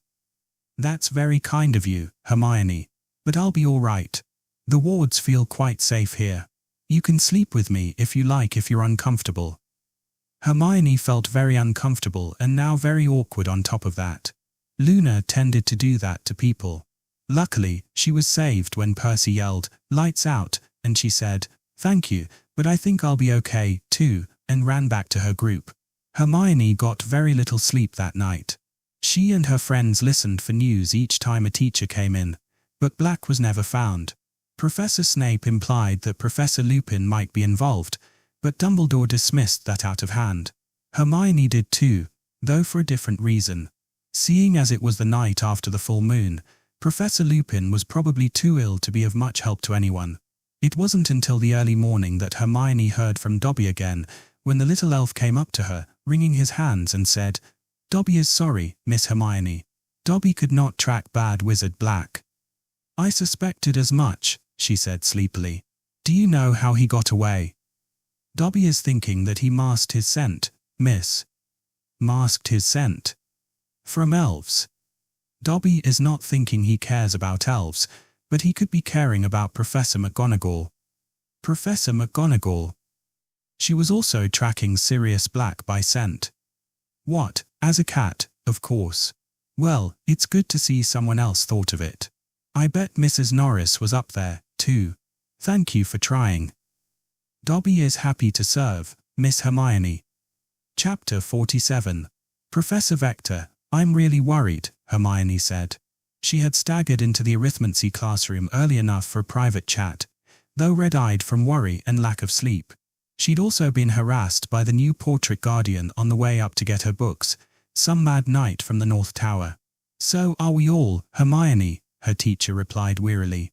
If Hermione hadn't got much sleep, Vector hadn't got any at all. "I don't understand how he could get in," Hermione said. "What about the drainage tunnels? That's how Quirrell got that troll in." "I thought of that," Vector said, "but they've all been sealed with grates and have intruder charms placed on them. He would have tricked them coming in that way." The Chamber of Secrets, also monitored with an intruder charm. "Are there any secret passages in and out of the school?" "Several, but Mr. Filch tells us that the only one that is usable comes out outside the castle walls, so we're left with the same problem of how the Dementors failed to notice him on the grounds. And as to that, I don't know. I can only guess, but I don't want to worry you." Hermione sighed. "Professor, I'm going to worry either way. I don't see how things could get much worse." "I didn't mean about Black. I meant about the Dementors. What do you know about them?" "Not much. There wasn't much unrestricted in the library. I know they're spirits of decay. They slowly destroy everything around them, and I know I experience major depressive symptoms whenever they're nearby. They're just so wrong that they don't make sense. I wish I could find out more." "You may rethink that if I tell you," Vector said. Slowly, she turned the words over. "Depressive symptoms. I'm not as familiar with mind healing as I should be, but I suppose that's accurate. The Dementors, being spirits of decay, feed on good things, light, warmth, color, green plants, and most importantly, good emotions, peace, hope, happiness, joyful memories, and thoughts of loved ones. And in their wake, they leave cold, damp, fog, death, decay, and what you call depression. With all of your good memories sucked away, all you can do is relive your bad ones." Hermione shuddered. She remembered how the castle had felt colder and bleaker than usual all term, even safe within the wards. She remembered how all the bad things that had happened over the past 2 years floated to the top of her mind whenever those things were near. From that description, Dementors sounded like just about the nastiest creatures on the face of the earth. "What does that have to do with Black?" she asked. "Somehow, he can get past them. Like I said, Dementors feed on peace, hope, joy, and love. And the only thing I can think, though I've never heard of it happening before, is that Black has gone so mad that he doesn't have any of those things anymore." Hermione's mouth dropped open. "That's awful," she said. "Dark is one thing, but he'd have to be as evil as they are." "I agree," Vector said grimly. "As evil as he is, I have a hard time believing he has no family or friends he looks back on fondly or happy memories of better times. If he's able to string 2 words together, he must have something to offer the Dementors, and yet, it's the only answer I can think of." Hermione sat still and looked down at her desk for a minute, allowing her dark thoughts to swirl around her. Black was doing something impossible. More impossible than usual, even for Hogwarts. She tried to apply Doyle's axiom, eliminate the impossible. And whatever remains must be the truth. Black was not noticed entering the castle by the Dementors or any of the monitoring spells. Therefore, he either had a defense against Dementors that no one else knew about, or he had a secret passage that no one else knew about, or both. Whichever one it was, it gave him a significant tactical advantage, one that he had already exploited once and could easily exploit again. They were in trouble. "I'm really tempted not to tell my parents about this one," Hermione said suddenly. Vector looked up in surprise. Seeing the question written on her face, Hermione continued.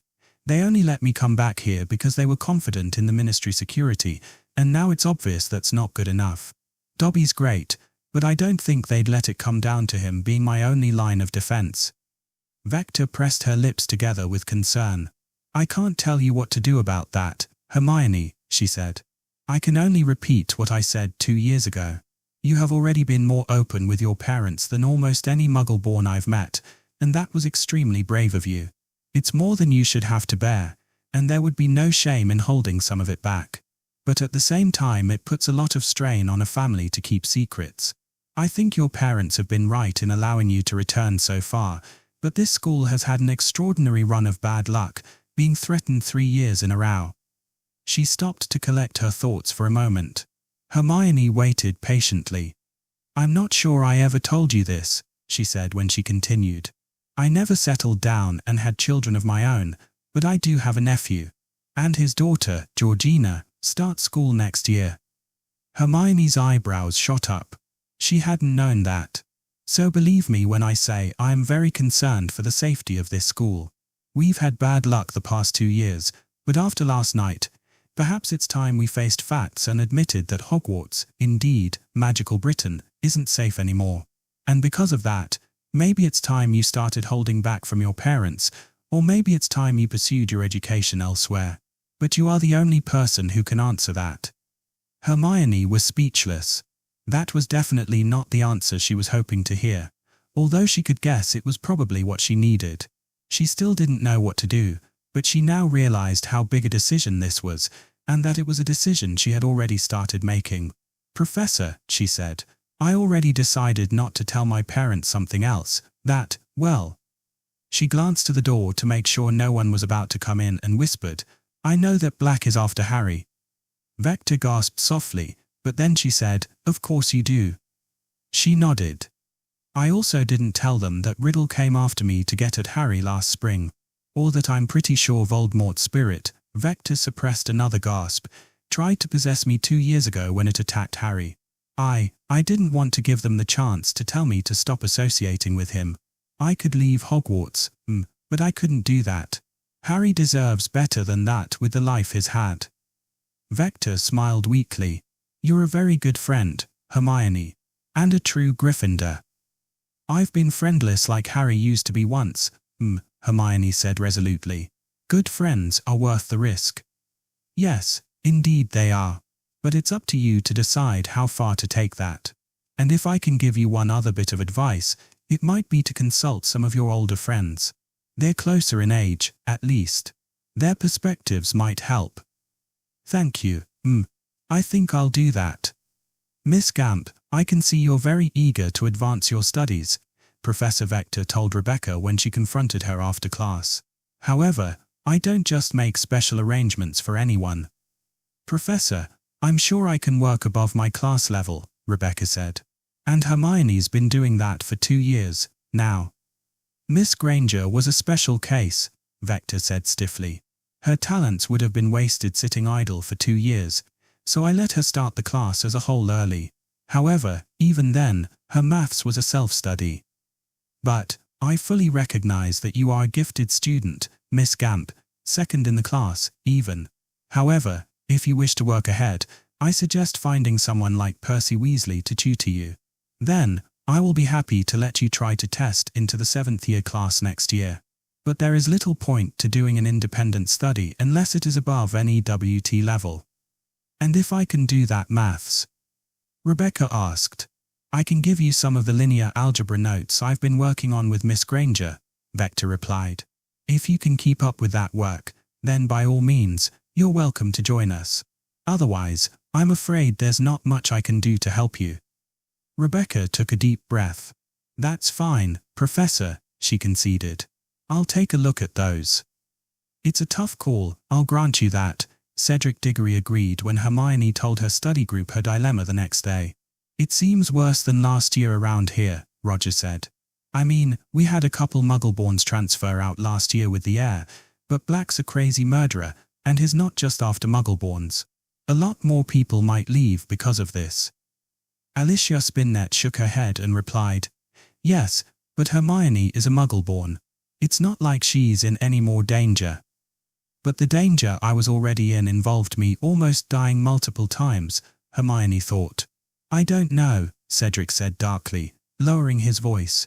"My dad says there's a rumor at the Ministry that Black's after Harry Potter." "More than a rumor, from what I hear," Hermione confirmed. The others quailed. "But why?" said Alicia. "Because Black worked for Voldemort." They gasped. "Are we really gonna do this?" Hermione demanded. It seemed like that reaction got more annoying every time it happened. Harry beat him, and now Black wants revenge. It's as simple as that. "Well, forget your parents," Alicia said. "My parents might not want me in the same tower with him if they heard that." "My parents aren't that worried," Cedric countered. But then, my dad works at the ministry, so he's sure the Dementors will take care of it. Roger took the middle ground. I don't know about my parents, but I'm pulling an O in defense, so I could probably defend myself long enough to run and get help. But yeah, Muggle parents. I don't know. You might want to hold off on telling them. Like, wait until we have some real answers. Or if we're lucky, they'll catch Black soon, and you won't have to worry about it. Yeah, I guess. I'm not sure if I can keep that up through Christmas, though, Hermione said. Well, try not to let it bother you for now, Cedric said. There's not much you can do about it. I know. I always know, but it never helps. And 2 nights without enough sleep is starting to catch up with me. Take the evening off, Alicia said. Hermione looked scandalized. You know you work better when you get enough sleep. Yes, I know that too, she admitted. Or just stick with this stuff for tonight, added Alicia. Don't you always say arithmancy makes everything better? Hermione allowed herself a bit of a smile. I don't think I've ever used those exact words. She pulled out her latest notes and calculations. But I do need to redesign this spell for the presentation next week. What, the hair one? Alicia looked over her notes. I thought you said you had that almost done. I did, but I found out it doesn't work on hair longer than mine. Ooh, sounds tricky, Roger said. What I really want to invent is an umbrella charm, but pretty much all shields are more advanced than what we're doing. I'm not sure if it's possible. Movement spells aren't, though, Cedric suggested. I wonder if you could mimic the effect with the right levitation factors. I don't know, Hermione countered. That sounds really complex. The first ideas that come to mind would be almost impossible to maintain for a long period. Roger shrugged. Worth a shot, though. Rebecca's doing something way out there. She was just doing this little paper airplane thing, but all of a sudden, she says she wants to make a weave-to-felt transfiguration charm. Weave-to-felt? Hermione said in surprise. Yeah. That seemed very strange, she thought, and difficult, and rather beyond the scope of the assignment. Cloth was one of the things that magic, mostly transfiguration, didn't work as well on, although changing one type of cloth to another, particularly a lower grade one, might be easier. She tried to think how it might be done. At a fundamental level, it was a simplification of the structure. Oh, I see, she said. If I were trying to do that, I'd probably use projection matrices. I think she used those words, Roger confirmed. I didn't know what they meant. It's, we'll get to it next year, but we're sort of studying it with degenerate systems of linear equations. That's actually a clever idea, although I'm not sure it's achievable at our level. I don't know, but she's a Gamp, so it's in her blood. She might do it. Excuse me, what about her family? You know, the Gamps of Gamp's Law. Hermione's eyes grew to saucer size. She couldn't believe she hadn't made the connection before. Her family discovered Gamp's Law of elemental transfiguration. Of course. Lots of them have been top-notch spellcrafters for centuries, he said offhandedly. That explained a few things, Hermione thought. Sadly, Roger seemed to be the oblivious boy here. But it might be interesting if Rebecca got somewhere with her study. Hermione didn't think Rebecca had a prayer of catching up with her in something like calculus, but she just might in linear algebra. Anyway, what's your spell, Cedric? Roger continued. Well, my idea was to create a spell that would sort and stack coins for easy counting. Not really sure why I thought of it. I was just thinking about manipulation of small objects. General case or just galleons, sickles, and nuts? Hermione asked. Just galleons, sickles, and nuts, definitely, he said. There's no way I could do it if there were all kinds of foreign money in there, too. Could you do galleons, sickles, nuts, and other? Alicia suggested. Other? Maybe. Cedric made a note of that. Anyway, I can't figure a way to get them to sort and stack in the same spell. I may have to settle for just sorting. Could I take a look? Hermione asked. Be my guest. He showed her his ciphering. She analyzed his method. No, I doubt you could do it with just polynomials, she concluded. I mean, you could in principle, power series and all that, but you'd need something more advanced than this.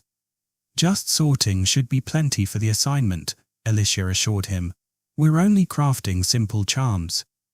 What's yours? Hermione asked. Mine. Spinning charm. We use a lot of other movement charms, but not much for spinning, and it should be pretty simple. Could be useful, especially at high speeds. The applications of centrifuges. No, that's silly. You could create a spell to separate things out directly. But still, it's a neat idea. Yeah, but I think friction is slowing me down. Cedric leaned across the table to look at Alicia's figures. I think I might have something. He riffled through his notes and handed her a page. Would this help? I was using this equation to try to make the coin slide easier. Maybe, thanks. Hey, that's what we're here for. I just hope I can get my spell working before the Quidditch match, Roger said. Looks like it's gonna be a wet one. Speak for yourself, Alicia shot back. We actually have to fly in it. They kept on with their work, trying to help each other when they could. Finally, when they disbanded for the afternoon, Hermione remembered one more thing she needed to talk about. By the way, Roger, what do you know about Luna Lovegood? Lovegood. He tried to remember the names of all of his charges. Oh, Loony, sorry, Luna, he said. Yeah, titchy second-year girl with long blonde hair. That's her. I don't know much about her. From what I hear, she's balmy, and her dad runs that crank magazine, The Quibbler. She's not balmy, Roger, Hermione said irritably. She's very eccentric, and she believes in a lot of strange things, but she did get into Ravenclaw. Okay, he said. I didn't know you were friends or anything. What's the trouble? Well, I just thought you'd like to be informed about cases of bullying in your own house. Roger turned red. Aside from calling her loony, apparently, people have been stealing her clothes and hiding them around the castle, she explained. They are, he said in surprise. She hasn't told any of the prefects. Not this year, because you ignored her last year. And she didn't want to make a big fuss. But the house elves have been finding them, and they think I'm behind it, trying to free them. So I'd appreciate it if you'd tell them to cut it out. The house elves have been. Roger trailed off. Hermione thought she might have derailed his brain. It was so rare for most wizards to think in those terms. Okay, yeah, sorry. I'll have a talk with them. Who's doing it, specifically? I'd start with her roommates. Right. I'll do that. And I'll mention it to Rebecca, too. There's no place for bullying in our house. I quite agree. Thank you. This weather is awful. The first Quidditch match of the year turned out to be in the middle of a hurricane. In the Muggle world, they cancel matches for lightning. There's anti-lightning wards on the grounds. The spectators could barely hear each other speak over the noise. Someone's gonna fall off their broom with this wind. Umbrellas were of no use in these conditions, nor was Roger's barely functional charm, and everyone was soon soaked to the skin in the freezing rain. A few of the older students thought to cast impervious charms on their clothes, but it was too late to make a difference. Madame Pomfrey was going to need to put in an extra order for pepper potion after this. Harry nearly hit him. What does he think he's doing? It's the rain. He must be flying blind with those glasses. What a headline that would be if Harry Potter survived a close brush with Sirius Black only to die in a Quidditch accident a week later. They're calling a timeout. Ron yelled. It won't help. Hermione yelled back. Wait a minute.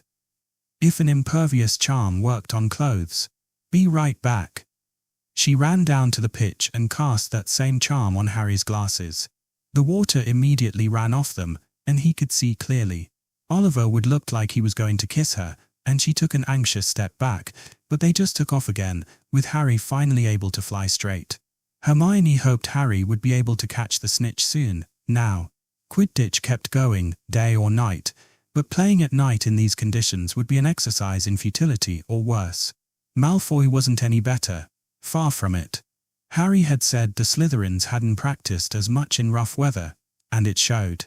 Malfoy looked clueless, circling around the pitch and looking for the snitch in vain. After a while, Hermione saw Harry pause and look out strangely, as if he were distracted by something in the stands. Wood yelled something at him, and he turned around. And then Ginny screamed, but she wasn't pointing at something in the air. She was pointing at the ground. Hermione felt the icy cold and despair come over her, and she looked down with dread. Dementors. They were there on the pitch, at least 100 of them, probably the whole pack on the grounds. Her sense of despair kicked up a notch to impending doom. She had a very bad feeling that someone, maybe a lot of someones, were about to die. Screams filled the stands. Most of the school was frozen with terror. And then, there was a roar. Hermione turned to the teacher's box and saw a sight she hoped she would never have to see again, an angry Albus Dumbledore. There was an aura around Dumbledore, and it seemed to radiate sheer power. Dumbledore couldn't be that much more powerful than the average wizard, at least, no more than Muhammad Ali was that much stronger than the average muggle on the street, but the way he used it, the aura looked like pure light, but the rain turned to steam when it touched it, and the look on his face could kill a basilisk. And then, he cast a spell, but it wasn't like any spell Hermione had seen. It was a point of blinding white, no, silver light. It shot at the Dementors like an arrow, sending out massive waves of light around it. When it struck the Dementors, the entire pack toppled over like a bunch of bowling pins. Then, Dumbledore jumped straight out of the stands, slowing his fall onto the pitch somehow, and ran at them to reinforce his spell. They began to flee when Hermione heard another scream beside her. "Harry!" She looked up where Ginny was looking and saw it. Harry had tumbled off his broom and was falling to the pitch. Falling from a very great height. And suddenly, the despair slipped from Hermione's thoughts and was replaced by cold calculation. The darkness was still there, pressing in around her, despite Dumbledore's spell, but something stronger was overriding it. Falling at 32 feet per second squared, terminal velocity of 120 miles per hour, maximum acceleration to walk away uninjured of 50 Gs if he landed right. This was something she could handle. Wingardium Leviosa. Harry was too big and far away for her to levitate on her own, but as she had hoped, Ron, Ginny, and a few others got the message instantly and also cried out, "Wingardium Leviosa." More followed them, but they were drowned out by Dumbledore shouting, "Arresto Momentum." And the combined force of the spells was just enough to lower Harry safely, albeit unconscious, to the grass. "You should start charging him, Hermione. How many times have you saved his life, now? Boys, cool it. He still fainted. Might as well have been hit by a lorry, the way he is now. The amazing thing is he came off better than Wood did." Harry Potter awoke somewhere much softer, warmer, and more comfortable than the last place he remembered being. However, he had no idea how he had got there or what the mysterious voices around him were talking about. "That was the scariest thing I've ever seen," a tearful voice said. Suddenly, he remembered the cold, the hooded black figures, and the woman screaming. He had to help her. His eyes snapped open and he started to jerk up in the bed, but he was held down. He oriented himself. He was in the hospital wing. The tearful voice had come from Ginny.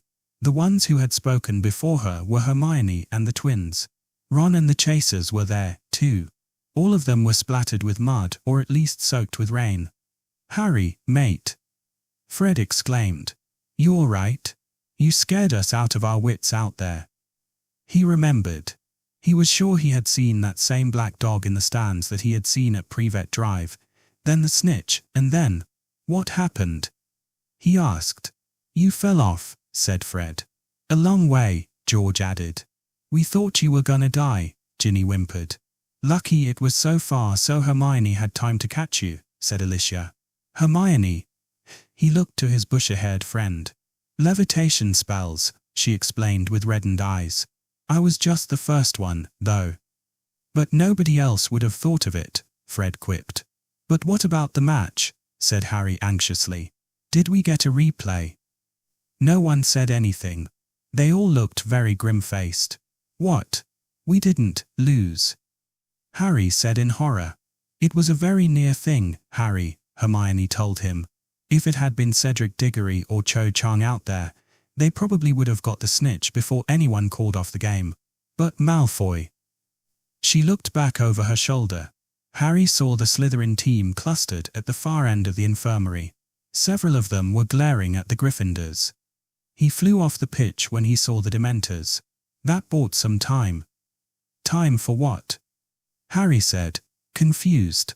Well, you know how the rules say a match can only be called off if both captains agree. Oh, no.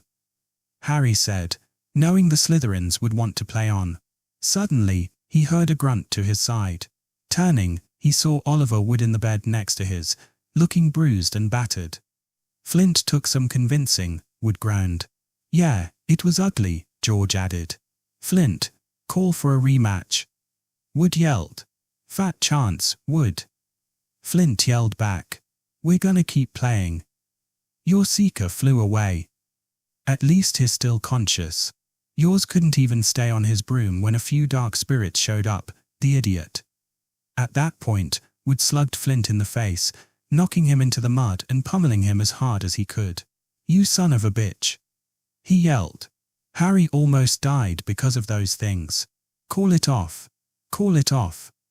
A moment later, Flint got his hand on his wand, and spells were flying. It was downright scary, seeing 2 7th years go at it no holds barred. Dumbledore had already taken Harry up to the castle, and it took the other teachers a bit of time to stop them. Flint eventually had to call it off because his knees had been hexed back to front, Fred finished. And because fighting a duel in the middle of a game is worth so many fouls that Madam Hooch lost count, George added. If the no-one's rule were applied strictly, it would be 17 penalty shots for Slytherin and 12 for Gryffindor, Hermione said calmly, although wood-pounding Flint's face into the ground was arguably worth more than one. And this is why she's the Quidditch guru, Fred responded with a chuckle. Hermione Granger never loses count. Wood, however, was down to business. What happened out there, Potter? I fainted, he said embarrassedly. I don't know why. I saw the Dementors, I heard screaming, and then I just fainted. Wood sighed heavily. It's not your fault, Potter, he admitted. Those Dementors were never supposed to be there. Dumbledore was furious. I wouldn't be surprised if he's turned Fudge into a toad by now. Unfortunately, that leaves us with 2 problems. 2 problems. What are they? First off, I need to be sure I can rely on you if that happens again, Merlin forbid. Whatever your problem with Dementors is, if you can't get over it, we'll have to play the reserve seeker. Harry was horrified. Getting benched from the Quidditch team? He had to find a way to fight the Dementors. And then he remembered, but we don't have a reserve seeker. Then we need to get one fast. But who? Wood thought for a minute. Ginny. Eep. Me. The youngest Weasley squeaked. I saw your marks in the flying class last year. You're really good, and it's in your blood. Wow, but Harry, are you okay with that? Harry sighed, but shrugged his shoulders. I've seen you fly. I guess if I can't do it, I'd feel better about you than most anybody else. You can borrow my nimbus if you need it. Suddenly, everyone turned very downcast. What? Harry said, more nervously than ever. That's the second problem, Wood said. What? Well, when you fell, Hermione said slowly, everyone was paying attention to you, and… Harry, your broom. Ron added. It blew into the Whomping Willow, Ginny said, tearing up again. I'm so sorry, Harry. When Harry saw the splintered remnants of his Nimbus 2000, he broke down and cried, albeit softly, like he'd lost one of his best friends. It would have been devastating anyway, but only Hermione and the Weasleys really knew him well enough to understand. Harry had so few nice things in his life, and flying was probably his absolute favourite. Fred and George quickly drew the curtains between Harry's bed and Wood's, and they led the chasers away, asking them not to mention this to anyone. Hermione, Ron, and Ginny would have stayed, but Madame Pomfrey soon shooed them out. However, Hermione paused before she left. Don't worry, Harry, she said, trying to sound reassuring. We'll figure something out. We always seem to do. Oh, and by the way, it's 8. What's 8? Harry said. Hermione grinned. "The number of times I've saved your life." Given the choice between laughing and feeling very uncomfortable, Harry had to laugh. Hermione Granger never loses count. As worn out as she was with her chronic worry about Sirius Black and then Harry's accident, Hermione still had things to do on Sunday. She needed a way to test her spell better than she had before, braiding strings for a test on inanimate objects, then her own hair and finally her roommate's hair. Apparently, that wasn't enough. She needed to be sure it would work in the most extreme case, but she didn't have the resources for that. What she needed was... Suddenly, she had an idea of where she might find what she needed, and she raced off to the 7th floor corridor. So far, she hadn't used the room or requirement for anything but a private place to relax or talk to Ginny away from other people, but she knew it must have other functions.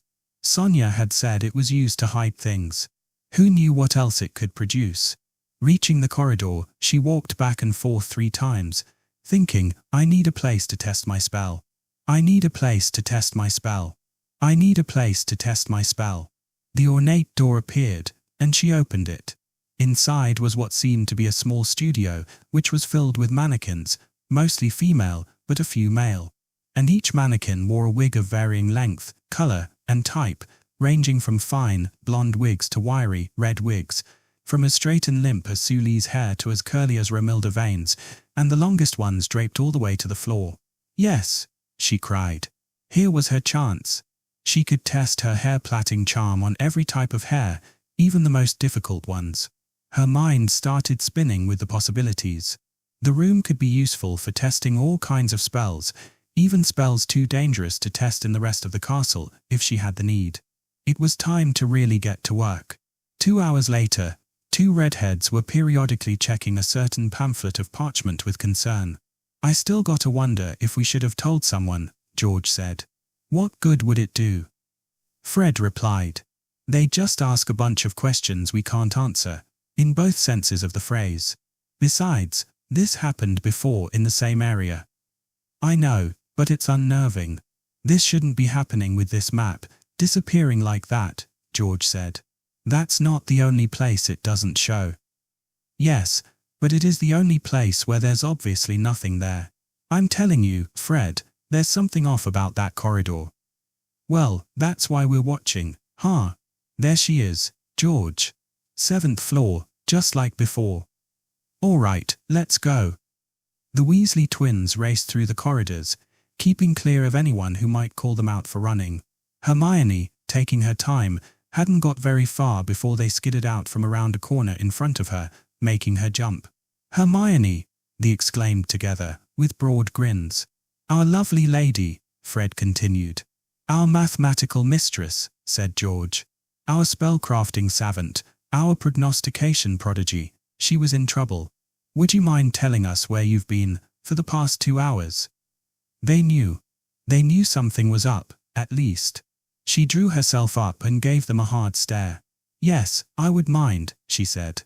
"Would you mind telling me why you're so interested?" "We were worried about you," George answered. "Yes, we didn't know where you were," Fred added. "See, we know about most of your little haunts, but there's one up around here that's a mystery to us." Hermione crossed her arms. "And just what is so unusual about that?" she sniffed. "Because we can always find people," Fred told her. "How do you think we became such successful pranksters?" George asked. "And how, exactly, can you do that?" she demanded. "Trade secret," they said together. "And we were speaking of your little hideout," Fred added. She smirked. "Trade secret," she replied. The twins laughed at that. She started to walk past them, but then George turned completely serious and said something that made her stop. "Hermione, we really were worried about you. You see, the last time we couldn't find somebody was when Ginny was taken into the chamber." Hermione turned around and gave them a sympathetic look. She did a quick calculation. Fred and George had been trustworthy in the past. She did have a project she wanted to work with them on, and she also had the perfect place to work on it. She just needed to put them together. She flashed them a wicked smile that immediately piqued their interest and said, "You show me yours, and I'll show you mine." The twins laughed loudly, then huddled together and whispered for a minute. "Deal," they agreed. Hermione grabbed each of their hands and pulled them back up the stairs to the 7th floor corridor, stopping beside the tapestry. Only a handful of people know this is here, she said, and only the elves, Ginny, and I know how it works. I told Ginny so she could get away from everybody if she needed to. With that, she paced back and forth whilst thinking, I need a place for the twins to show their secret. I need a place for the twins to show their secret. I need a place for the twins to show their secret. Fred and George gasped as the vanishing door reappeared. They clearly thought they already knew all the secret rooms. Hermione walked up to it and looked inside.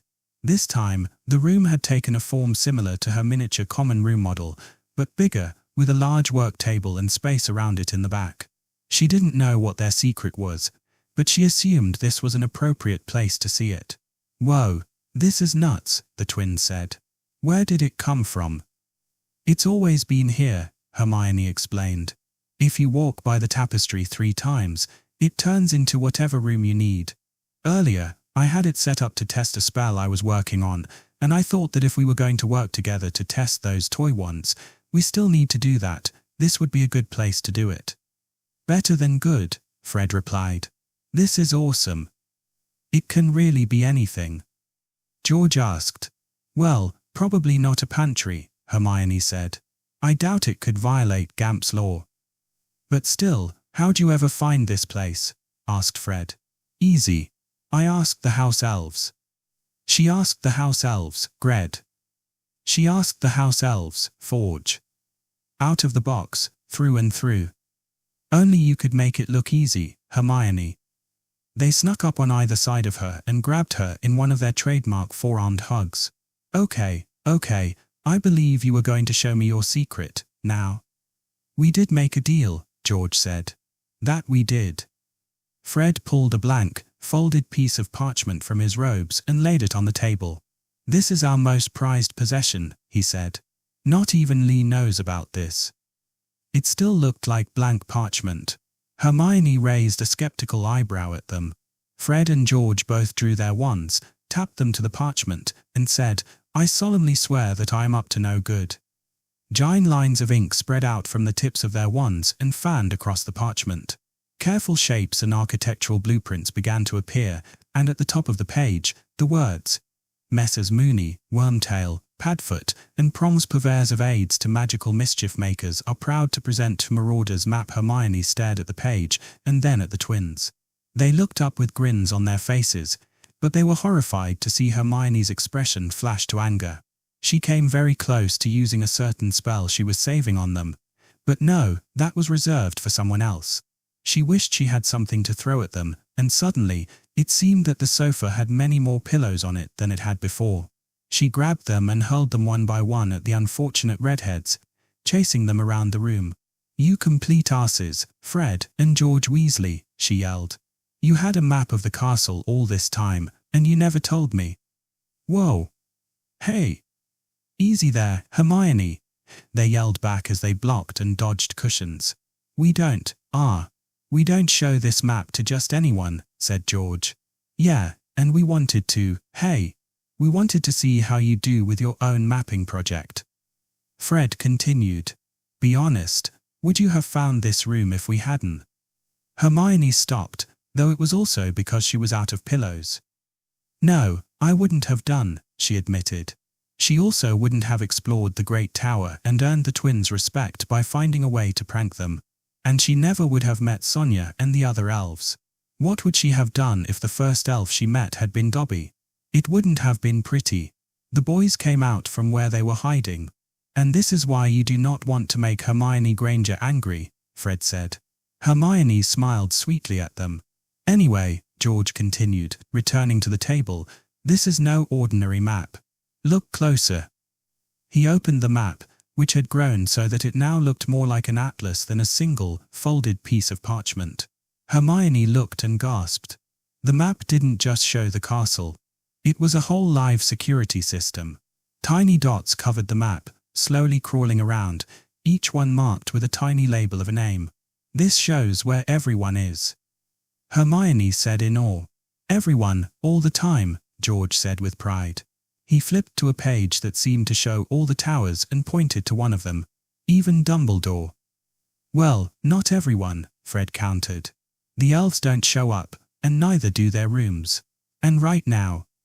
He flipped back a page to show the 7th floor. Neither do we. Sure enough, the place where they were right now was marked as a blank wall. But it has Dumbledore's office on it, Hermione said. Where did you find this? We filched it from Filch our first year, Fred told her, and it served us faithfully ever since.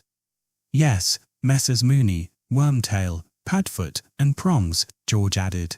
We owe them so much. You think this was made by students? What am I saying?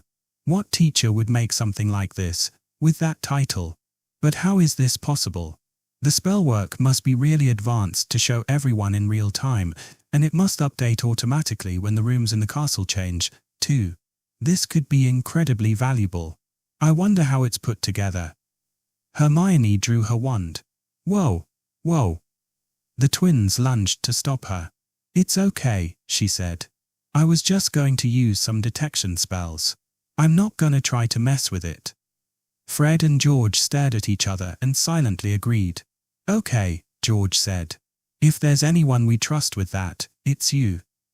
Just be careful, Fred added. Of course, Hermione said primly. Then she made a show of cracking her knuckles and cast a spell. Then another, and still more at lightning speed.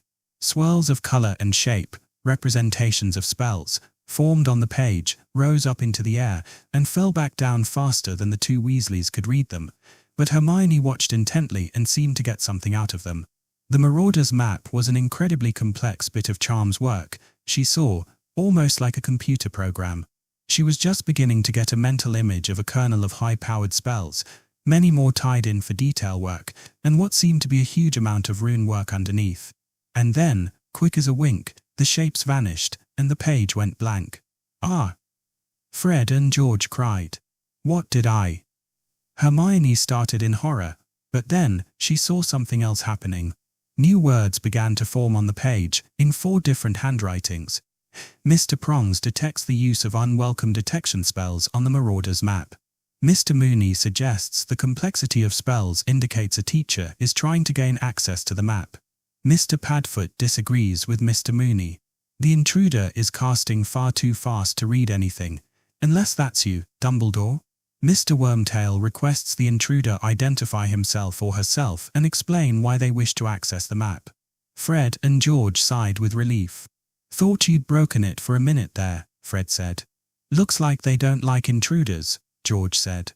On the bright side, Mr. Padfoot thinks you're Dumbledore.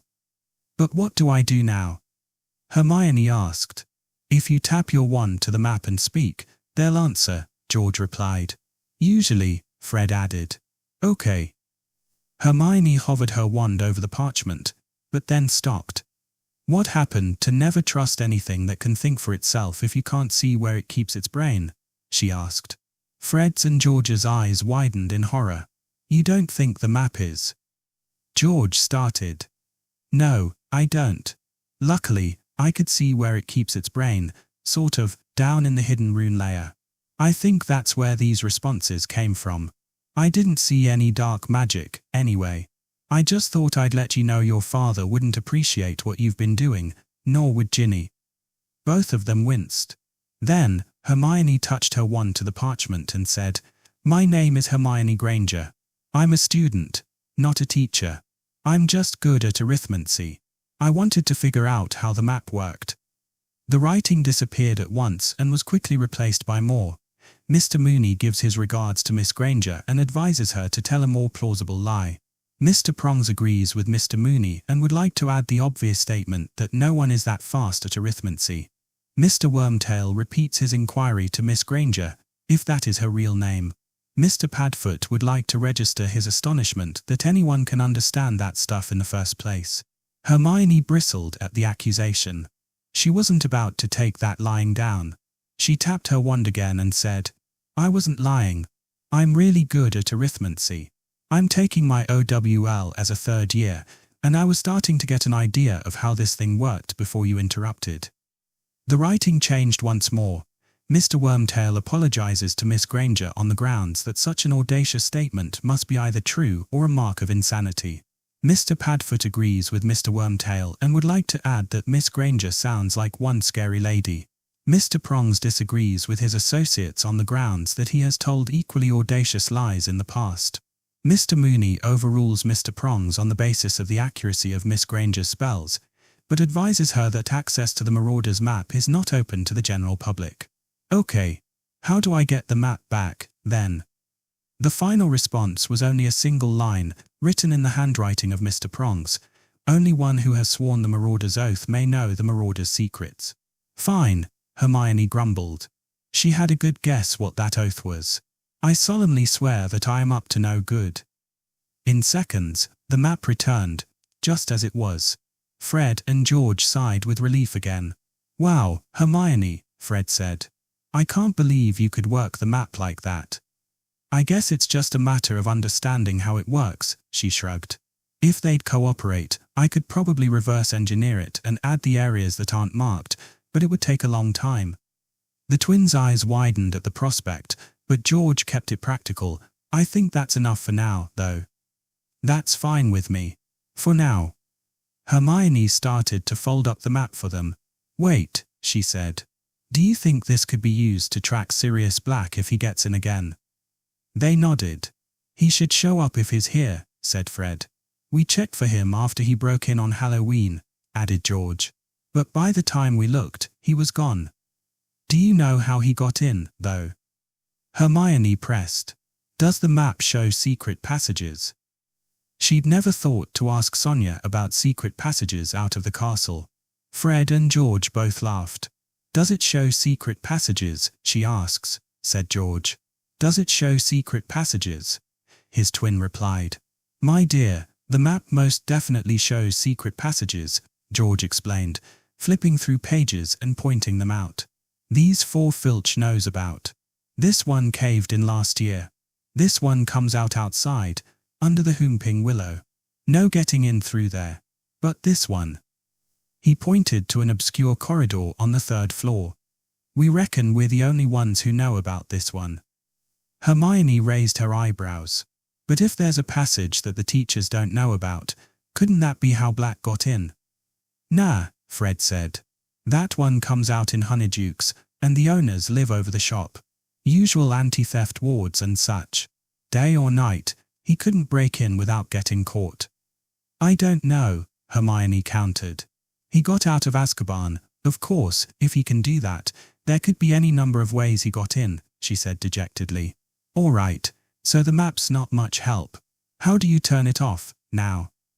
Oh, that's easy. Both Fred and George touched their wands to the parchment again. Mischief managed. Chapter 48. At breakfast on Monday, things were almost back to as close to normal as they ever got at Hogwarts, although Harry was still pretty down about Quidditch. Hermione, however, was in a good mood. Her presentation for Arithmancy class, after some considerable work, was all set to go, except that she thought it would be even better with a live subject. But that was easily remedied. She found the person she was looking for at the Ravenclaw table and asked, Luna, what time does your first class end today? At 9:55, after her single class had ended, Luna Lovegood walked in on the middle of Hermione's double arithmancy period.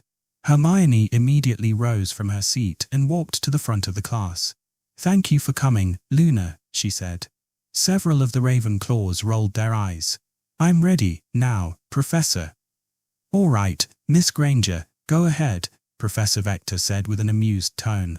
Everyone, this is Luna Lovegood. I asked her to come because she probably has the longest hair in the castle. Turn around, please, Luna. She did, showing them her long cascade of hair. My presentation today is a hair plaiting charm, and I wanted to prove that it works on hair of any length.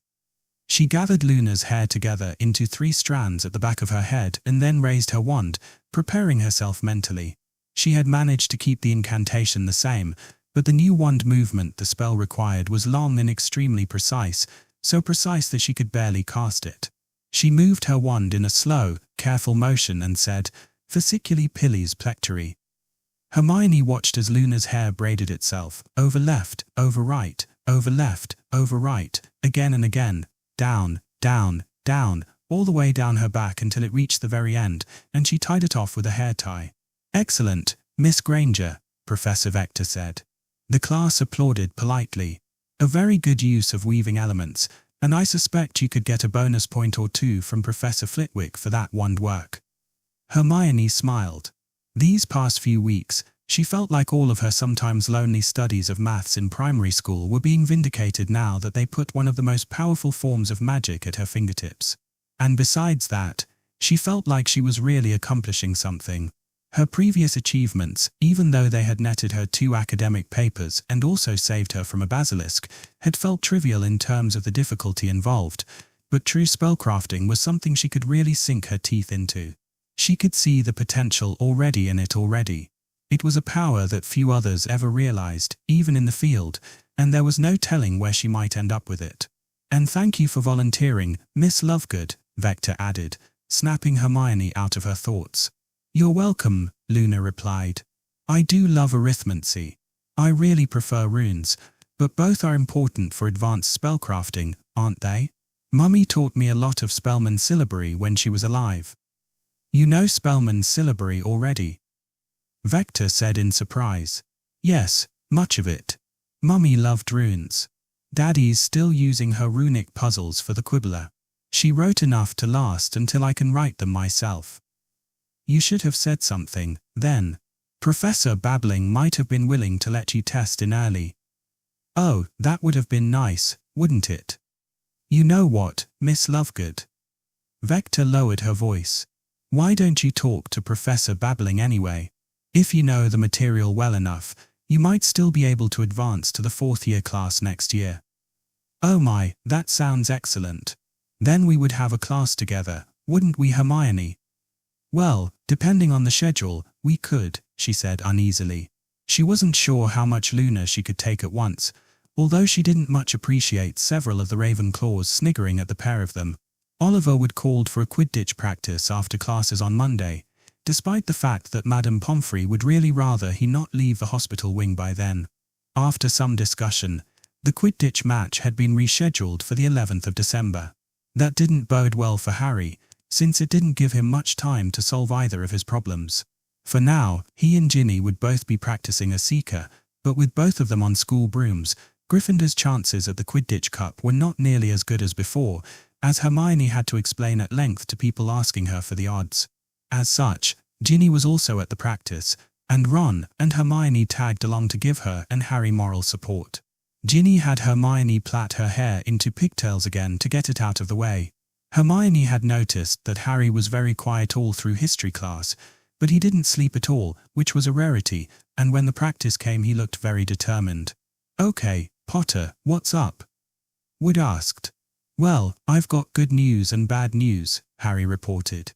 "The good news is Professor Lupin says there's a way to fight Dementors, and he's gonna try to teach me." That got most of the team excited, but Wood remained cautious.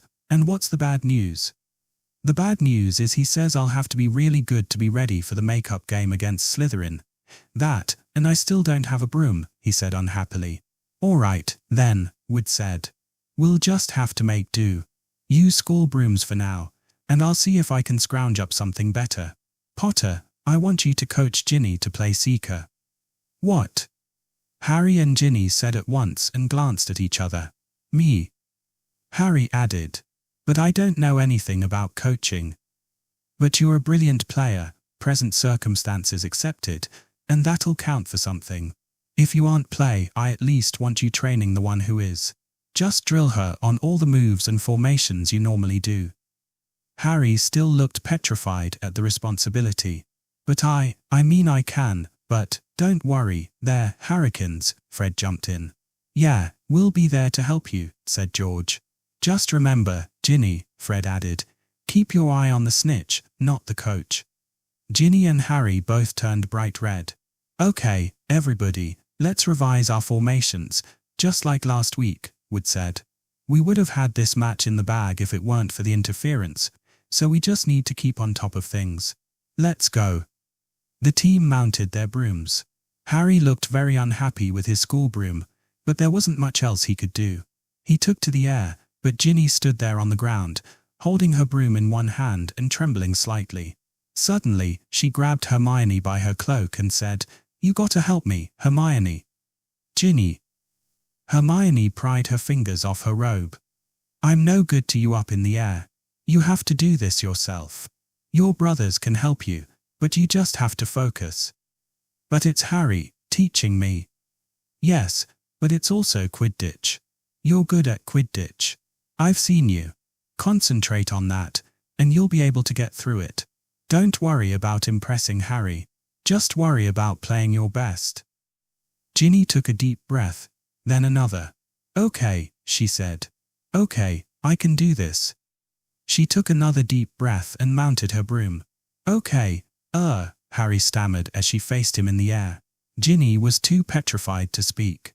"I know you already know the basics of flying, so I guess you can start off with these." He pulled several golf balls from the pocket of his robes. I'll just throw a couple of them, and you try to catch them, okay?" Ginny nodded wordlessly. "Okay, here it goes." He threw one of the golf balls hard off to the side in a high arc. Ginny hesitated for a moment, then jerked and veered her broom off in that direction. She flailed madly for the ball, but she didn't get anywhere close, and she slipped and had to clutch her broom handle for balance. Harry grimaced and sincerely hoped that was just a fluke. Ginny looked back at him, flushed even redder than before, and cast her eyes down to the grass. "Okay," Harry said. "Let's try that again. Keep your eye on the ball and follow it right away." "Got it." Ginny met his eyes with difficulty and nodded.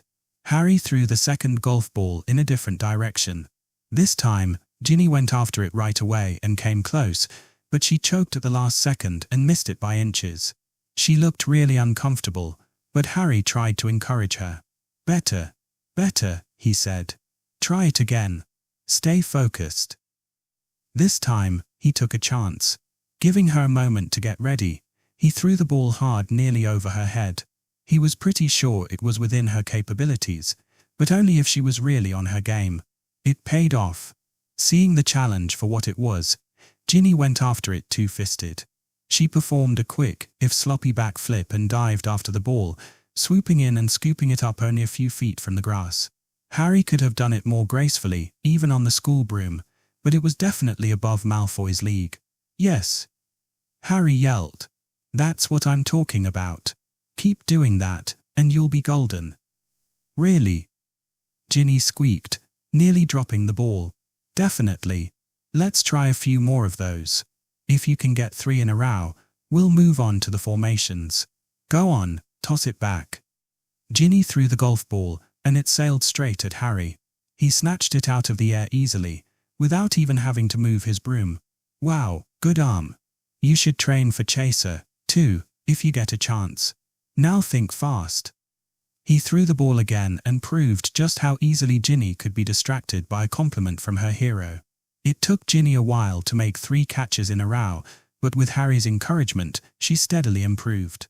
Watching from down in the stands, Hermione marveled at how much Harry always felt most comfortable in his own skin when he was flying high on a broom, and at how much he was able to help Ginny with no teaching experience. At the same time, she was amazed at how Ginny was most comfortable around Harry when she was on a broom, and at how she was finally opening up around him. That was one thing Hermione couldn't do. She could fly if she had to, but she had never really enjoyed the flying lessons back in first year. For his part, Ron simply looked astonished that his baby sister could fly so well. "Good job. You're getting the hang of this," Harry said once Ginny finally got 3 in a row. "Just remember, a real snitch buzzes around like an insect. It won't fly in a nice arc, so it'll be harder to follow. But let's get back to the team so we can cover some formations next."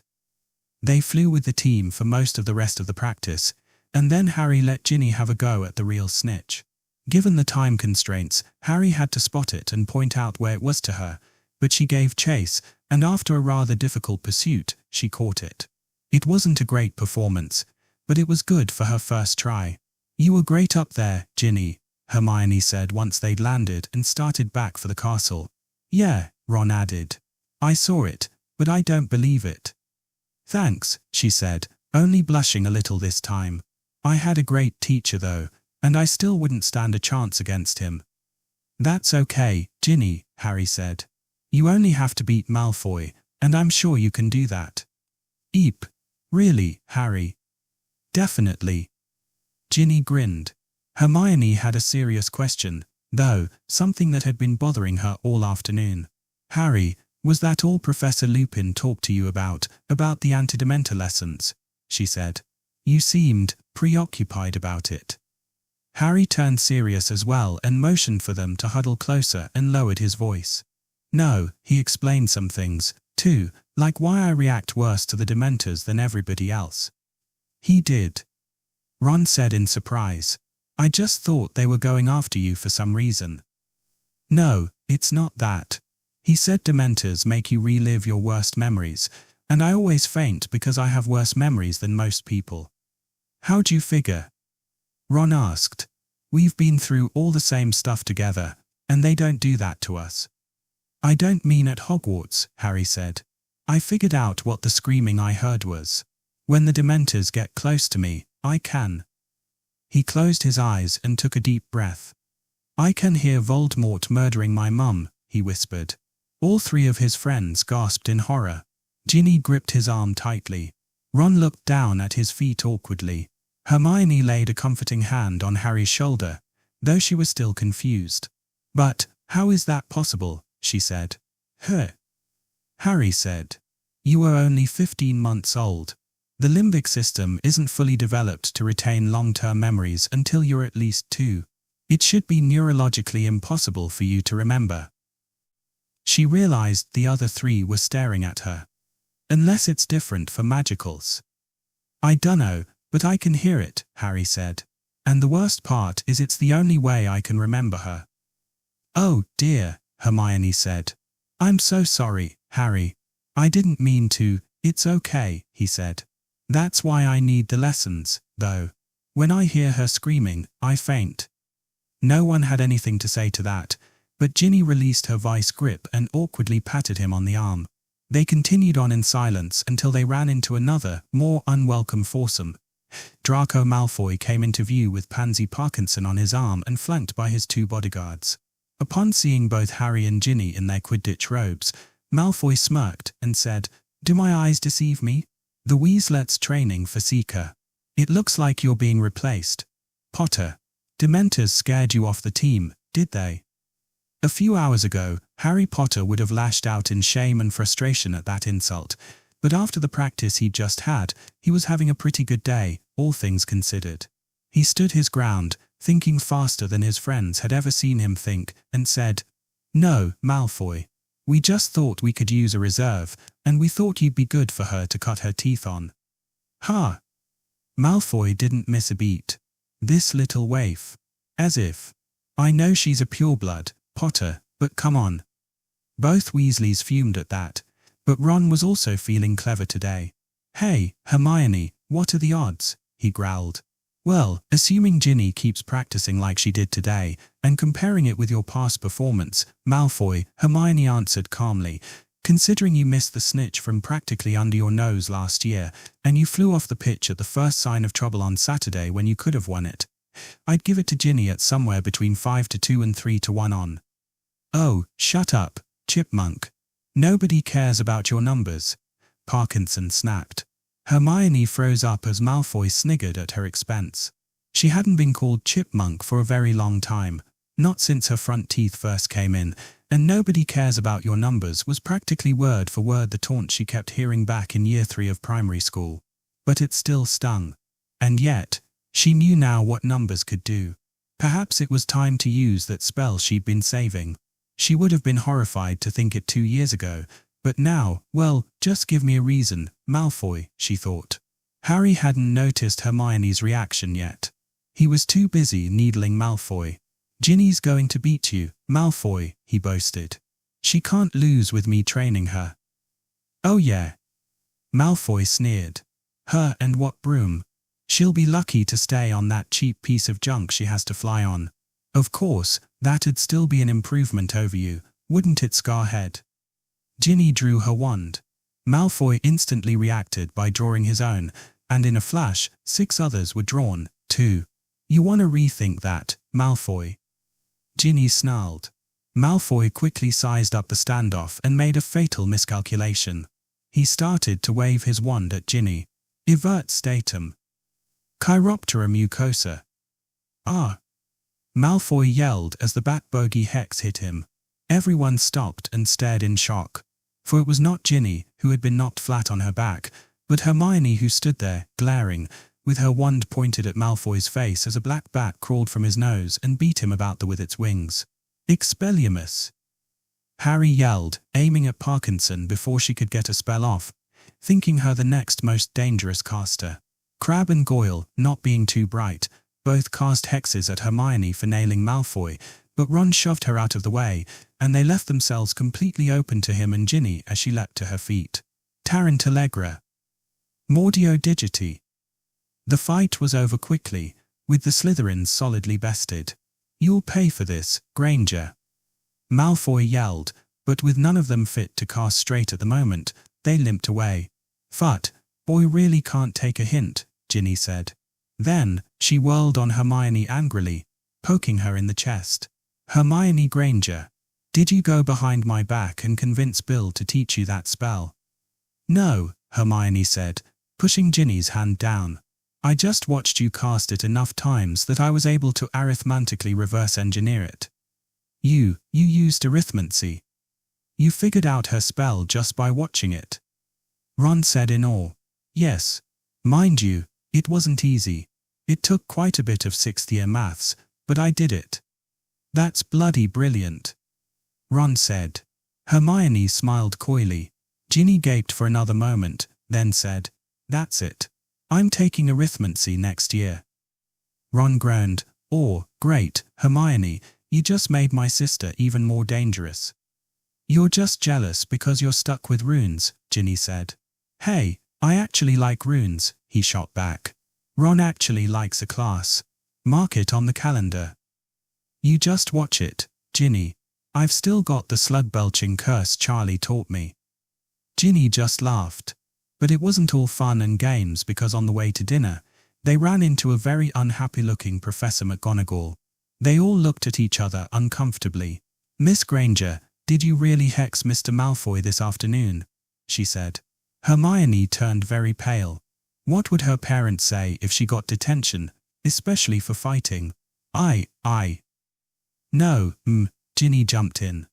I did it. What? Hermione gasped. Ginny, no, ouch. Ginny jabbed an elbow in her ribs. Really, Miss Weasley? Because Mr. Malfoy says different, McGonagall said suspiciously. Then I must have scrambled his brain, too. It's my spell. I've never taught it to anyone else. Hermione asked me 3 times last year, and I turned her down. That much was actually true. Malfoy cast first anyway, Professor, Harry added. McGonagall's eyes narrowed, and her lips compressed into a thin line as she looked the 4 of them over suspiciously. Is that what happened? She asked. Hermione said nothing, mostly because Ginny was standing on her foot. The boys seemed to have the same idea. I also understand that Miss Weasley was the first to draw her wand. Ginny reluctantly nodded. Very well, Miss Weasley. Detention tomorrow and 10 points from Gryffindor. Ginny hung her head in an exaggerated manner. 5 points from the rest of you for fighting in general. Mr. Malfoy and his friends have received a similar punishment. That didn't sound too bad, they thought. Oh, and Miss Granger. McGonagall added.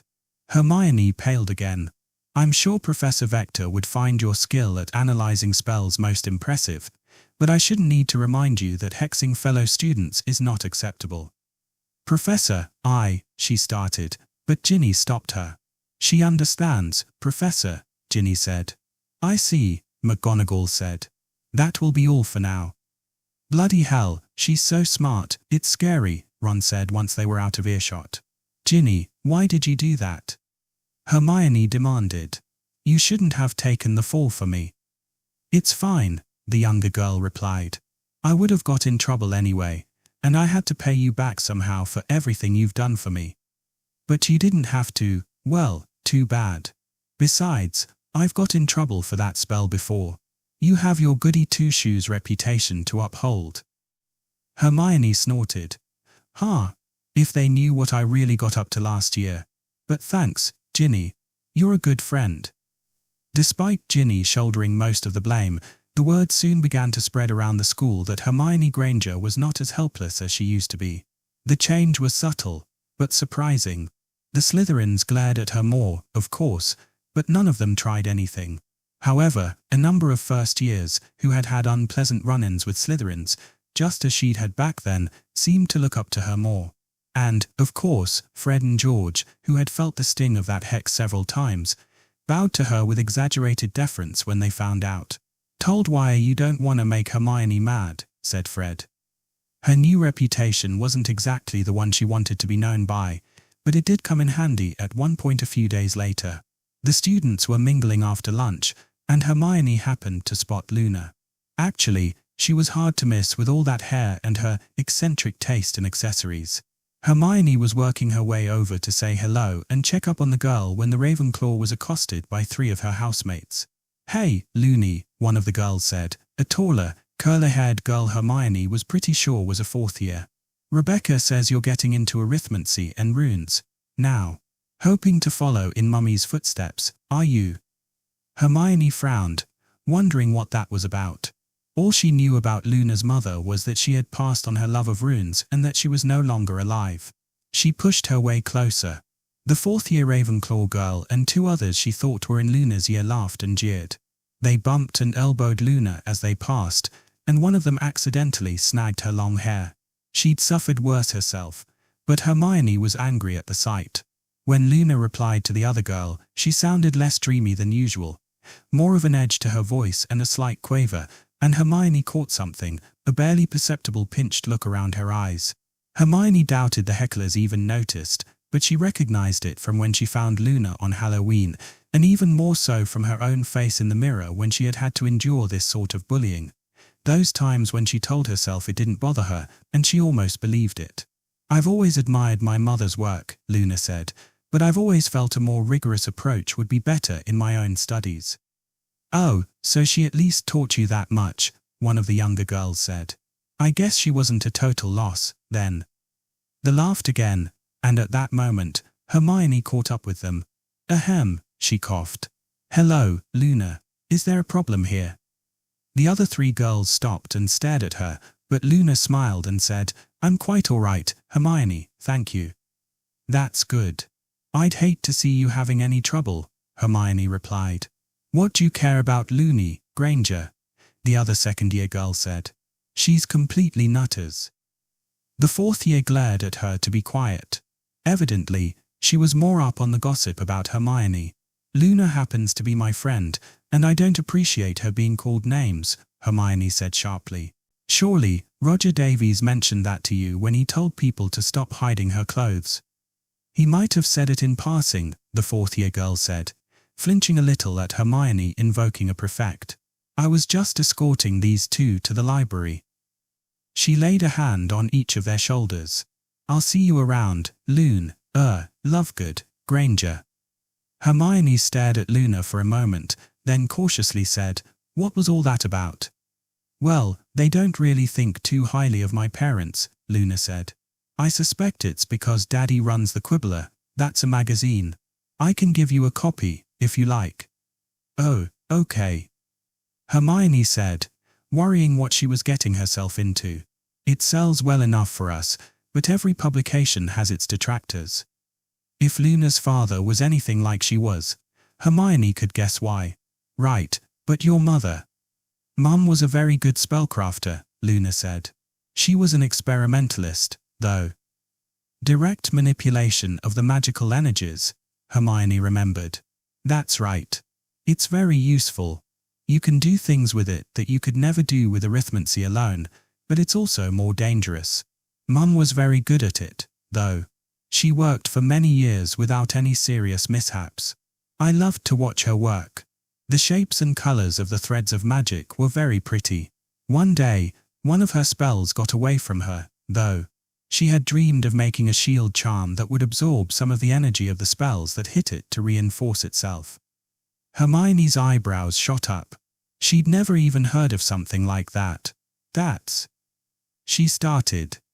I couldn't even begin to guess if that's arithmetically possible. It seems like too easy. Perhaps. But it is possible if you catch the spells and manually dissect them. Mum wanted it to do it on its own, but everything she produced was unstable. It wouldn't hold the energy. Once, she thought she had done it, but when she touched the shield, it exploded and destroyed most of the house. I was 9. Hermione's mouth dropped open a little as she filled in the blanks in her mind. I'm sorry, Luna, she said, putting an arm around her. She was also angry. She couldn't believe anyone would taunt Luna about her mother's death. Things rarely even went that far between Malfoy and Harry. Yes, it was rather horrible, Luna said, still sounding disturbingly cheerful and conversational. The worst was when Dad had to pull me away from her and out the door. The house nearly collapsed, you see. I still miss her very much. But I've still got Dad. And anyway, I know I'll see her again someday. Hermione's mind spun for a moment until she figured out what Luna meant. She stopped short, turned, and stared into her silver eyes. They had a different look to them than before, bright and shining, with no doubt or reservation in them. Luna must be a girl of extraordinary faith, she thought. She had rarely met anyone whose faith was that strong, or who could withstand bullies like that. For that matter, if anyone said those things to Harry, there would be spellfire, at least. I'm sure you will, Luna, she said awkwardly, not really knowing how to respond. So then, arithmancy and runes. Yes, I still want to become a spellcrafter, like Mum, although I would also enjoy searching for new magical creatures, like Dad, but I decided I would need a stronger theoretical background. Someday, I hope I can figure out where she went wrong. Wow, that's... Well, when it comes to it, if there's any way I can help you with that, I will. That's very kind of you, Hermione. And it's very kind of you to say you're my friend. I think I rather like having a friend. A friend, Hermione thought. I'll have to have a word with Ginny. Most people think I'm very odd, you know. You've been very nice to me, though. She looked down and lowered her voice. I know you don't agree with me about Nargles and Snorkax. Most people don't think they exist. Hermione bit her lip uncomfortably. No, I don't, she admitted. It was really frustrating, she thought. She could admire Luna's faith, but then she went on and believed the most implausible things in the here and now without evidence. And yet, there was something oddly endearing about it. It took her a minute to place why, but she realized Luna wasn't her only friend with an odd way of thinking. But you know what, she said. I think being friends with the elves has taught me a lot about tolerance for people who believe differently than I do. Luna cocked her head. I suppose they do have a unique perspective on things.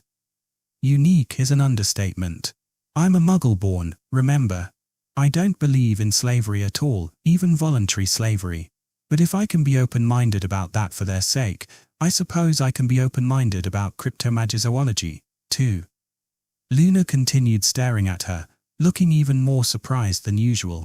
You're a very unusual witch, Hermione. Hermione giggled slightly, unable to decide if being called unusual by Luna Lovegood was a good thing or a bad thing. That's me, she said. Can't ever do things quite normally. Honestly, Luna, you fit in just fine with my other friends. I mean, I'm on speaking terms with Filch, for heaven's sake. And I still visit Myrtle every so often, and then there's Hagrid and... Why do I suddenly feel like I'm living on the island of misfit toys? Luna giggled. Is that like the lost island of Thule? That's where the Heliopath's summer breeding grounds are. They need the midnight sun, you know. Hermione suppressed an eye roll. She had momentarily been amazed that almost everything Luna had said in this conversation made sense, but that was a little too much to ask. No, Luna, she said. It's a Muggle thing. I'll tell you closer to Christmas. Chapter 49. It's called the Patronus Charm, Harry said half-heartedly.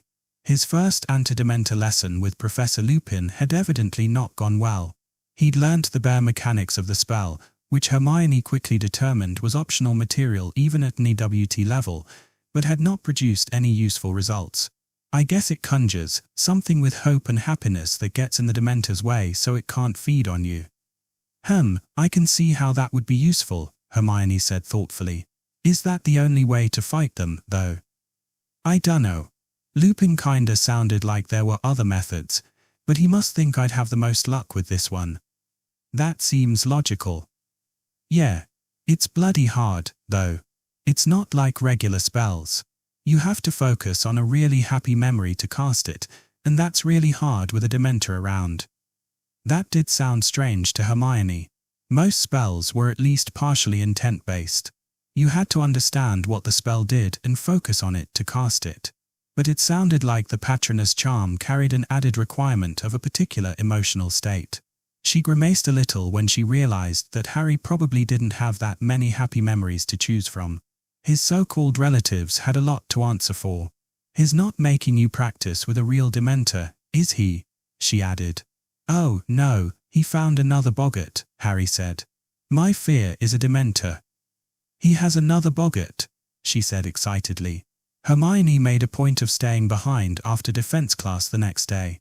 Excuse me, Professor, she said quietly. Professor Lupin looked up from where he was packing up for the week. Yes, Hermione. May I help you? Harry told me you found another boggart, sir. Yes, I did. I'm using it for his Patronus charm lessons. Why do you ask? It's just that I didn't get a chance to face the one in the first lesson, and I was wondering if I could face this one. Oh, well, you're certainly welcome to, as long as you don't banish it completely, although I'm sure you know the theory well enough to do it on the spot if need be. I'm not so sure, Professor, Hermione said. The thing is, I'm not exactly sure what form the boggart will take for me. I don't want to be caught off guard. Oh, you don't know what your greatest fear is? Lupin said in surprise. Not really. I mean, I don't think it's something so mundane as flunking Arithmancy. I think it's most likely it's the basilisk, but that doesn't quite feel right, and neither does anything else I can think of. Interesting. Typically, that means you're not thinking in broad enough terms, but no matter. Whatever it is, the boggart will bring it out. Come into my office, if you please. Hermione followed him into his sparsely furnished office and heard a rattling noise coming from a cupboard underneath his desk. I found him in Mr. Philp's filing cabinet, although honestly, it's hard to tell in his office, Lupin grinned, standing beside the cupboard. Whenever you're ready, Hermione. She took her position and nodded. 1, 2, 3. Professor Lupin opened the door. Hermione braced herself for the basilisk or whatever other horrible monster was about to come out, while still trying to rack her brain for what her worst fear truly was.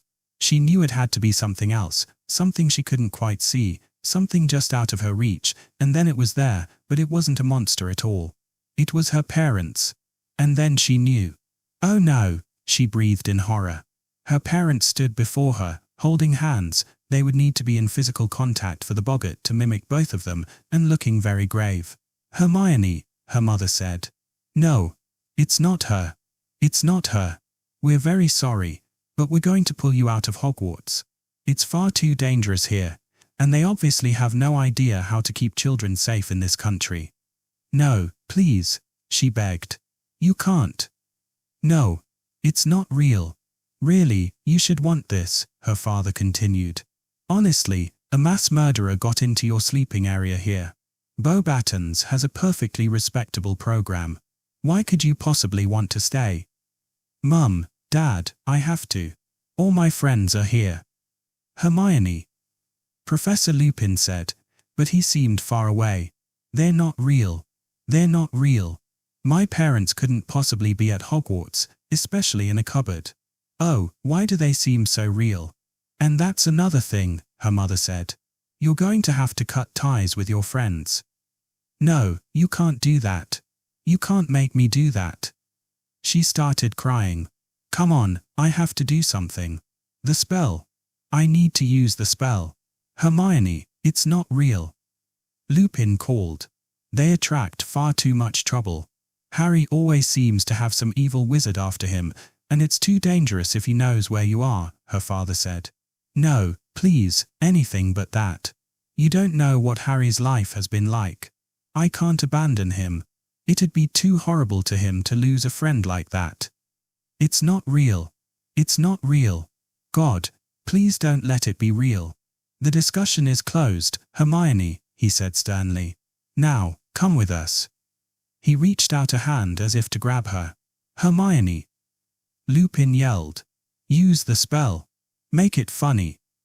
Hermione was shaking in her shoes. She wanted nothing more than to run away and never come back.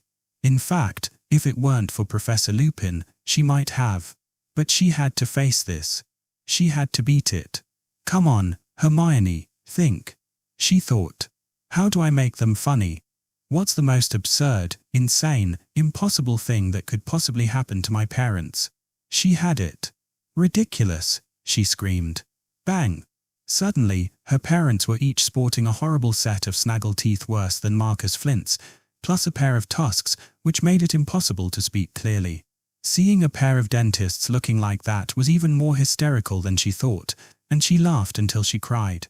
Meanwhile, Professor Lupin cast a spell that forced her boggart parents back into the cupboard and shut the door. Then he looked at her very awkwardly. So, he said nervously, your worst fear is that my parents will decide it's too dangerous here, pull me out, and ship me off to France, and I'll never see my friends again. You were right, sir. I was thinking too narrowly, she said sadly. I didn't think. That's a very mature fear in many ways, Hermione, he assured her, and it speaks of great loyalty to your friends. I do hope it proves to be unfounded. Thank you, Professor. I think I'm glad I didn't face it in class now. No, I can see why you wouldn't want that aired out in front of the class. She nodded. It was embarrassing enough having Professor Lupin see it. It really wasn't the objectively scariest thing she could imagine, but it was certainly the one that had been weighing on her the most. Maybe that's how boggarts really worked. If they were mind readers, it would make sense. I knew they couldn't possibly be real, sir, she said. Why did they seem so real? That's the magic of boggarts. There may be a simple charm to repel them, but they're nastier than most wizards think. If come upon one and can't control it, it can suck you in and paralyze you with fear. That's one of the most important reasons to learn that charm early. She nodded again. I should go, she said. Thank you again, Professor. You're quite welcome, he said. She turned and started to leave, but just as she reached the door, he called out, Hermione. She turned back. Yes, sir. Lupin seemed to wrestle with himself for a minute, but he finally said, What did you mean when you mentioned what Harry's life was like? Hermione paled. She hadn't particularly meant to let that bit out, but still, he was a professor. It should be fine. I don't know the full story myself, she explained, but Harry lives with his aunt and uncle during the summers, and they're really awful people. Lupin nodded as if he'd known that much. I mean, he hasn't told us everything, but I'm pretty sure he was at least neglected before he came here. You should have seen how small and skinny he was back then. He told us his relatives can't stand magic. They called him a freak. They called his parents freaks. They made him do all the chores while they spoilt his cousin. They let his cousin beat up on him. And they tried to keep his Hogwarts letter from him. Professor Dumbledore kept sending him more and more letters until finally he sent Hagrid.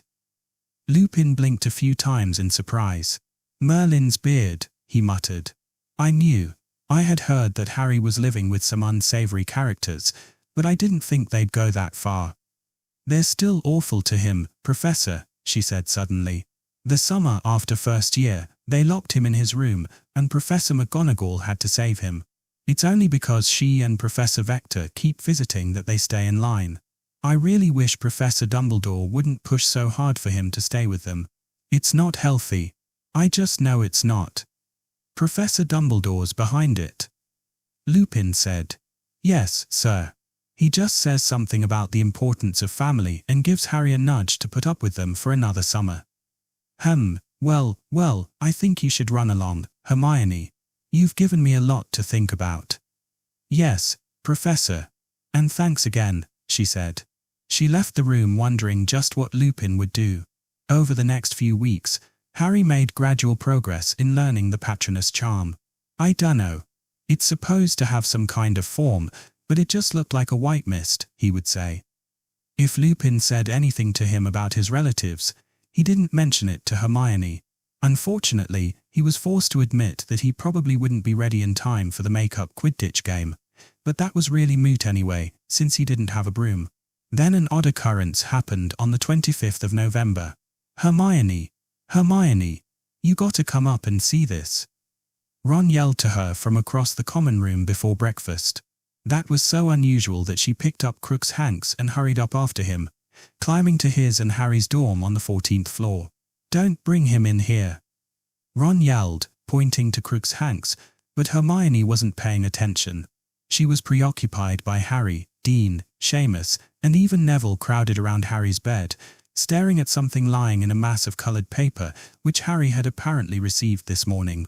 Coming closer, her jaw dropped, and Crookshanks slipped out of her arms and onto the floor. Harry, she said in shock. Is that a firebolt? He exclaimed. It's the fastest broom in the world. Top speed of 150 miles an hour. 150. Hermione quickly did the mental maths. That's got to be near the limit of what can be practically done on the pitch, what with G-forces and all, and more importantly, how on earth did you get a firebolt, Harry? No idea, Harry said. There wasn't a note or anything, but it was all wrapped up in red and green paper like a Christmas present. But Christmas isn't for another month, Hermione observed. Yeah, but I also need a new broom before then. But where did it come from? A broom like this must cost. Price on request, Harry said. It must be hundreds of galleons. Exactly. You could buy a new car for that. Who would have sent it to you? Actually, Hermione was getting a suspicion, but she didn't want to believe it. Oi, Crookshanks, get away from Scabbers. Ron interrupted. Get out. Sorry, Hermione said in a huff.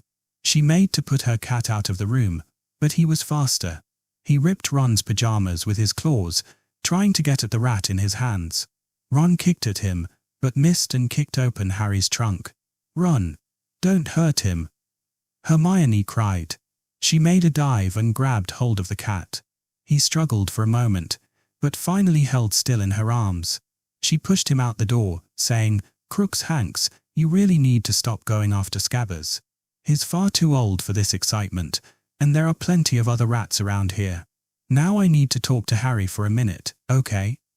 Crookshanks meowed in protest, but she reluctantly shut him out. You need to control that beast, Ron said as he tried to calm Scabbers down. He's not a beast, Ronald, and I'd like to see you do any better, she said as Ron put Scabbers back in his pocket. She thought the rat was starting to look old, too. He'd lost a lot of weight, and his fur was starting to fall out.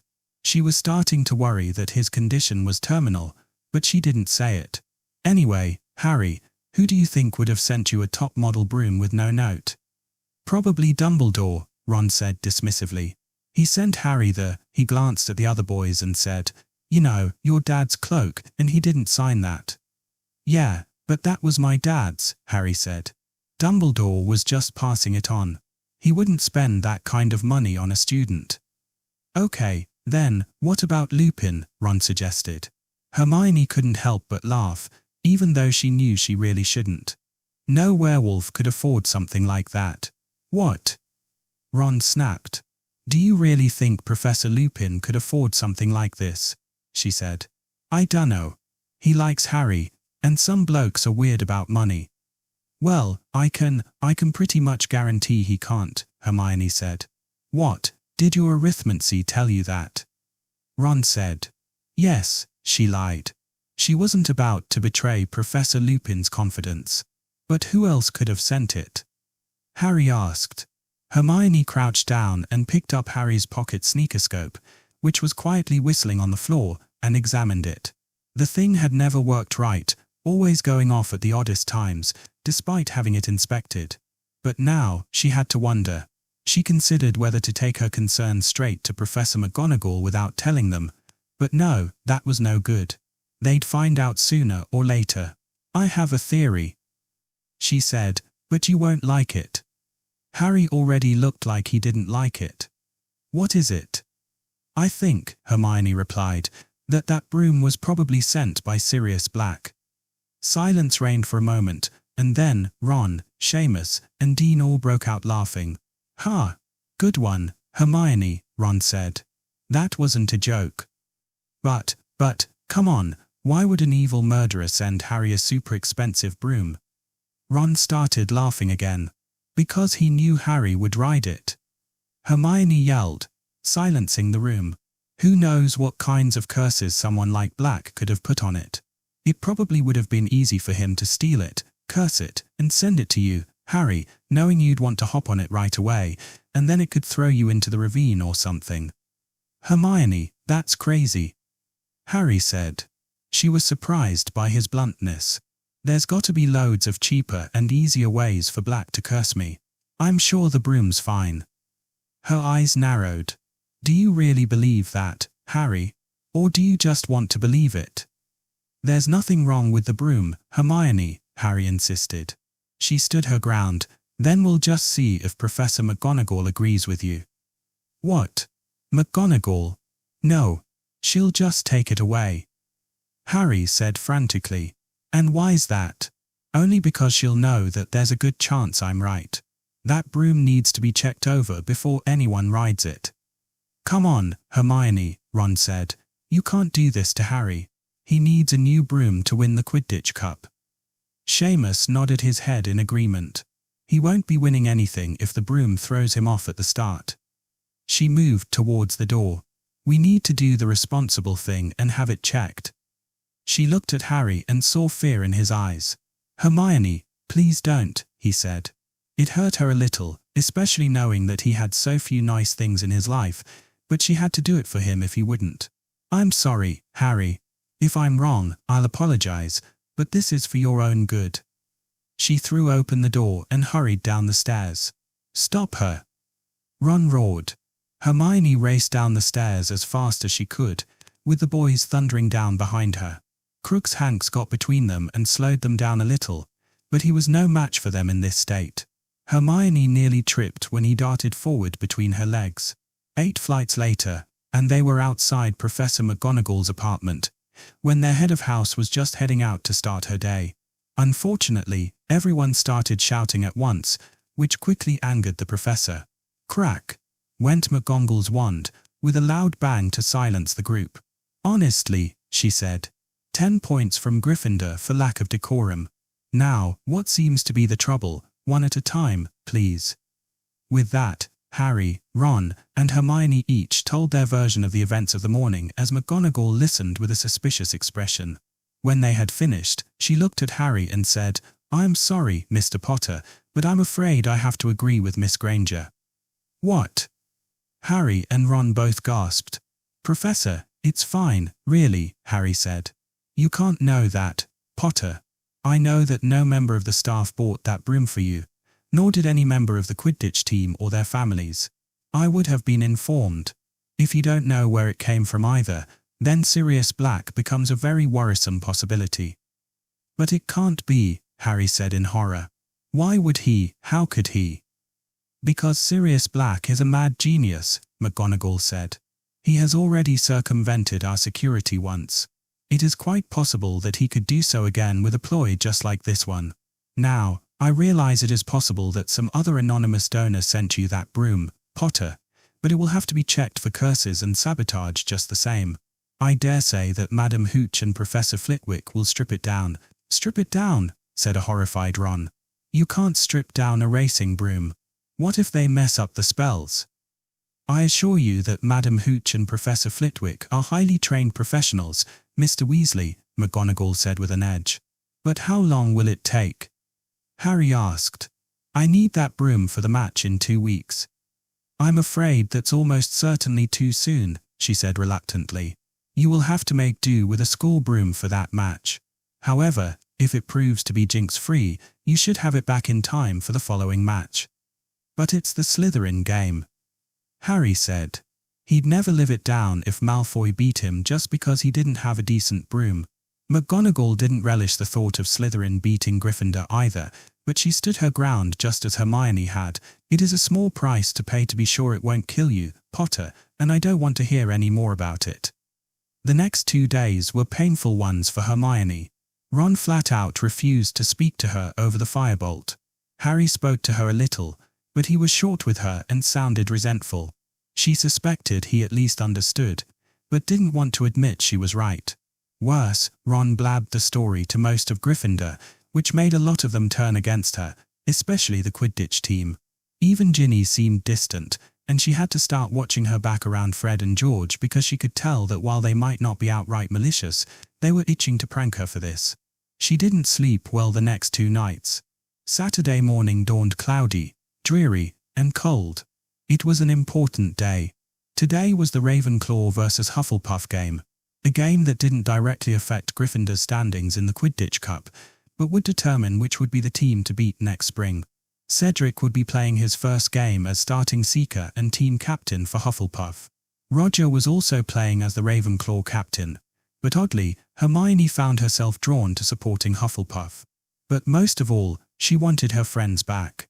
It was startling for Hermione to realize how much she had come to enjoy Quidditch this year, and it just wasn't the same without Ron and Harry speculating about the match with her over breakfast or Fred and George asking her to lay odds. And it just wouldn't be the same without her friends there to watch with her. Just like when the Dementors were near, her life felt colder and emptier when she was being alienated by her house. She remembered how Luna was practically cut off completely, and she couldn't understand how the girl could handle it. She had got a copy of the latest Witch Broomstick from Cedric to see if it could give her any insight into Harry's problem, as if she could do anything. She learnt that the firebolt's twigs were individually selected for balance and precision, and it had loads and loads of brand new proprietary charms, such that it would be risky to even try to strip one down. The ironwork was goblin-made, which was supposed to be far better than anyone else's with all of their secret magic. The handle was ebony and polished with diamond dust. The registration number was embossed in 24-karat gold, the works. And none of it was helpful. They didn't even know if the one Harry received was stolen or legally purchased.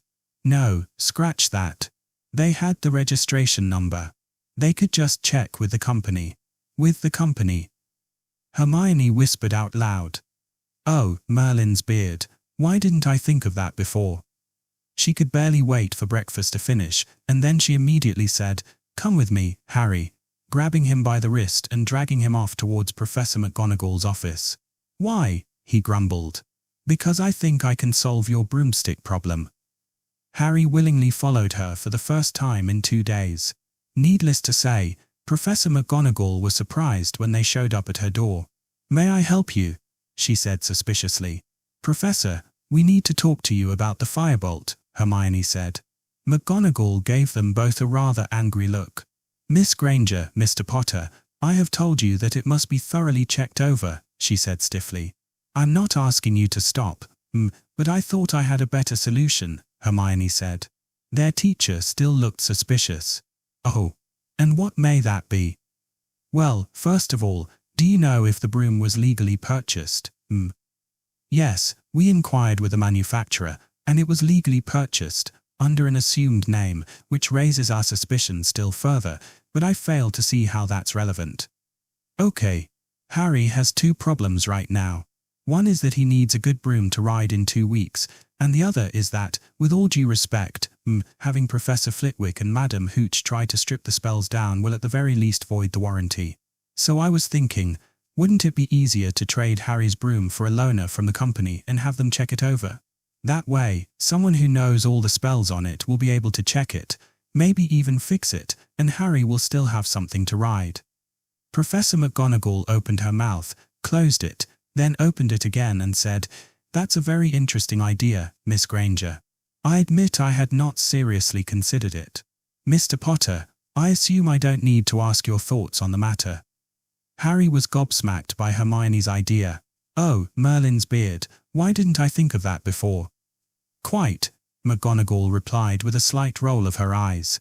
"I should warn you, Potter, that in the event that your firebolt proves to be cursed, the company may not be able to repair the spellwork, and you would not be able to keep the loaner. Harry sighed. I understand, Professor, but at least I'd have it for the Slytherin game. Yes, I can see how that would be desirable, McGonagall said with a gleam in her eye. She was still a die-hard Quidditch fan at heart. I will inform Professor Flitwick and Madam Hooch and contact the company today. We should be able to acquire a loaner broom within the week. And Miss Granger, 5 points to Gryffindor for that excellent suggestion. Thanks a lot, Hermione, Harry said with a smile. He looked like he was about to hug her, but he stopped and awkwardly patted her on the back. Sorry about the last couple days. It's okay, she said. I know it means a lot to you. Just go and tell Ron now so he can quit being a prat. If that's possible, she thought. To his credit, Ron's response was not to rub her face in his supposed moral victory, even if he wasn't too keen to apologize, either. Okay, I get that Sirius Black might have sent Harry the broom, and that's bad, he admitted. But still, you don't just go stripping down a firebolt. It's sacrilege. He needs to sort out his priorities, Hermione thought. Fred and George were more positive when the story reached their ears. They caught up with Hermione, Ron, and Harry on their way down to the Quidditch pitch to watch the match. Hermione, our bushy-haired friend, Fred exclaimed, clapping a hand on her shoulder. It seems we've misjudged you, George continued. We thought you were causing some real trouble for us, turning in that firebolt, said Fred. Even if it was possibly sent by a mass murderer. Quite an understandable reaction, George admitted. But it seems that as usual, you found Harry a better solution. We just needed to have a bit more faith. We have been rather unpleasant to our little Arithmancer for the past couple of days, haven't we, Fred? That we have, George. Custard cream, Hermione. Fred offered. Just to show no hard feelings. Hermione rolled her eyes. Oh, very well, she said, taking the proffered sweet and popping it in her mouth. Moments later, she felt a strange prickling sensation in her ears. Then, Harry and Ron stopped and stared at her, trying not to laugh. What? She said. Ears. Ron sniggered, pointing at her head. Hermione quickly felt for her ears. They weren't where they were supposed to be. They had morphed into large triangles poking out of her hair on top of her head. She whirled on the twins, cursing her lack of vigilance. Never trust those two, especially when they say no hard feelings. Still needs some work, Fred said clinically. It was supposed to make you grow fur, too. I told you we should have gone with feathers, George said. Hermione embraced the part and hissed at them. Then, she drew her wand. Boys, do you remember which spell I recently mastered? Fred and George looked at each other in horror and ran for it. She pursued them and soon nailed Fred with the bat bogey hex. She wasn't worried about those two turning her in. But about a minute later, she felt her ears snap back into place, so his accomplice was spared, for now. Good one, Hermione, Ginny told her when they reached the stands. She high-fived her. So who do you think is gonna win today? Ravenclaw is going in as the favorite. They have the better chaser squad. But it really comes down to the seekers. Would you say Cedric Diggory or Cho Chang is a better seeker, Harry? Dunno. Neither of them has played starting before, he said. The two teams walked out onto the pitch, to cheers from the crowds. As Cedric and Roger shook hands, Hermione couldn't help but notice the difference between this and the Gryffindor-Slytherin game. Cedric and Roger embodied the epitome of a friendly rivalry, whereas with Oliver Wood and Marcus Flint, the nicest thing you could call it would be an unfriendly rivalry. She also couldn't help but notice the difference between the two seekers. Cedric was tall and muscular, and she felt a small lurch in her stomach when she saw how good he looked in his Quidditch robes. Cho Chang, on the other hand, was tiny, a head shorter even than Harry, who was none too tall. If she followed his gaze carefully, Harry seemed to be staring at her. Well, it looks like Cho has the weight advantage, Hermione suggested as they took to the air. Yeah, definitely, Harry said absently. But then again, Cedric's really talented, Hermione said a bit dreamily.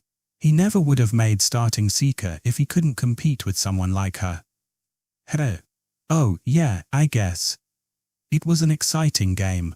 As she predicted, Roger and his two fellow chasers were dominating the pitch for Ravenclaw, But Hermione and Harry were both primarily interested in the Seeker duel. Cho seemed to have a habit of marking Cedric, which Hermione thought didn't reflect well on her. Since she was lighter and faster, she should have the advantage out in front. Cedric was playing a good, if straightforward game, scanning for the snitch carefully and systematically, pulling a couple of feints and blocking the Ravenclaw players when he got the chance. Both she and Harry were watching them fly so intently that they barely noticed Fred and George slipping their heads between them. "Enjoying the view," they said. "Eep." Hermione jumped and spun around. She felt herself turning bright red. She started to deny it. "I was just..." But she couldn't think of how to finish it. "Sure you were," George said knowingly. "Cedric's a very good player," she managed. "Of course he is," Fred grinned. "And so's Cho, Harry?" He said. It was then that she noticed Harry had also turned bright red. Cho, of course. Hermione could tell she was very pretty. It was a little odd, though. She had never really seen Harry as someone who thought about girls, mostly because of his difficult upbringing, but the past 2 years had fixed a lot of that. Diggory's spotted it. Lee Jordan's voice boomed over the pitch. Everyone looked up to see Cedric racing after the tiny golden ball with Cho hot on his heels. Then, she made her move, and Hermione finally understood her strategy. She had just flanked Cedric until he spotted the snitch and then darted around in front of him. It was sneaky. A charitable description would be ruthless. And risky. Cedric nearly knocked her off her broom trying to outflank her maneuver. But she proved just how good a flyer she was when she rolled over to avoid him and pushed forward to snatch the snitch almost from under his nose. And Charm catches the snitch for a total score of Ravenclaw 300, Hufflepuff 80. Lee announced. A massive win for Ravenclaw. Harry started cheering, heedless of the attention he was getting. Hermione applauded politely, but she was mostly disappointed to see Cedric lose. Oh, God, Fred and George were right, weren't they? In fact, Hermione found herself blushing again the next time she met Cedric in class as she offered her sympathy for losing the game. If anything, that was even more embarrassing. She'd never blushed in front of Cedric before. New year, new problems. But she had other things to worry about. One was whether or not to go home for Christmas. Even not telling her parents the full extent of what was happening at Hogwarts, she still felt like she'd rather not give them the opportunity to change their minds about the place. On a more academic level, she was becoming aware that she really wasn't sure what maths to study next after linear algebra, and she'd need to ask her parents to send whatever new textbook she picked over the holidays. She'd have to contact her correspondence professor about that. Yet another worry reared its head a few days later when Harry's loan of Firebolt came in, the worry that he wouldn't crash it. "Dear Mum and Dad, after careful consideration, I have decided that I want to stay at Hogwarts for Christmas. My reasons are similar to why I was initially planning to stay last year. Harry gets lonely over the breaks, and I want to keep him company. He especially needs cheering up this year with all the Dementors about.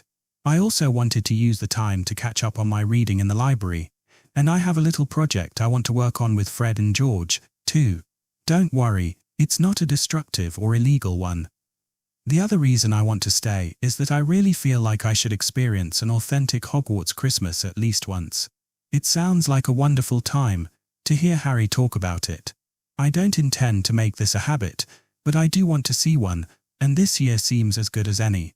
I hope you can understand that, and I do look forward to seeing you next summer. Love from Hermione." Harry was probably the most excited he had been all year when he went out for Quidditch practice with his new Firebolt. Oliver Wood was downright giddy, and even Madam Hooch was impressed by the craftsmanship. The one disappointment was that he knew he still wouldn't be ready to fly in the match. No Dementors had shown up to last week's game, but it wasn't a chance he could take again. He would just have to work around it. For now, though, he would enjoy flying the Firebolt, the fastest broom in the world. But it wasn't the raw speed that was the important thing.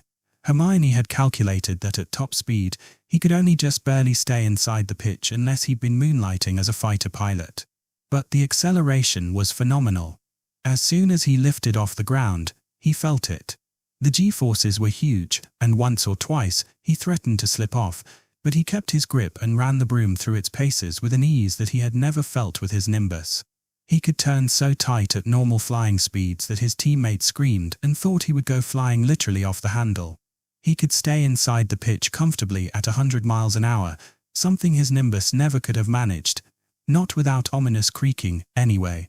And even when he went into a dive, Hermione had warned him strenuously about diving that with one tiny slip, he wouldn't be able to pull up in time. The control was so much better that he could get closer to the ground than before. He didn't think he'd ever felt so alive. The firebolt's balance and precision were so great that it seemed to obey his thoughts. When Wood let out the snitch, he caught it 3 times in a row so easily that he thought he understood how Eunice Murray felt when she petitioned for a faster snitch, because this is just too easy. And the whole team ran their drills so well with Harry leading the charge that Wood didn't have a single criticism. "It's a sign of the apocalypse. Run," Fred and George said. Finally, Harry swooped down beside his friends and hopped off the broom easily, letting it hover in midair. "Harry, that was incredible," Ginny exclaimed. "I thought you'd gone mad, flying like that," Hermione admonished. "Can I have a go, Harry?" Ron said. "Sorry, not yet, Ron. We've got more practice, still," Harry told him. "Ginny, it's your turn, now." "What?" all 4 Weasleys on the pitch said at once. Harry, I can't," she started. "Yeah, you can't let Ginny fly that," Ron insisted. "She'll kill herself on that thing." "Oh, and you wouldn't, Ron," Ginny said in a huff. "I'm at least good enough to make the team." "Hey, Harry, are you sure about this?" George said. "We know you're good, Gin, but you've never even flown a Nimbus." Ginny actually looked a bit uncomfortable at that. "Look," Harry said, "I don't think I'm going to be able to fly in the match, so Ginny's going to have to fly. She'll need a good broom to beat Malfoy's, and this is the best one there is. I think you can do it, Ginny," Harry said. "You do," she said, blushing. "But I could never fly it like you did." "Maybe not yet, but I told you before, you only have to fly it better than Malfoy. But George is right though, the firebolt's harder than it looks. Say, Wood, can I borrow your Clean Sweep 7? I want to be able to stay close to her." Ginny blushed again at that. "Sure thing, Potter," Wood replied. "If you can get her in the air on that, be my guest." "Great. Come on, Ginny." Harry led her down onto the grass, where he directed her to climb on the firebolt while he mounted Wood's Clean Sweep. He hovered close enough to her to hold the handle of the firebolt with one hand. "Okay, the first thing is that the firebolt has a much lighter touch than anything you've flown before. Just a slight nudge will take you where you want to go, and you don't want to push too hard, at least until you get used to it. So let's take it off the ground nice and slow." Harry let go of the handle, and Ginny took off. He was right. She felt like she could move the broom with her little finger. The effortless power at her fingertips was intoxicating, and it was all she could do to follow Harry's instructions correctly. She couldn't believe she was riding an actual firebolt, not only the fastest broom in the world, but also the most expensive, surely. She'd never dreamed that she'd ever be able to so much as touch one, and here she was, actually flying one at age 12.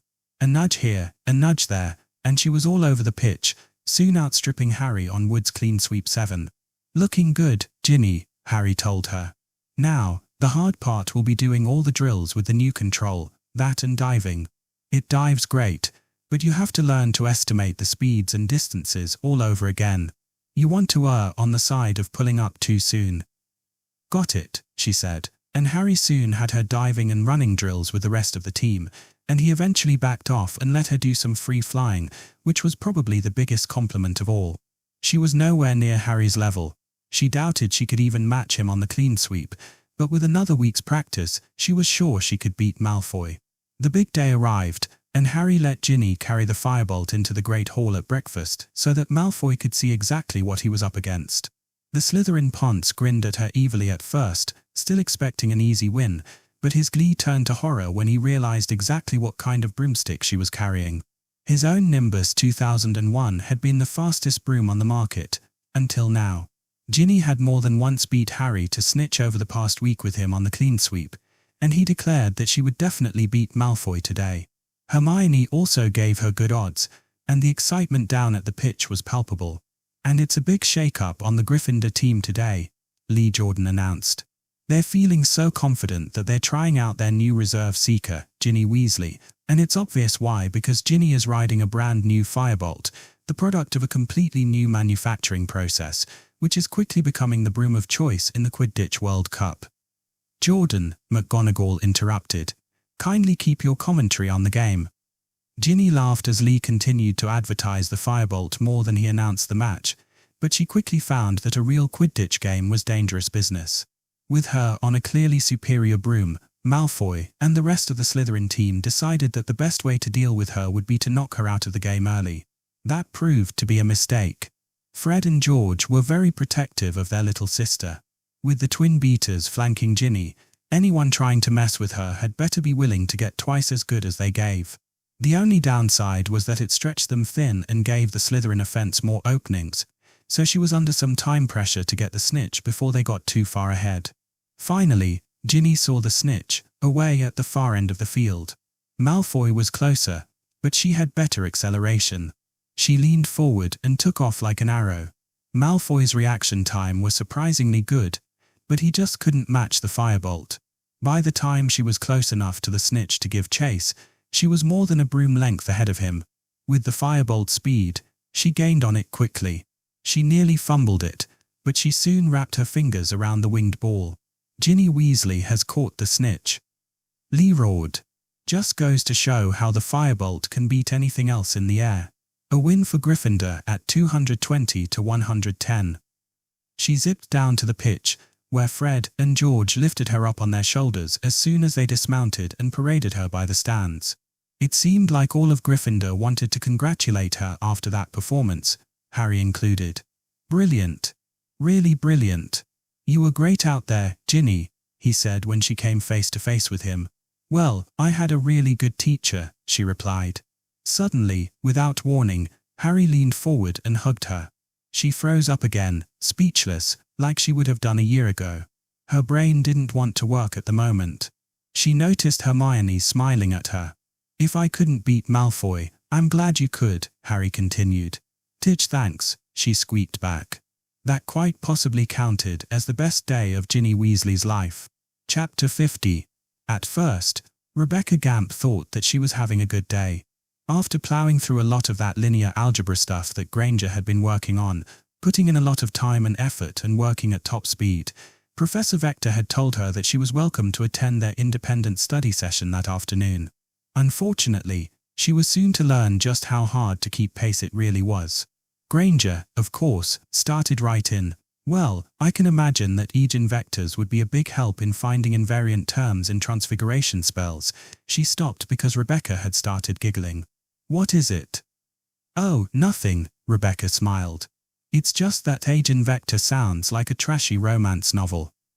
Professor Vector blushed furiously, and Granger looked between the two of them, confused. "I'm sorry, I think I'm missing something," she said. "Once Vector got herself under control," she explained. "About a century ago, there was a brilliant German Arithmancer named Siegfried Agen, who was the first person to apply these techniques to spellcrafting. He proved that the 5 principal exceptions to Gamp's law, which were already known at the time, were characteristic vectors, what he called eigenvectors of the matrix expansion for the general transfiguration spell." "Really? But I thought Agen just meant own in German," Granger said. "Only a lucky coincidence," Vector said. Agen started publishing some of his results in the Muggle journals, in violation of the Statute of Secrecy. The German ministry tried to cover it up, but unfortunately, by then David Hilbert had picked up the terminology, and it stuck in the Muggle world. We still speak of characteristic vectors and characteristic roots here. Of course, not to be outdone, my great-grand-aunt, Hesper Gamp Black, came back and proved that the list of 5 exceptions is not complete, Rebecca said proudly. "There's at least one more left to be found." "Yes, Arithmancers have been searching for 100 years for a 6th exception to Gamp's law. There are a number of theories, but none has been proved," Vector said. Granger was eagerly taking notes, no doubt wondering if she could solve the problem. "Hesper Gamp Black," she said interestedly. "Oh, right," Rebecca grumbled. She considered not saying anything, but really, it shouldn't matter, she thought. Well, if you must know, Hesper was great-grandmother to Sirius Black. You're related to Sirius Black, she said, wide-eyed. Don't look so surprised, Granger. All the old pureblood families are related. Your pal Weasley is related to him at the same level I am. He is. He never mentioned it. He might not even know. The Weasleys aren't known for caring about that sort of thing. Anyway, we're here for Arithmancy, aren't we? We are, Miss Gamp, Vector said. I thought we should take a look at how characteristic vectors assist in constructing more specific transfiguration spells. With that, they were off to the races, especially Granger. Rebecca had seen the younger girl's proficiency with arithmetic, but this was a whole other league. She skipped through the material, making logical leaps at a blinding speed, so that she even had to explain them to Professor Vector at times. The basic concept of characteristic vectors was that if you took a two-dimensional image, although it would work in any number of dimensions, and stretched and squeezed it in various ways, the directions in which it was stretched and squeezed were the characteristic vectors, what the Muggles annoyingly called eigenvectors. The characteristic vectors never changed direction, while all of the other vectors did, which made them essential for understanding certain types of spells. The hard part, the part that Rebecca couldn't quite wrap her head around, was the fact that if you rotated the image instead, so that all of the vectors changed direction, there were still eigenvectors, but they were imaginary. She could do the maths and get the right answers, but she couldn't just see it like Granger apparently could, to hear her talk about it. Even though she made some useful contributions to the discussion, she couldn't help feeling like a third wheel, like she was holding them back. She might still have written it off, though, if it weren't for a conversation that Granger and Vector had near the end of the session. Professor McGonagall tells me you're staying for Christmas, Vector said. How are you going to finish the linear algebra course? I'll just write to Professor Tremaine and ask him to send me a final exam. If you'd be willing to proctor it over the holiday. Of course, final exam. Rebecca blurted. You're taking the final in this stuff already. Granger actually looked surprised at the question. Yes, she said. I do 2 of these courses a year through a correspondence program with a Muggle university. That's how those degrees usually work. You'd call them masteries. Rebecca paled a bit. 2 a year, she said. How can you do that? I had to skim over a lot of this stuff just to catch up with you. But you started late in the term, Rebecca. You're doing fairly well considering we've only covered the basics of matrices in class. If you want, I can ask Professor Tremaine if he's willing to send you the materials to do the full course in the spring. Rebecca bristled. She didn't appreciate being patronized. And what will you be doing? I'm not sure yet. I'll have to ask Professor Tremaine what he recommends I study next. Well, when you decide, let me know, Rebecca said haughtily. I think I'll just carry on with these notes for now. Seriously, do you think you're going to be some super Arithmancer, doing all this stuff? Granger just shrugged. I don't know that I'm particularly trying to be anything yet.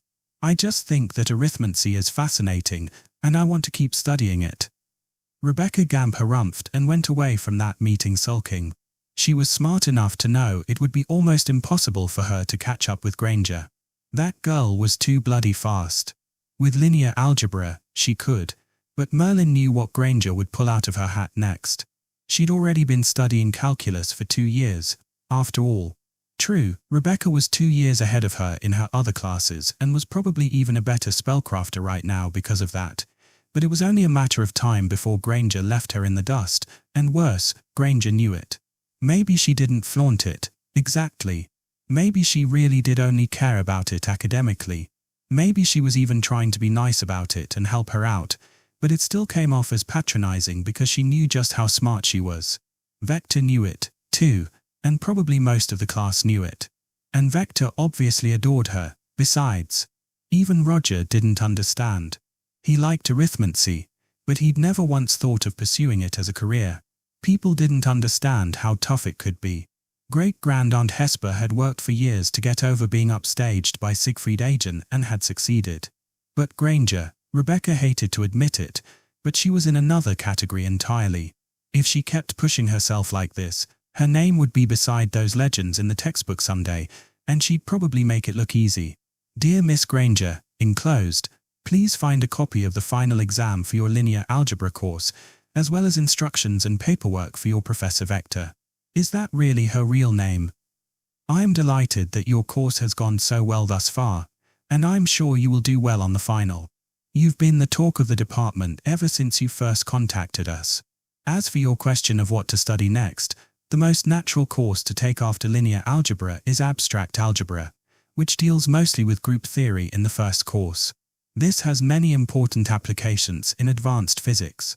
However, the things you wrote to me before, particularly your interest in geometric transformations, suggest that you may prefer to go in a different direction. Therefore, I have also enclosed a leaflet for an excellent textbook on non-Euclidean geometry. This book treats several different types of non-Euclidean geometry in the language of linear algebra and group theory based on Klein's Erlangen program, and it may also serve as a convenient bridge to abstract algebra later on. I hope you find this helpful. Sincerely, Professor Tremaine, Non-Euclidean Geometry. Hermione mused. She hadn't particularly thought of that one. Universities didn't offer that many geometry courses. But then, she looked around at the walls of Hogwarts, those walls that couldn't exist without bending time and space a little bit, and she smiled. That could be very useful.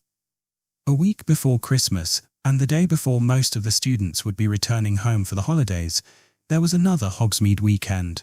And once again, Professor McGonagall informed Harry that he should stay in the middle of the town and avoid the Shrieking Shack. But it's okay, he said. I've got an idea.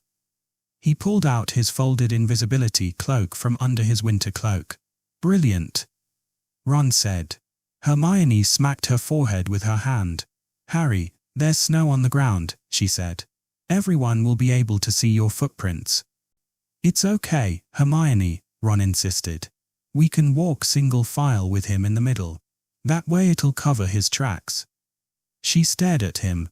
That was actually pretty clever, still reckless, but clever. And it didn't look like they were going to back down. Oh, fine, she huffed, muttering boys, as an afterthought. However, they never got to the Shrieking Shack, due to the very disturbing distraction they heard when they stopped in at the Three Broomsticks for a butterbeer. At first, it was a perfectly pleasant day between the fresh air, the snow, and the time spent with friends. Even Hermione was enjoying taking a chance to kick back and relax. But then, to their surprise, the Minister for Magic, Cornelius Fudge, walked into the pub, followed by Professors McGonagall, Flitwick, and Hagrid. They sat at the bar and started chatting up Madame Rosmerta. Seated where they were, directly behind them, Hermione, Ron, and Harry seemed to go unnoticed by them. So what brings you to the village, Minister? Madame Rosmerta said amiably. What else, dear, but Sirius Black, Fudge replied in a low voice. Suddenly, quick as a flash, Harry ducked under the table and covered himself with the invisibility cloak before popping back up. Harry, Hermione said in confusion. He doesn't mean he's here now. Sure. I want to hear what he says about him, Harry replied. No one will tell me anything. But by the time it was over, they all wished they hadn't. When Ron and Hermione pulled the cloak off him, Harry looked like he was in shock, and he would only speak to them in monosyllables. Ron said they should put the cloak back over him until they got back to the castle so that no one would bother him, and even when they got back, they had to lead him on, or he wouldn't do anything. Ginny bounced up to them happily, oblivious to what had happened. Hi, guys, how was Hogsmeade, she said.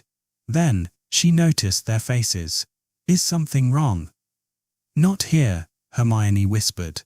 Ginny followed as they led Harry to an empty classroom. Hermione didn't think he was ready to face the common room yet. Harry, is it okay if we tell her? She asked. Harry just nodded absently. Harry, what's wrong? Ginny said worriedly. We were in the Three Broomsticks, Hermione said. And Minister Fudge came in, and we overheard. He was their friend, Harry rasped out suddenly. He started to cry. And he betrayed them. He was their friend. Ah. Ginny staggered back in fear. What is it? I don't understand. Sirius Black, Hermione explained. He was a friend of Harry's parents. No. It's true, Ron said. It was awful. They even made him Harry's godfather. But then, he was the one who betrayed them to you-know-who. Oh, Merlin. He didn't. He did. Harry growled. Are you sure? Ginny said tentatively. How do they know? Because he was the only one who could tell. Harry snapped. And he meant it, too. That spell. He trailed off. Ginny looked back to Hermione in confusion, and she explained, they used an obscure spell called the Fidelius Charm to hide. It's a way of magically hiding a secret so that only one person can tell it, and Professor Flitwick said it blocks a whole bunch of ways to force it out of someone. He had to choose to give it up. Oh, Harry, I'm so sorry. Ginny threw her arms around his neck without thinking. I can't believe he did that to you. I thought he was just in there for killing all those people. No, that happened after, Hermione said. Another friend of theirs, Peter Pettigrew, went after Black, but Black, he got the better of him. She remembered Fudge's words clearly, even if she couldn't bring herself to repeat them. Black cast one curse so dark even the unspeakable still don't know what it was, and all that was left of Pettigrew was one finger. His torn robes, and one finger, and those 12 muggles dead with him, and a crater blasted clear down into the sores. But how? How could he do that with one curse? Ginny said shakily after Harry described it in more colourful terms. Probably a spell he got straight from you-know-who, Ron said. Who knows what nasty stuff he had up his sleeve? Are you okay, Harry? Ginny whispered. Do I look like I'm okay? Harry snapped at her. I'm sorry, she squeaked. Of course you're not okay. But we're here for you, you know that. Harry stood up, seemingly ignoring them. Thanks, he muttered before he wandered out the door without them. The three of them tried to keep an eye on Harry for the rest of the day. He was going through the motions, but his mind seemed far away, unsurprisingly. Hermione couldn't imagine what he was going through. It was hard enough just to hear it vicariously. Even then, she could see it in her mind when she closed her eyes. When she crawled into bed that night, weary and emotionally drained, she couldn't help imagining Black turning Harry's parents into Voldemort, both men laughing at their foolishness. She imagined Black chasing after Pettigrew across the country, through fields and country lanes, down city streets and dark alleys, finally cornering him on a crowded thoroughfare, laughing like a maniac, brandishing his wand, and casting a curse at Pettigrew that did what, exactly? Suddenly, she was wide awake again. It was a valid question. All that was left of Pettigrew, Fudge had said, was his torn robes and one finger. And yet, the blast was powerful enough to kill 12 bystanders and crack open a saw pipe. That didn't sound like a simple explosion. What mundane blast could destroy a body so completely, almost completely, but still leave identifiable robes behind? If it was a blasting curse, and gruesome as it sounded, there should have been pieces of Pettigrew all over the place. There was magic that could make things go away entirely, but then why the robes and the other 12 bodies? Even if it was some massive, area effect vanishing spell that only worked on living tissue, why the one finger? The whole thing was academic, of course. Black was a very evil man who had a very evil spell to do it, but like a sum that didn't add up, her brain wouldn't let it go until she'd solved the inconsistency. But as she lay there half the night, nothing came to her. Well, there was one thing that came to her. Professor Vector had told Hermione long ago that she had taught Harry's mother. And if they were in the same year, she, like many of the other teachers, must have known Sirius Black. Hello, Miss Gamp. Rebecca Gamp looked up from her book in her compartment on the Hogwarts Express and saw Draco Malfoy, of all people, standing in the doorway. Mr. Malfoy, she acknowledged carefully. Can I help you? I just thought I'd drop by for a chat. Oh, Rebecca thought. Draco Malfoy never just drops by for a chat, especially since we've barely even spoken to each other before.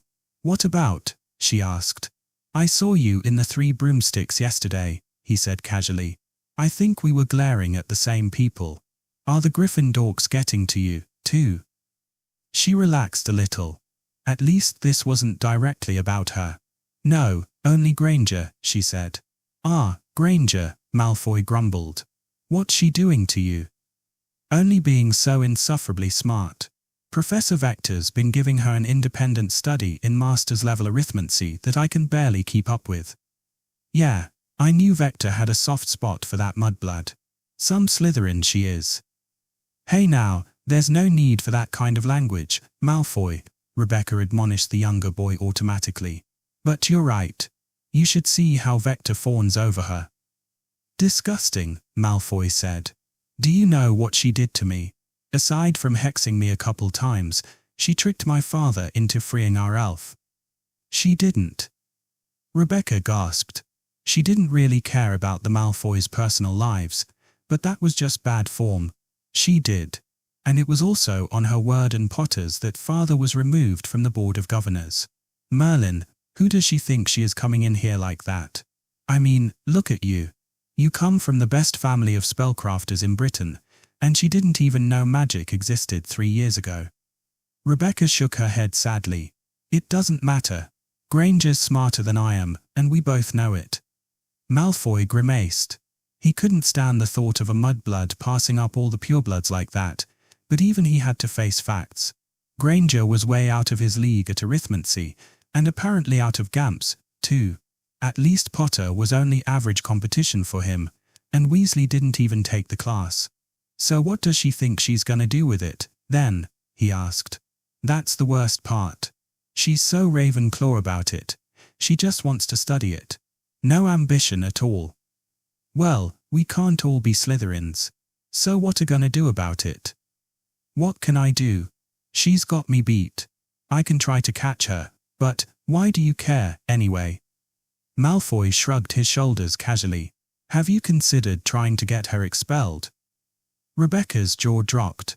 He couldn't possibly be suggesting. I'm not evil, Malfoy, she said. And besides, you'd never be able to do it. Do you remember she's a good at two shoes and teacher's pet to boot? I think it's possible, he said.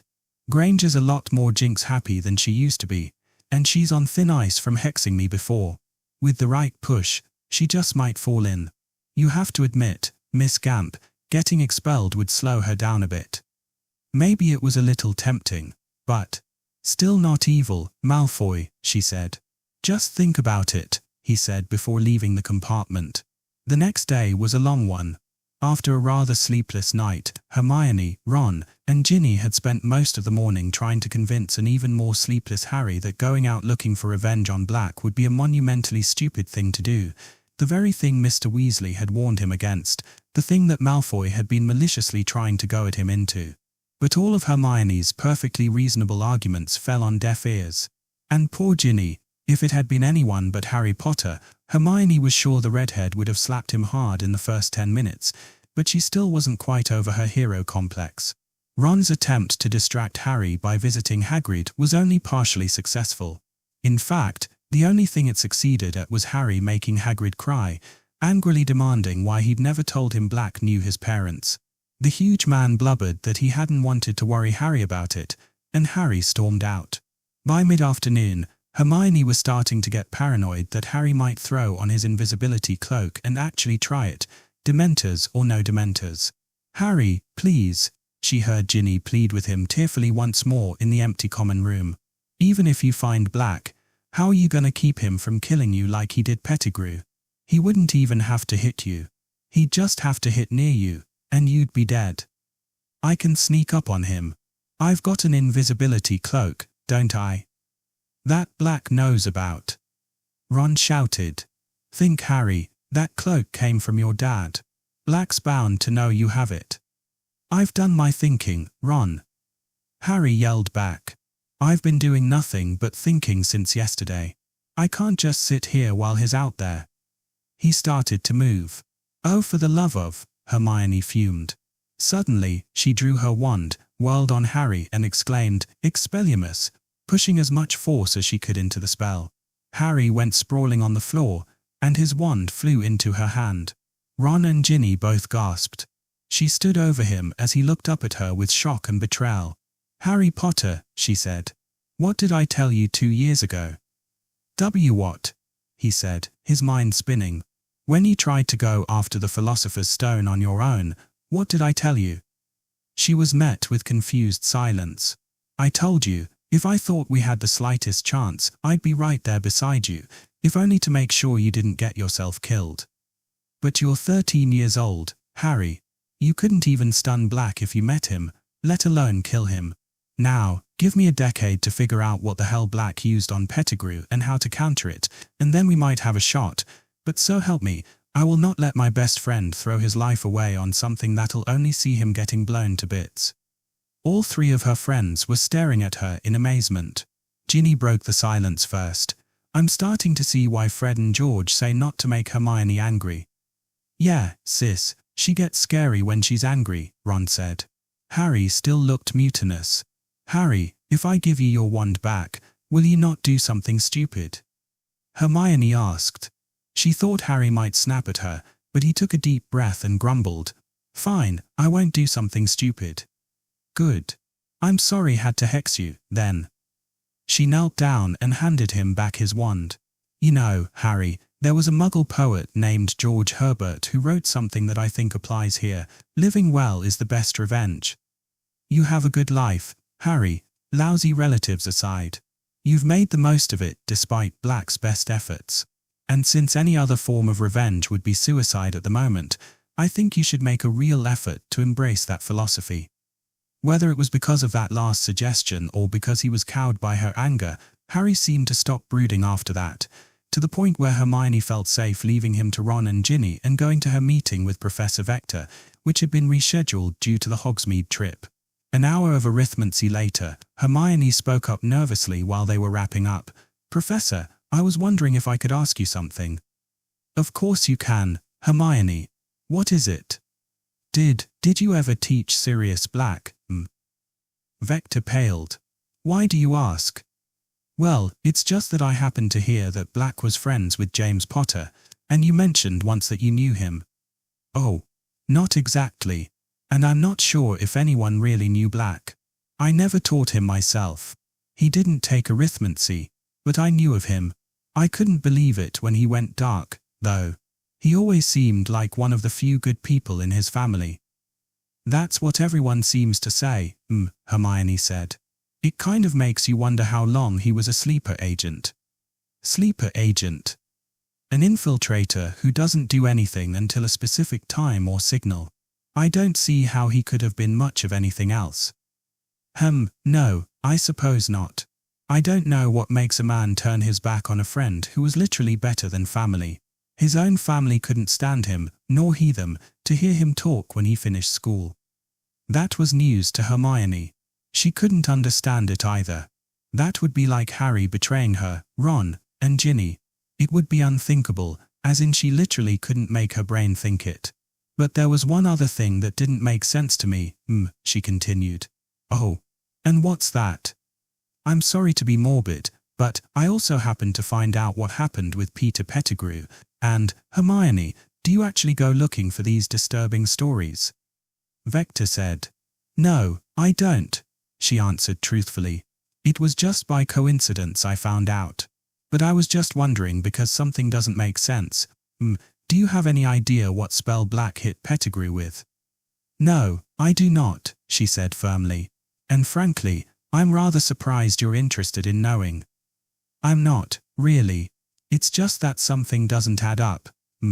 They say all they found of Pettigrew was his robes and a finger. But what kind of spell almost completely destroys a body like that, but leaves behind a mostly intact robe and a finger, especially when it was strong enough to kill 12 bystanders and blast a crater in the street? She didn't mention her argument with Harry, for which the answer was also relevant. And with that, Septima Vector started to think. For 12 years, she had simply accepted the eyewitness accounts without question. But Hermione was right. When you pulled on that thread, something didn't seem to add up. I honestly don't know, Hermione, she said. It does seem odd, but I don't think it's anything to worry yourself about. Not all of the secrets of the dark arts are open to us, and that's probably for the best. Yes, Professor, she said. She would do her best to put it out of her mind. Although for Hermione Granger, anything even metaphorically like an unsolved maths problem was an almost irresistible temptation. On Christmas morning, Hermione and Ginny descended the stairs to meet the boys, hoping for a happy day. Harry's attitude had softened over the course of the week, but there was still a chance he would try to ruin the celebration. But he seemed to be cheerful this morning, as were Ron as well as the twins, who had also decided to stick around for the holiday for Harry's and Hermione's sake. "Hey, Hermione, Ginny, check out Harry's haul," Ron said eagerly. "Mum sent him loads of food." Suddenly, he stopped and blushed when he saw what Hermione was wearing. Mum sent you a jumper." Hermione was indeed wearing a Molly Weasley Christmas jumper, the same as Harry and all the Weasleys. Hers was a light pink similar in colour to the light hooded jumper she'd brought from home, and lavender, and Parvati insisted it went well with her hair. "Yes, she did," she answered. "I was kind of surprised, but I like it." "You're welcome," said George. "Excuse me. We thought that after you helped save Ginny," Fred started. "And after certain of our collaborative projects," George added, "that you should be promoted to an honorary Weasley, just like Harry. Mum was happy to make you a jumper." "Well, thank you," Hermione said. Honorary Weasley was certainly an unusual title, but it was good to know they cared so much. "I see you two swapped jumpers again," she added, seeing the F and G switched. "I don't know what you're talking about," Twin with the G said. "I'm Gret, and his Forge." Whatever you say, Fred," Hermione replied. Harry looked the two twins over. "How can you tell?" "Easy. Fred is the evil twin, and George is the less evil twin." "Ooh, she's on to us, brother," George said. "We'll have to be more devious now," Fred replied. Harry, Ron, and Ginny all laughed. "So did you get anything else good, Hermione?" Harry asked. "Oh, sure," she smiled. "My parents sent me my new non-Euclidean geometry book, and they found this really nice mechanical watch with an alarm and stopwatch on it." She showed off the timepiece. It can't have been easy to find in a women's size. Just then, Crooks Hanks, who had followed her down the stairs, made his move at Ron. Scabbers scrambled out of his pocket and ran across the common room with surprising speed. "Crooks Hanks, stop! Catch that cat!" The common room was in chaos with people tripping over each other until both animals were brought back under control. Just another day at Hogwarts. With the threat of Sirius Black hanging over their heads, the school was exceedingly empty. The 6 Gryffindors constituted fully 2/3 of the students in the castle. At lunch, Dumbledore decided to have all of the students and staff, 17 in all, sit at one large, round table in the middle of the Great Hall, which was definitely an unusual experience. Later in the day, once she was sure the cleaning shift would be over, Hermione suggested that they should go and wish the elves a happy Christmas. Fred and George had wandered off to cause more mischief, but she convinced Harry, Ron, and Ginny to come with her. "Have I ever shown you where the elves live, Ginny?" she asked as they climbed the miniature spiral staircase to reach the space above the Great Hall. "No, you haven't. You mentioned it, though. It sounds neat." "Oh, it is. Everything's miniature. I bet a lot of people would be surprised how well the elves live here." "Yeah, everything's miniature including the ceilings," Ron complained. It was starting to get difficult for him to crawl through the elf-sized corridors.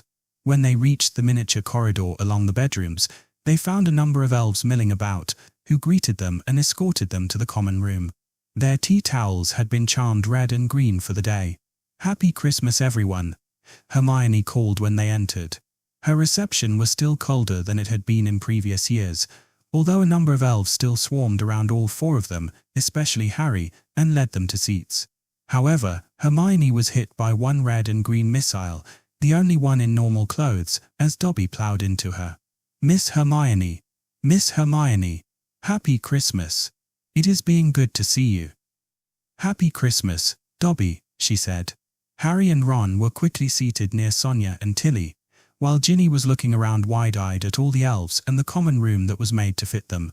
"Oh, right," Hermione said. "Everyone, this is Ginny Weasley, Ron's sister."